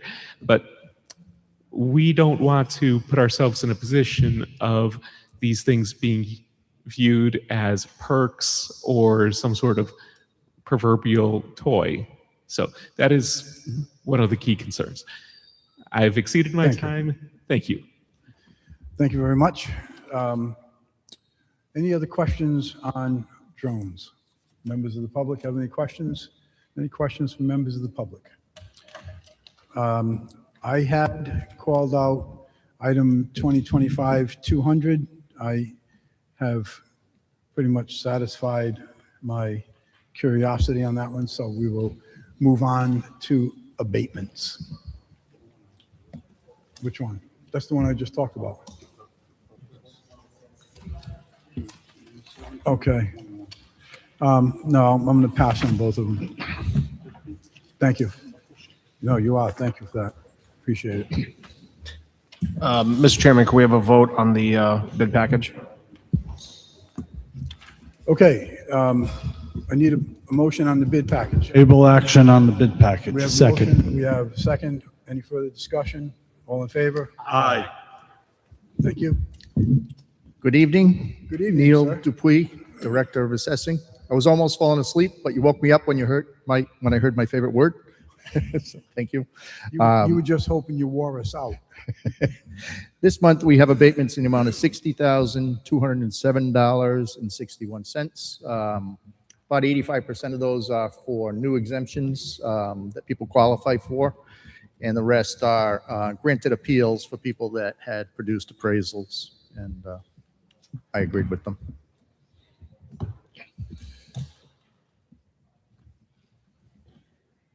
Director, so, excuse me, there's several items on here.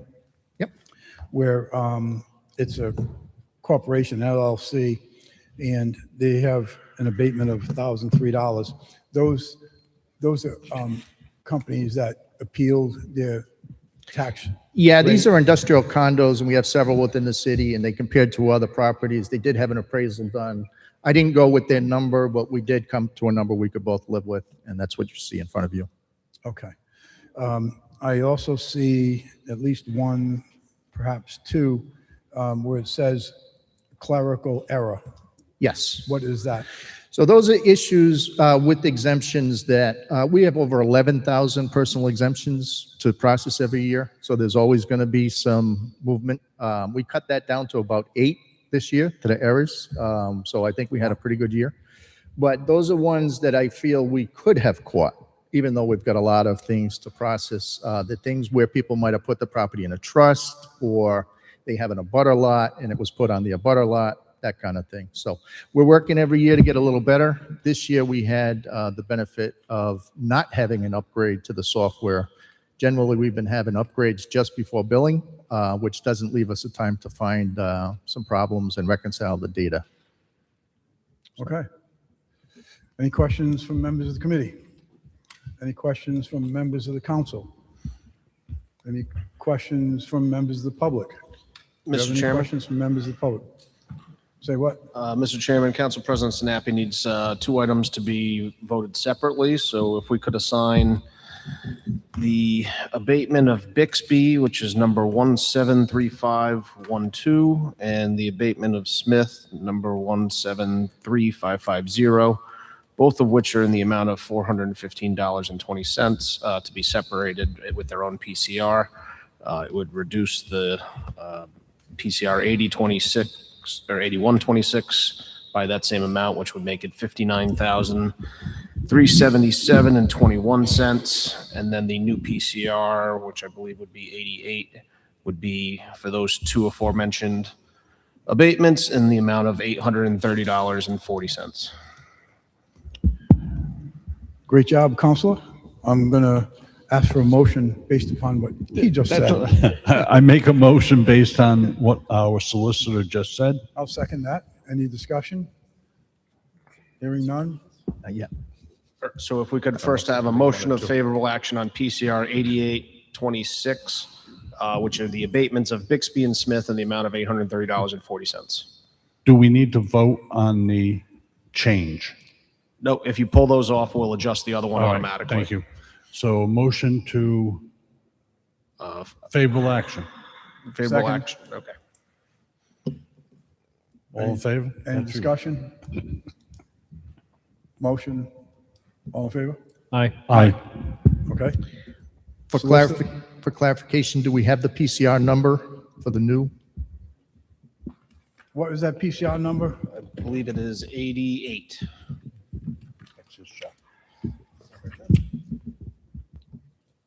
PCR, hold on. It's PCR. 88. PCR 88-26. Thank you. Welcome. And we will let the council solicitor read all the details in the record. Anything else? No, because it's the same action, so they're bundled together, but now we just need a recommendation on PCR 8126, which is now in the revised amount of $59,377.21. All action. All in favor? Aye. Aye. Need a motion? Finance Committee is adjourned. And it is 9:39. Would the Ordinance Committee please convene? No, 88.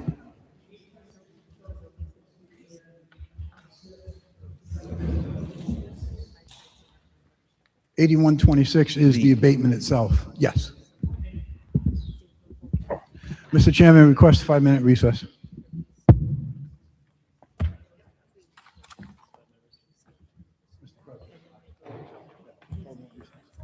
Would the Ordinance Committee convene?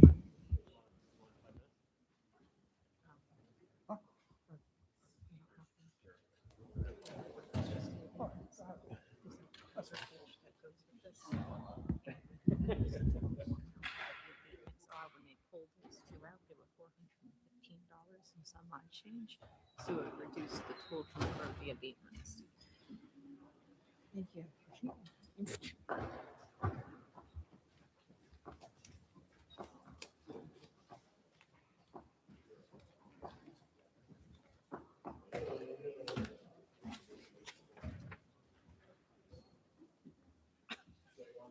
No.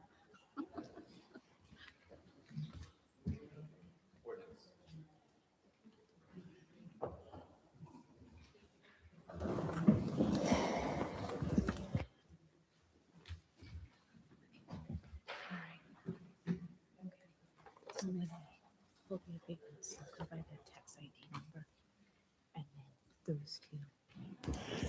Okay, the time is now 9:40 and the Ordinance Committee is now in session. First order of business is acceptance of the committee minutes held on July 6th, 2026. Do I have a motion? Move to approve. Motion favorable action. Do I have a second? Second. So I believe we have one abstention on this and all in favor to approve the minutes of July 6th. Aye. And one abstention, Councilman Gebhardt.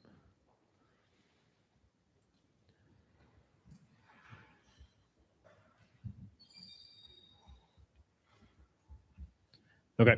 First order of business, PCO 3-26, an ordinance establishing a financial oversight commission. This was docketed by Councilman Muto and Councilman Lattiser. Councilman Muto, would you like the floor on this?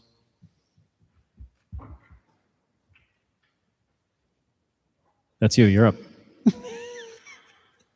Put your ears in. Put your ears in.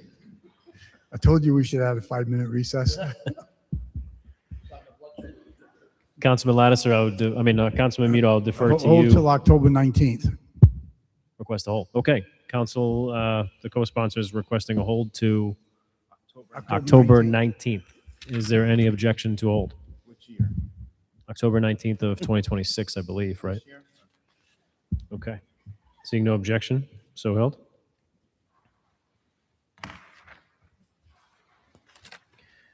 Second order of business, PCO 8-26, an ordinance establishing a real estate non-utilization tax. This is docketed by Council President Sinapi. Council President, what is your pleasure on this item? For the commercial non-utilization item, hold till the September meeting? As I look at September- the solicitor, hopefully. September 14th to allow the solicitor to do some work? He gave me a Any tentative maybe, so yeah. objections to that hold request? Seeing none, so held.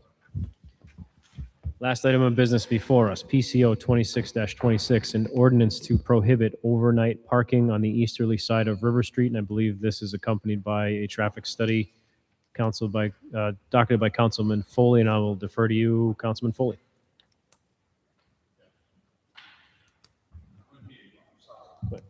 All you old timers need to put your ears back in.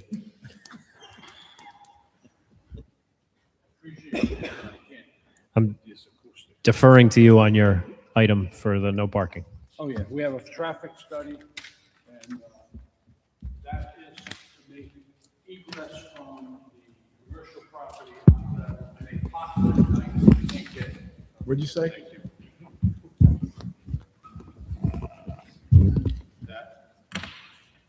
It's on. There is a traffic study, and what happens is when they park overnight there, from that commercial property that is on that street, trying to exit, their trucks can't make it safely. Is it safe to say you're looking for favorable action? He is requesting favorable action. There we go. Any further discussion by this committee? Questions or comments by the members of the full council? Questions or comments by members of the public? This is on for first passage. Do I have a motion? Move favorable action. Of a second? And all in favor? Aye. Recommendation is favorable on first passage. It is 9:44. We stand adjourned. Ordinance Committee. Well done, Chairman. Would the intergovernmental committee please convene?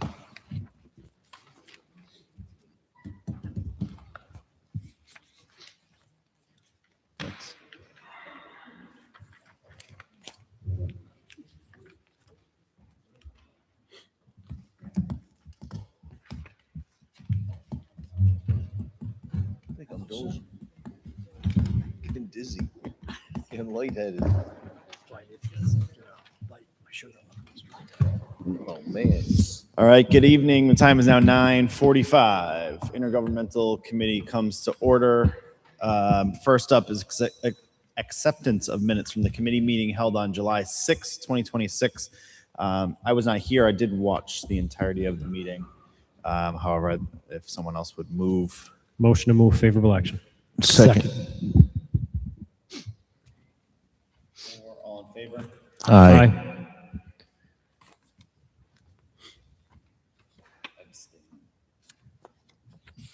Okay, we have four appointments. We have four appointments this evening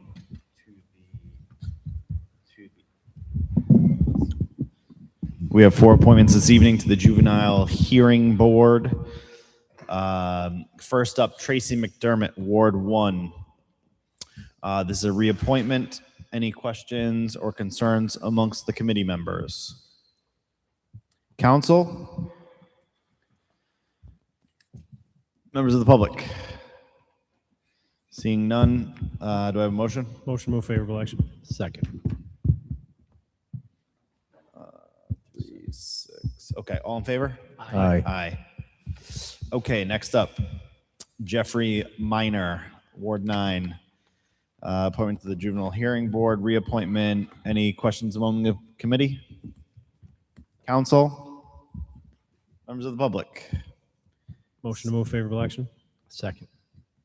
All in favor? Aye. Aye.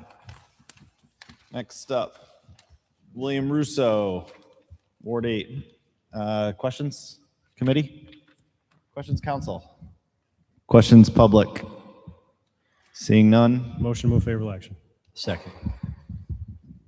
All in favor? Aye. Kara Holtz, Ward 8. Questions, committee? Questions, council? Questions, public? Motion to move favorable action. Second. All in favor? Aye. Intergovernmental is adjourned, 9:47. Would the Public Properties, Land Use, and Community Affairs Committee please convene? That's you. Oh, yeah.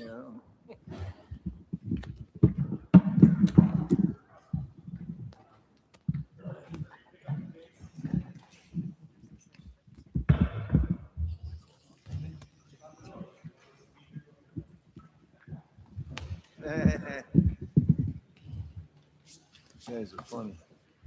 Yeah.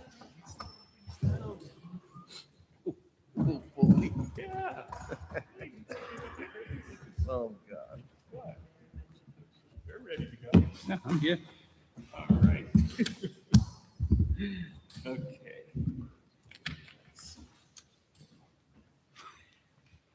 The City Council Committee on Public Properties, Land Use, and Community Affairs convenes at 9:48.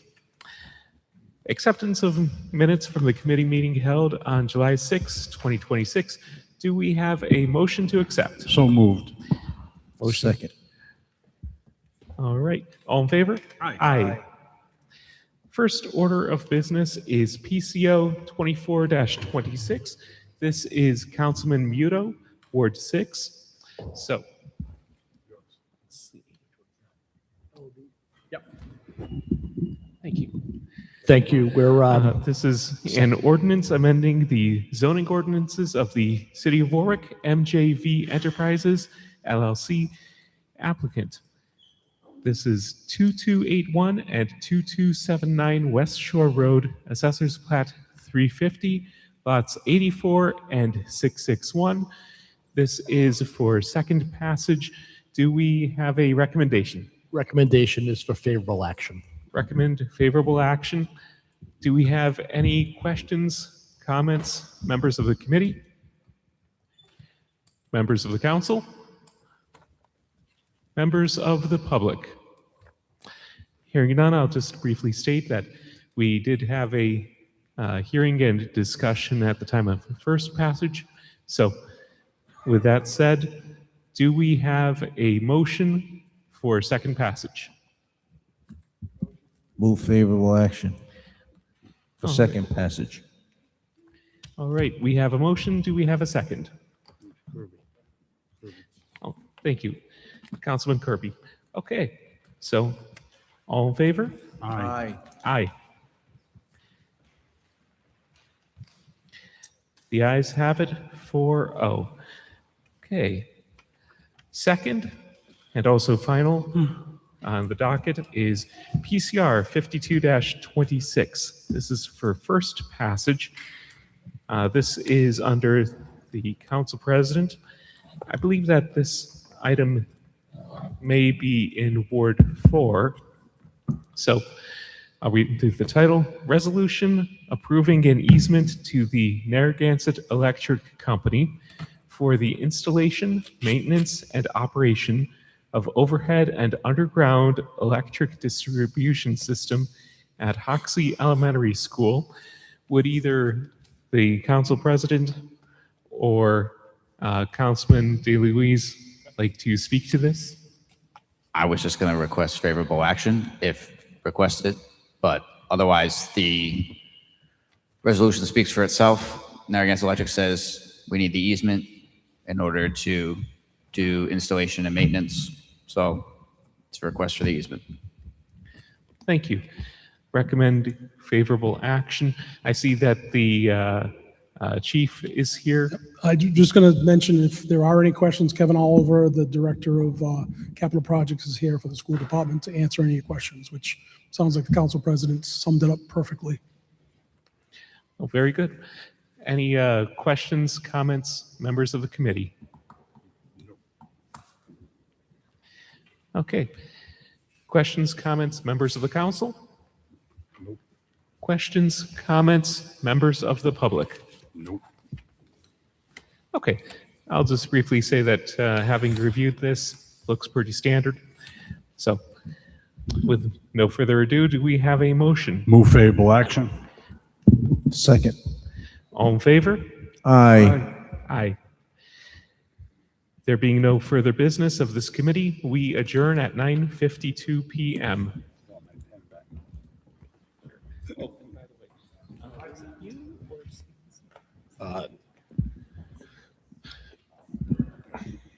Next up will be the reconvening of the city council in a few minutes.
Close my eyes when I see something in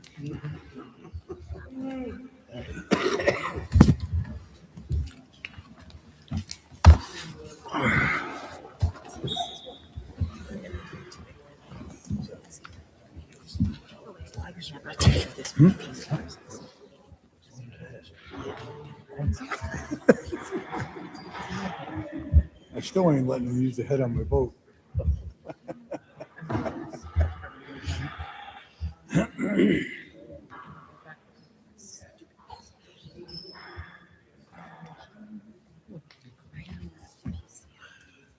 don't know if it's my hearing's getting worse or what. I'm having a hard time hearing anybody tonight. The one I heard best was who was it? I think it was Phil. He stood a little further from the mic. But when they get closer. The next available is going to be 49.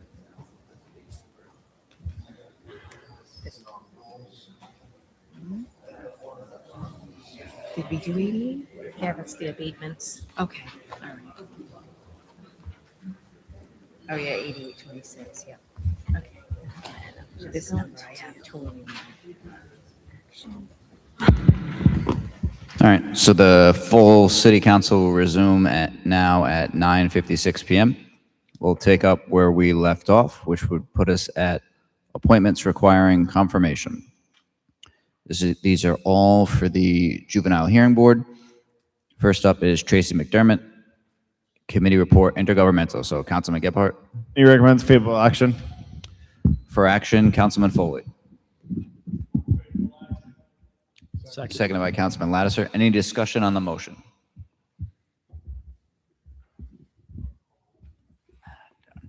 All right. Seeing none, clerk will please call the roll.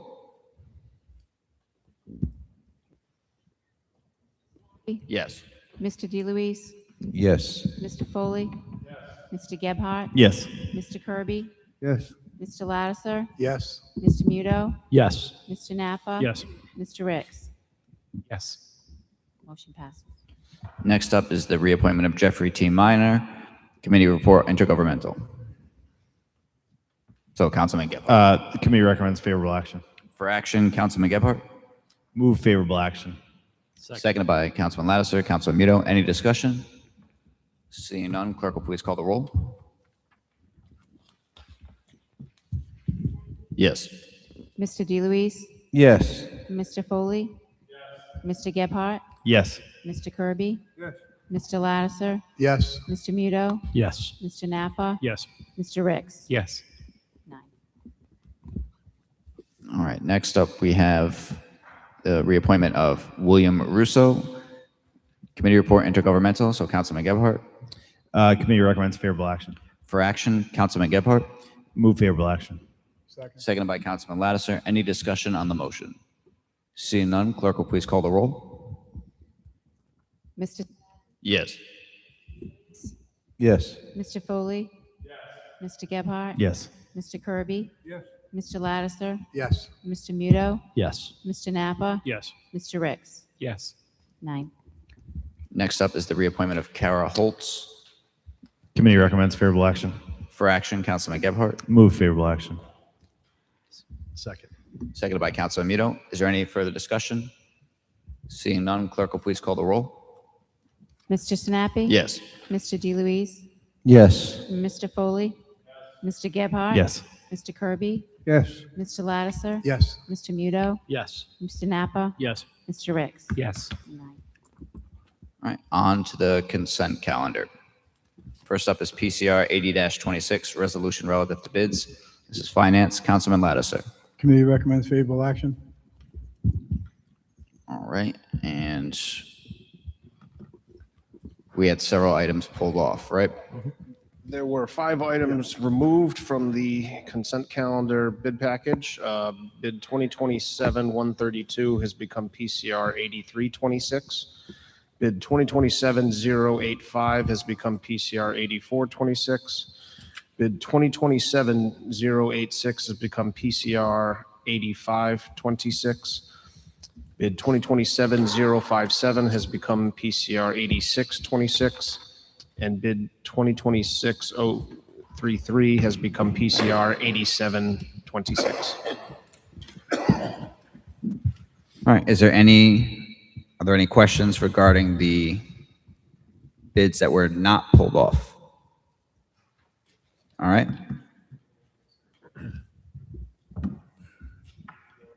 Oh, Yeah. for action, Councilman Move Lattiser. favorable action on PCR 80-26. Seconded by Councilman Muto. Any further discussion? All right, so then we move on to abatements. PCR 81-26, resolution relative to abatements. Councilman Lattiser. Move favorable action with amendments. 2 items removed from the abatement package, which reduces PCR 8126 to a number of $59,377.21. The 2 items removed were abatements relative to Bixby and Smith in total of $830.40, which is now PCR 8826. All right, so regarding 81-26, Councilman Lattiser already moved favorable action. Is there a second? Councilman Muto seconds.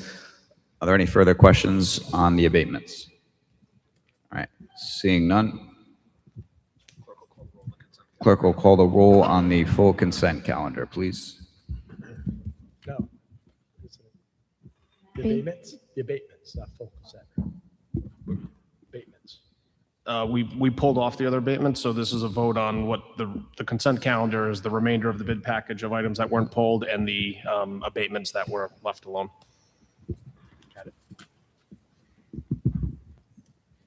Mr. Sinapi? Yes. Mr. DeLuise? Mr. Foley? Mr. Gebhardt? Yes. Mr. Kirby? Yes. Mr. Lattiser? Yes. Mr. Muto? Yes. Mr. Napa? Yes. Mr. Ricks? Yes. 9. All right, and now we'll start with the items that were pulled off. First is bid 2027-132, which is now PCR 83-26. Councilman Lattiser. Yes, the amendment, excuse me, the amendment at the request of the director was to reduce the award from $1,950,000 to $1,600,000. All right, so for action, Councilman Lattiser, Move favorable action on PCR 83-26 on the amendment. on the, as amended. All right, and then seconded by Councilman Muto. Is there any discussion on the proposed amendment? Seeing none, clerk will please call the roll on the proposed amendment. Mr. Sinapi? Yes. Mr. DeLuise? Yes. Mr. Foley?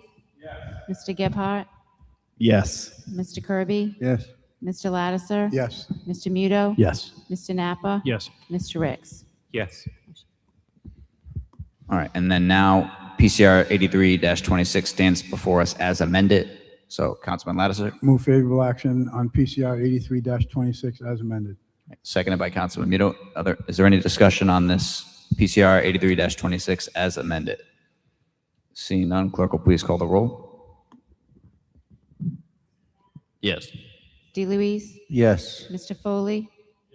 Mr. Gebhardt? Yes. Mr. Kirby? Yes. Mr. Lattiser? Yes. Mr. Muto? Yes. Mr. Napa? Yes. Mr. Ricks? Yes. 9. All right. Next up is PCR 2027 dash, oh, sorry, let's try again. Bid 2027-085, which is now PCR 84-26. Councilman Lattiser? Committee recommended holding until September 14th. All right, so I just have one question on the hold, just to make sure I understand. It's a point of clarification. The hold request is not so that we can potentially switch the chosen bid to a vendor that did not comply with the RFP. It's for other reasons, just, right? It's for other reasons. You could call it that. Would I be correct to call? It can be both too, but as long as that other reason. It's all the above. All right, so then I don't have an objection. I just want to make sure of that. So does anyone have an objection to that hold request? It would be until September 14th. All right, seeing none, so held. And then next is PCR, or again, bid 2027-086, which is now PCR 85-26. Committee recommended holding till September 14th. Same question, just so I'm All the clear. above. All right. So, yeah, given that the administration was fine with the whole, I don't have an objection. Does anyone else have an objection? Nobody? All right. So held. Next is bid 2027-057, which is now PCR 86-26. Councilman Lattiser. Committee recommended favorable action, and we have Councilman Ricks that needs to recuse. Alrighty, for action, Councilman Lattiser. Move favorable action on PCR 86-26. Seconded by Councilman Muto. Any further discussion on this? Seeing none, clerk will please call the roll. Yes. Mr. DeLuise? Yes. Mr. Foley? Mr. Gebhardt? Yes. Mr. Kirby? Yes. Mr. Lattiser? Yes. Mr. Muto? Yes. Mr. Napa? Yes. Mr. Ricks? Recuse. All right, next is bid 2026-033, which is now PCR 87-26. Councilman Lattiser. Committee recommended unfavorable action. All right, so for action.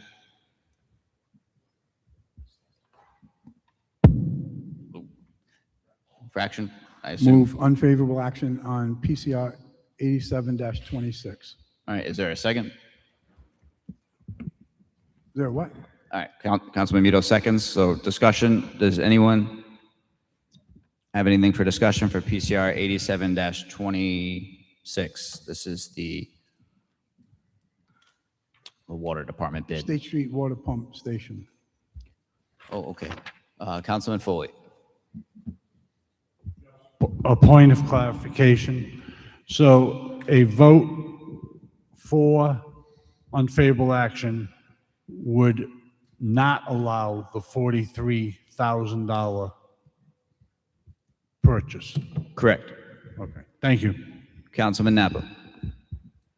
Thank you, Council President. So this was discussed at length, and not to go back into the weeds, but recollecting on this further and all the discussion that was had, it seems prudent to get this project done in the safest and most efficient manner for the taxpayers and the residents in the community.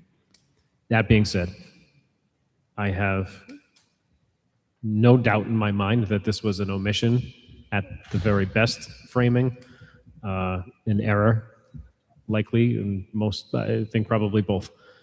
I would like to see this move forward. For those reasons, I'm going to vote no on the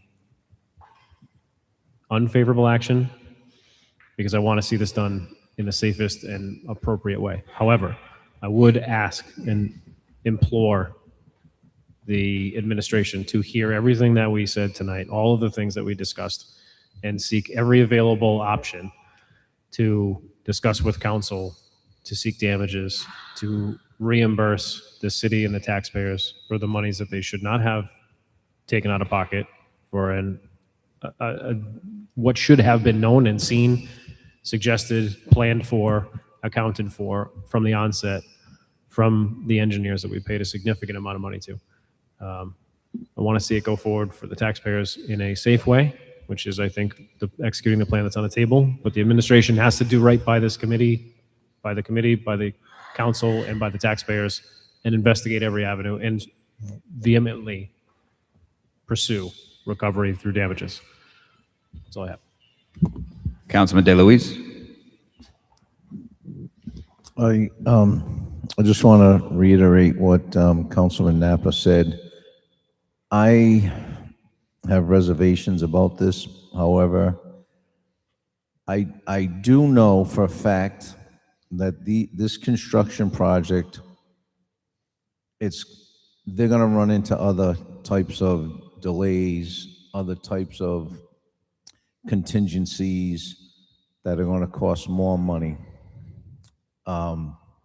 However, I think that it probably, by listening to everybody and listening to the goods and the bads, that I think probably the prudent thing to do would be to spend the $43,000 now so that the people in Warwick Neck have a safe or a, good, very good possibility that their water is going to continue to run. However, I do feel that they need to, when the city, I hope, like Councilman Napa said, I hope the city listens to all the testimony and all the rebuttal that all of us have given. And if they do a project, I mean, Councilman Lattiser, he was in the construction business. And if you're putting a roof on a house, there's going to be contingencies, but you build that into the contract. So you rip the roof off a building and you tell the owner of that building, you say, hey, we measured so many squares of shingles, so many sheets of plywood, but if we, so say $20,000. So in that contract, a very good, reputable contract will say, listen, it's going to be $20,000. However, the clause that we're going to build into this is that if we find more rotted plywood or termite eaten under there, there's going to be an additional cost. So I just think that the city, moving forward, should hold these contractors and these, people that do these jobs. Hey, the job's $2 million. But if we run into a ledge, it might be another 50,000. I don't like, as Councilman Lattiser, Councilman Muto, I'm getting tired of the surprises. However, I do feel as though it would be prudent to move this forward with the 43,000 as opposed to maybe them running into something else and it costs us another $500,000. So that's all I say. Councilman Kirby. Yes, I've got to agree with the Finance Committee on, because of the surprise cost coming before them. But also, doing this type of work and you're in the middle of the project, I've got to agree that we should we should pay this because of the consequences that can arrive if they do something different. If they do it the way it was planned with those lead joints and everything, that's unacceptable. So in this certain circumstance, I think we should go ahead and pay this and try to straighten this out later. That's it. Councilman Muto. Thank you, Mr. President. Not going to rehash all the items we brought up during the commission, but again, when is enough? When are we going to hold this administration to the nickel and diming, the coming back? Right now, it's a false urgency. We just put shovels in the ground a month ago. I see no reason to move this forward at this time because a month is not going to make a huge difference. We're already 6-7 months into a project that just started a month ago. So my question to my colleagues are we going to do this the next time? Are we going to say, oh, we got to push it through, but next time? How many next times do we need to listen to put a process in place and hold this administration accountable? I'm asking you as a body that this is not the first time. It's not even the second time. It is every meeting that we need to move forward. So moving forward and just saying, hey, we'll pay this, we'll go after them later. How many times has that happened in the existence of this council in the past year and a half? We've actually mentioned it a couple of times where it's like, we'll okay it, but the administration needs to do X, Y, and Z. They don't do it. So a vote moving forward is a vote to continue the abuse of their power and the abuse of this council by saying, we'll get the votes. And I guarantee you, let's look at some cell phones, put them in the center table and see how many texts came through in the last hour. So I will still be voting no, and I will be pursuing ordinances next month to address a lot of this. Thank you. Councilman Lattiser. So Councilman Muto said some of the things that I would say. And I can assure you that I have been down this road and gone through this exercise more than I can count. And it's the same story. If we don't approve it, then this is going to happen. If we don't pay this bill, then that's going to happen.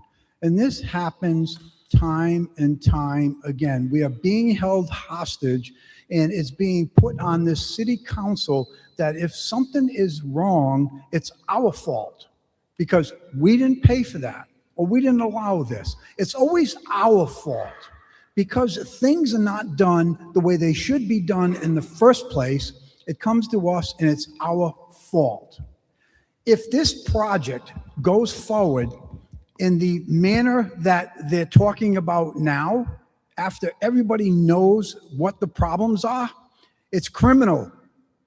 To say that, oh, we're not going to pay this bill, and then they're not going to do that, and then Warwick Neck isn't going to have water, let me tell you something. I can assure you, you can be looking at some class action lawsuits. This is outrageous that that type of discussion is taking place, that we got to pay this bill, because if we don't, and we're going to do it the wrong way, when everybody knows it's the wrong way, that is criminal. That is not going to be on my conscience, and I am not going to answer to my constituents that I approve this. If Beta Engineering was going to step up to the plate and do the right thing, then they would absorb that $43 million on a $2.7 million item. This is like crazy to me that we're even having this discussion that we're going to do this again. We're going to vote again. We're going to approve it again, and next time, and we're going to have the administration sue. I'll tell you what, maybe I think I'll docket a resolution tonight requesting the administration to sue Beta Engineering, because I don't believe the administration will sue Beta Engineering or anybody else. This is ridiculous.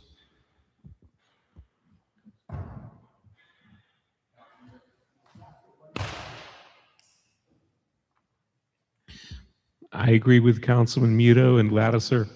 Enough is enough. We see what's going on here. Change orders. It's approved at one price, and then unforeseeable emergency. 43 grand here, some more over there. Yeah, we see what's going on here.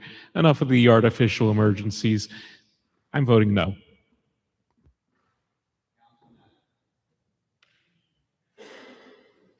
Just to clear up the record a little bit, nobody's abusing this councilman.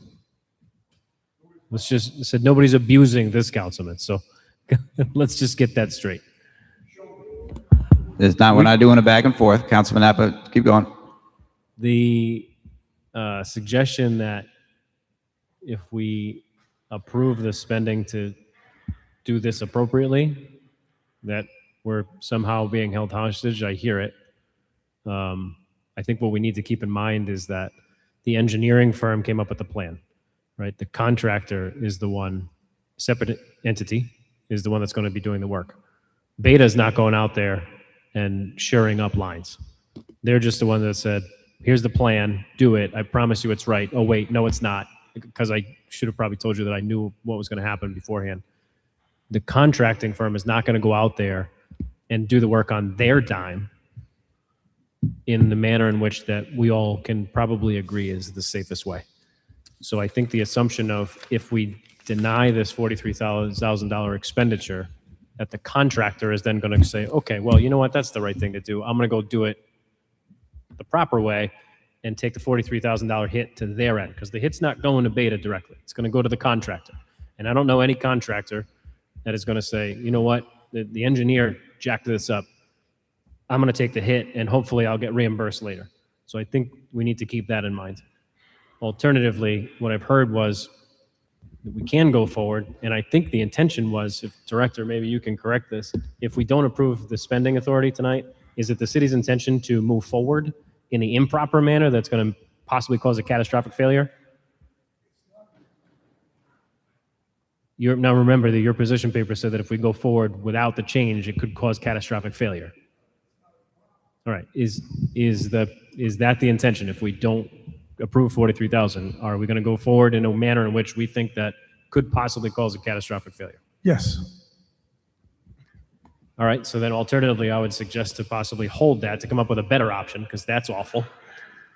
I don't think that shooting it down is the right way to go, because then we come up with that, which puts the residents in Warwick Neck, as you just heard the director testified to, is going to put them in a bad position, a precarious spot, and put the city in the financial crosshairs.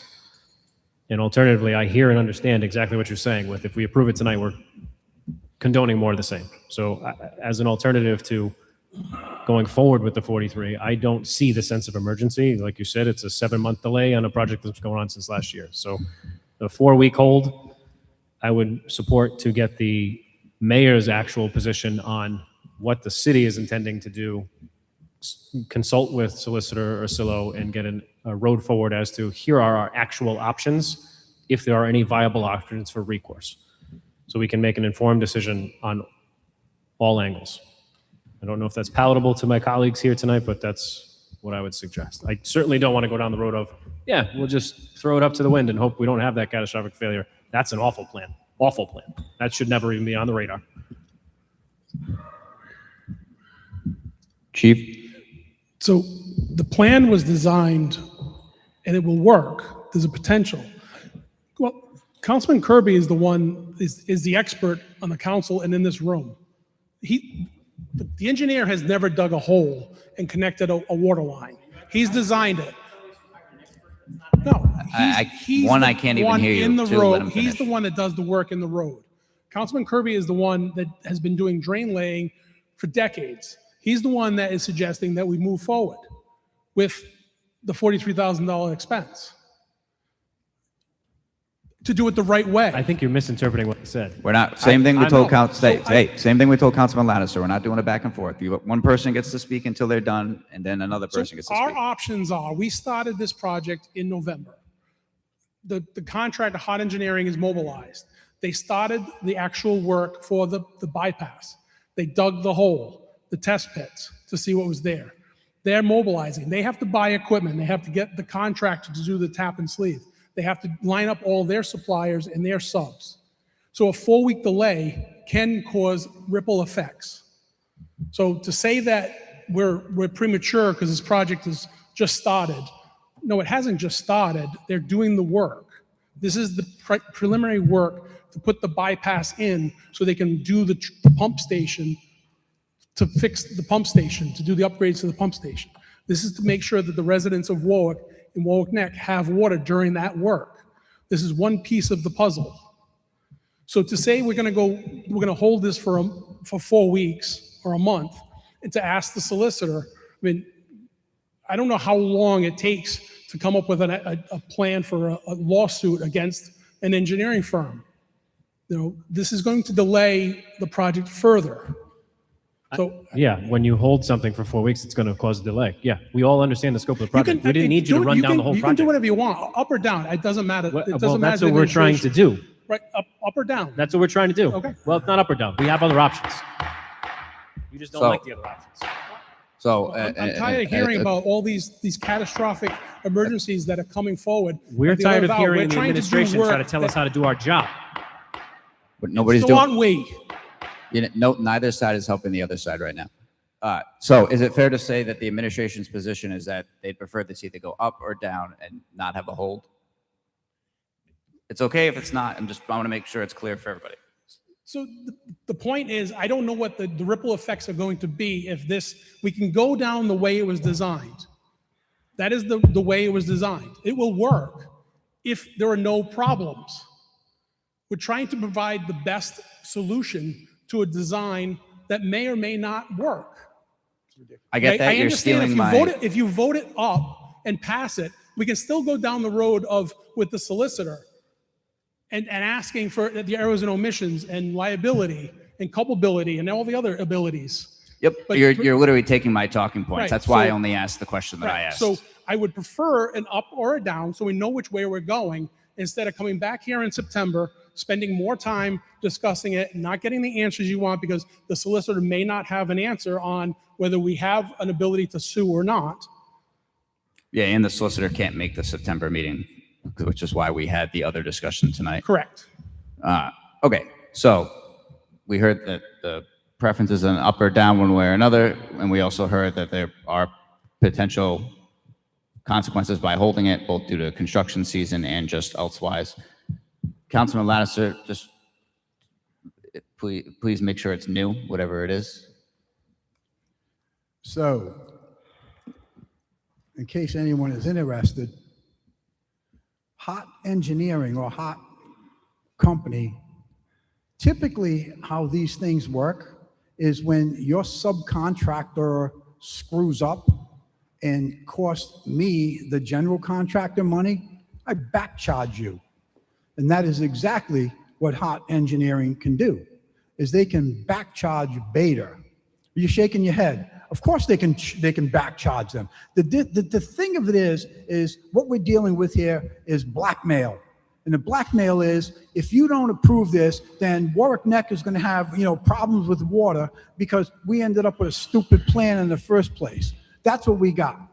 And It's that's not what my blackmail, objection- Councilman. I'm talking, Whatever. Chief. That's what we have. This is nothing more than blackmail, and this goes on again and again and again. Well, if you don't do that, we can't pick up your trash. If you don't do this, we ain't gonna plow your street. I'm done. It's ridiculous. It's time that this city council starts holding people's feet to the fire.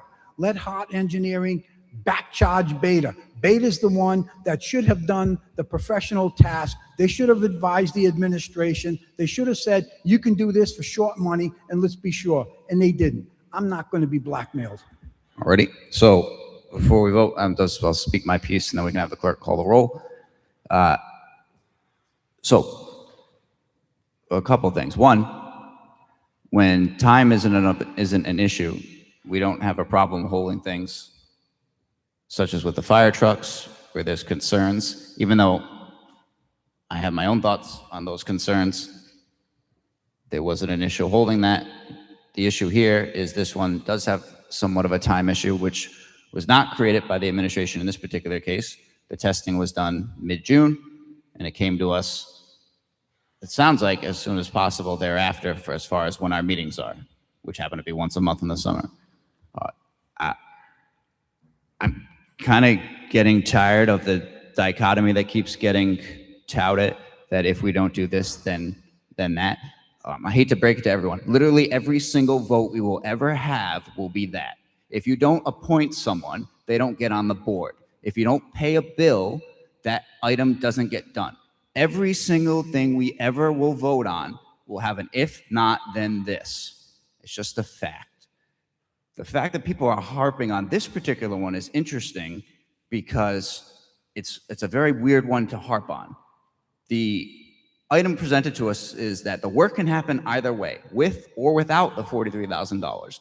This project will get done. They simply presented to us that, hey, if we don't have the extra $43,000, there's a chance that XYZ could happen, which would be problematic. However, we don't have to spend that money. We can go forward with the original thing. This is a scenario that we've been repeatedly bringing up to them, that we want them to present to us when there's situations like that, rather than just ramming it down our throats that we have to do something when we don't. So they did. They presented the possibility of an item and said, look, you don't have to do it. Do it one way or the other. This is not a hostage situation. This is one of the few times where it's not a gloom and doom. If you want to gamble, don't do the extra $43,000. And if something happens, everyone will look at you and be like, it's your fault. But guess what? If something doesn't happen, you'll rightfully say, hey, I saved the taxpayers $43,000. And you'd be right. It's just that simple. We're blowing this way out of proportion on this particular item. There's items where this discussion makes a lot more sense. This ain't it. So everyone's got to calm the heck down. I get it. It's frustrating as a general matter. That's fair. I get it. It's late. We've been talking about this for a while, but just dial it back. Okay? Relax. So, clerk will please call the roll for unfavorable action. Remember, a vote in favor means you're voting against the item. A vote against, this means we'll discuss again after. Water. I had said we were going to do the clerk was going to call the roll after I finished. You need the last word? Well, you usually do. Well, actually, so- let me rephrase. If there's something new, that's why I stopped myself. If there's something new, then please. No, it is something new. I'm disagreeing with you as far as hostage situation, because this truly is, because the administration and the water department came to us with, we need $43,000 because we. Point of order. This is not a point of order.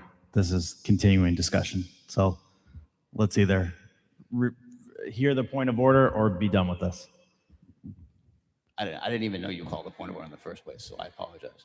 No, well, it's point of order to get your attention, but it's for the continuous discussion. Just one last point. I just want to counter what you said. You know, when we say it's a hostage situation, this truly is a hostage situation, because in their own words, they're saying that not paying the $43,000 will cause will most likely cause a catastrophic error. They've already acknowledged that. So right now is we need to pay the 43 to build it the proper way, which I agree, we need to build it the proper way. But what's missing from this is getting jammed with these doom and gloom, worst case scenarios without people being held accountable. That's what the message is, Mr. President. It's not we're blowing this out of proportion. This just happens to be the straw that's breaking the camel's back right now. So this is when are we going to hold the administration and managers accountable for a process? Because again, we've heard it from many council people that it happens all the time. So what we're trying to do is send the message and also say enough is enough. And that's all I'll say. Thank you. All right, as I pointed out, the fire trucks are a perfect example of us actually holding them accountable, because it's a situation where we go, hey, our view isn't necessarily fair or reasonable, but we'd like you to hold off on this because we want to look into it more. This one, it's different. I've already explained why. I'm not going to do it again. And to be clear, they didn't say most likely a catastrophic issue would happen. They said it could happen, which is fair. It could happen. And I'm not an engineer, so I'm not going to pretend like it couldn't and like that I know better, because I don't. And one of the few people who here, I think possibly the only one who does sewer connections and whatnot, pointing out the obvious, Councilman Kirby. So, clerk will please call the roll. And it's a motion for unfavorable action. So again, a vote in favor will kill the bid. Mr. Sinapi? No. Mr. DeLuise? With reservation, I vote no. Mr. Foley? No. Mr. Gebhardt? No. Mr. Kirby? No. Mr. Lattiser? Yes. Mr. Muto? Yes. Mr. Napa? No. Mr. Ricks? Yes.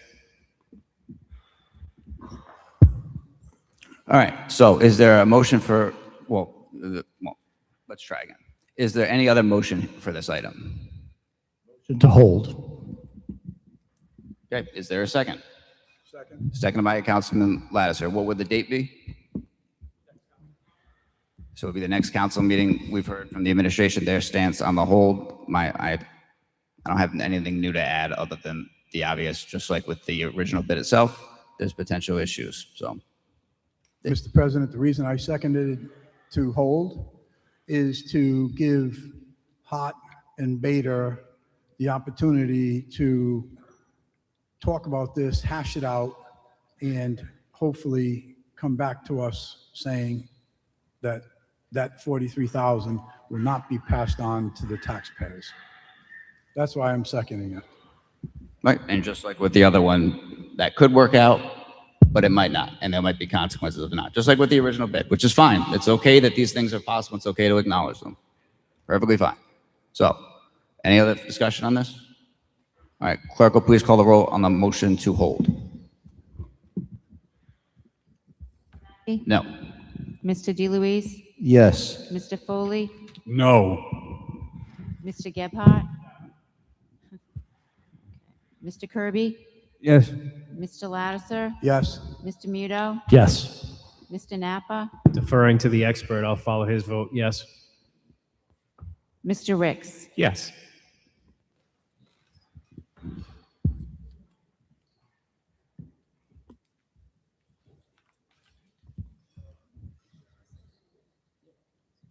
All right, so that one's held till September 14th. Thank you. Next is the abatements that were pulled off. What's the PCR for that? 8826? Abatements of Bixby and Smith in the amount of $830.40 is PCR 8826. So for action, Councilman Lattiser, Move favorable action. seconded by Councilman Muto. Any further discussion? Clerk will please call the roll. Mr. Recuse. Yes. Mr. Foley? Yes. Mr. Gebhardt? Mr. Kirby? Mr. Lattiser? Yes. Mr. Muto? Yes. Mr. Napa? Yes. Mr. Ricks? Yes. All right, next we have PCO, hold on, make sure I get the right order. Yeah. Unfinished business, PCO 24-26, an ordinance amending the zoning ordinances of the city of Warwick, MGV Enterprises LLC, applicant 2281 and 2279, West Shore Road, Assessor's Plat 350, lots 84 and 661. Councilman Muto, second passage. Oh, wait. yeah. Committee report, Councilman Ricks, I'm sorry. Committee recommends favorable action. For action, Councilman Muto. Favorable action. All right, Councilman Muto moves favorable action. Do we have a second? Second. Seconded by Councilman Ricks. Is there any further discussion on this? All right, seeing none, clerk will please call the roll. Mr. Sinapi? Yes. Mr. DeLuise? Yes. Mr. Foley? Yes. Mr. Gebhardt? Mr. Kirby? Yes. Mr. Lattiser? Yes. Mr. Muto? Yes. Mr. Napa? Yes. Mr. Ricks? Yes. 9. All right, next we have PCO 3-26, an ordinance establishing a financial oversight commission. My understanding is the recommendation was to hold till October 19th. Is that accurate, Councilman Napa? That is accurate. Is there any objection to holding till October 19th? Seeing none, so held. All right, next we have PCO 8-26, an ordinance establishing a real estate non-utilization tax. My understanding again is that this is a recommendation to hold till September 14th. Is that accurate, Councilman Napa? That is accurate. All right, is there any objection? All right, seeing none, so held. Next, we have new business, PCO 26-26, an ordinance to prohibit overnight parking on the easterly side of River Street. This is ordinance. That is committee recommended favorable action. For action, Councilman Foley. Move favorable action. We need a second. Second. Councilman Ricks, Councilman Napa, both second. Is there any further discussion on this? Seeing none, the clerk will please call the roll. Mr. Sinapi? Yes. Mr. DeLuise? Yes. Mr. Foley? Yes. Mr. Gebhardt? Yes. Mr. Kirby? Yes. Mr. Lattiser? Yes. Mr. Muto? Yes. Mr. Napa? Yes. Mr. Ricks? Yes. That's 9. All right. Next, we have PCR 52-26, a resolution approving an easement to the Narragansett Electric Company for the installation, maintenance, and operation of overhead and underground electric distribution system at Hoxie Elementary School. This is public property, so Councilman Ricks. Committee recommends favorable action. For action, Councilman Ricks. Move favorable action. Seconded by Councilman Muto. Is there any further discussion on this? Seeing none, clerk will please call the roll. Mr. Sinapi? Yes. Mr. DeLuise? Yes. Mr. Foley? Yes. Mr. Gebhardt? Yes. Mr. Kirby? Yes. Mr. Lattiser? Yes. Mr. Muto? Yes. Mr. Napa? Yes. Mr. Ricks? Yes. 9. All right, next we have, oh, actually, we already did the unanimous consent item. So does anyone else have anything for unanimous consent? All right, we'll look at Councilman Foley. You want to go to the docket session, perhaps? Since there's no other business in front of this honorable body, I move to a docketing session. All right, seconded by Councilman Napa. All in favor? Opposed? And nobody's up against it. Okay. Ward 1. Ward 2. One item. An ordinance relative to limiting and regulating the use of drones to perform functions listed in Warwick City Code of Ordinances, Section 52-13 C1 through C7, without a judicial warrant, including e.g. use of facial recognition technology, recording audio, motor vehicle enforcement, and federal immigration enforcement. Ordinance. Ward 3. Ward 4. Ward 5.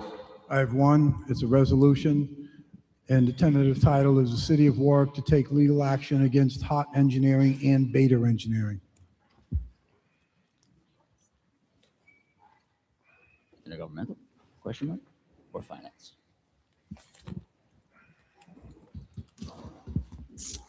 Finance is a good place to put it.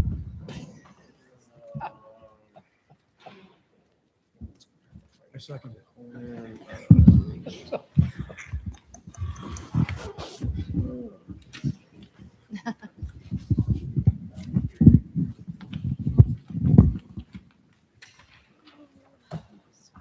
Intergovernmental. All right, you said one, right, Councilman Lattiser?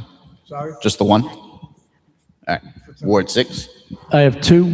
One is a resolution in regards to the installation of a stop sign at the intersection at Headley and Moccasin Drive. And the second one. That goes to public safety. Public Next one. safety. And the next one is a resolution relative to strengthening coordination between Rhode Island's 988 system and Warwick Public Safety agencies. Intergov. Okay, that's all I have. Ward 7. Yes, one resolution in regards to the Castro That's the Castro Council Public Safety. Yes. And then Ward 9. A resolution in regards to the Makowitz claim. Public safety. All right, and then I have a few. We got resolution requesting the state conduct a traffic study on Tollgate Road on or about where it intersects with Commonwealth Avenue. Probably intergovernmental. Intergov. Resolution requesting the state conduct a traffic study on Main Avenue on or about where it intersects with Imperial Drive. Probably intergovernmental. And then we got admin matters resolution, admin matters ordinance, Say that again? the admin matters. Is it a resolution? One resolution, one ordinance. I think we have a pending order. Ah, okay, well, maybe it's the resolution then. So just the resolution for admin? Yeah. We'll go to. Where we put that? Intergov. Yep. It's a resolution in regards to installation of a stop sign at Cliff Road in Brenton. Public safety. All right. Anyone else? Or we good? All right. Looks like we are all good to adjourn at 10:43 p.m.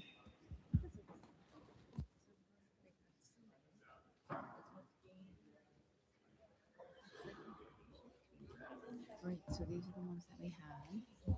Okay. Okay.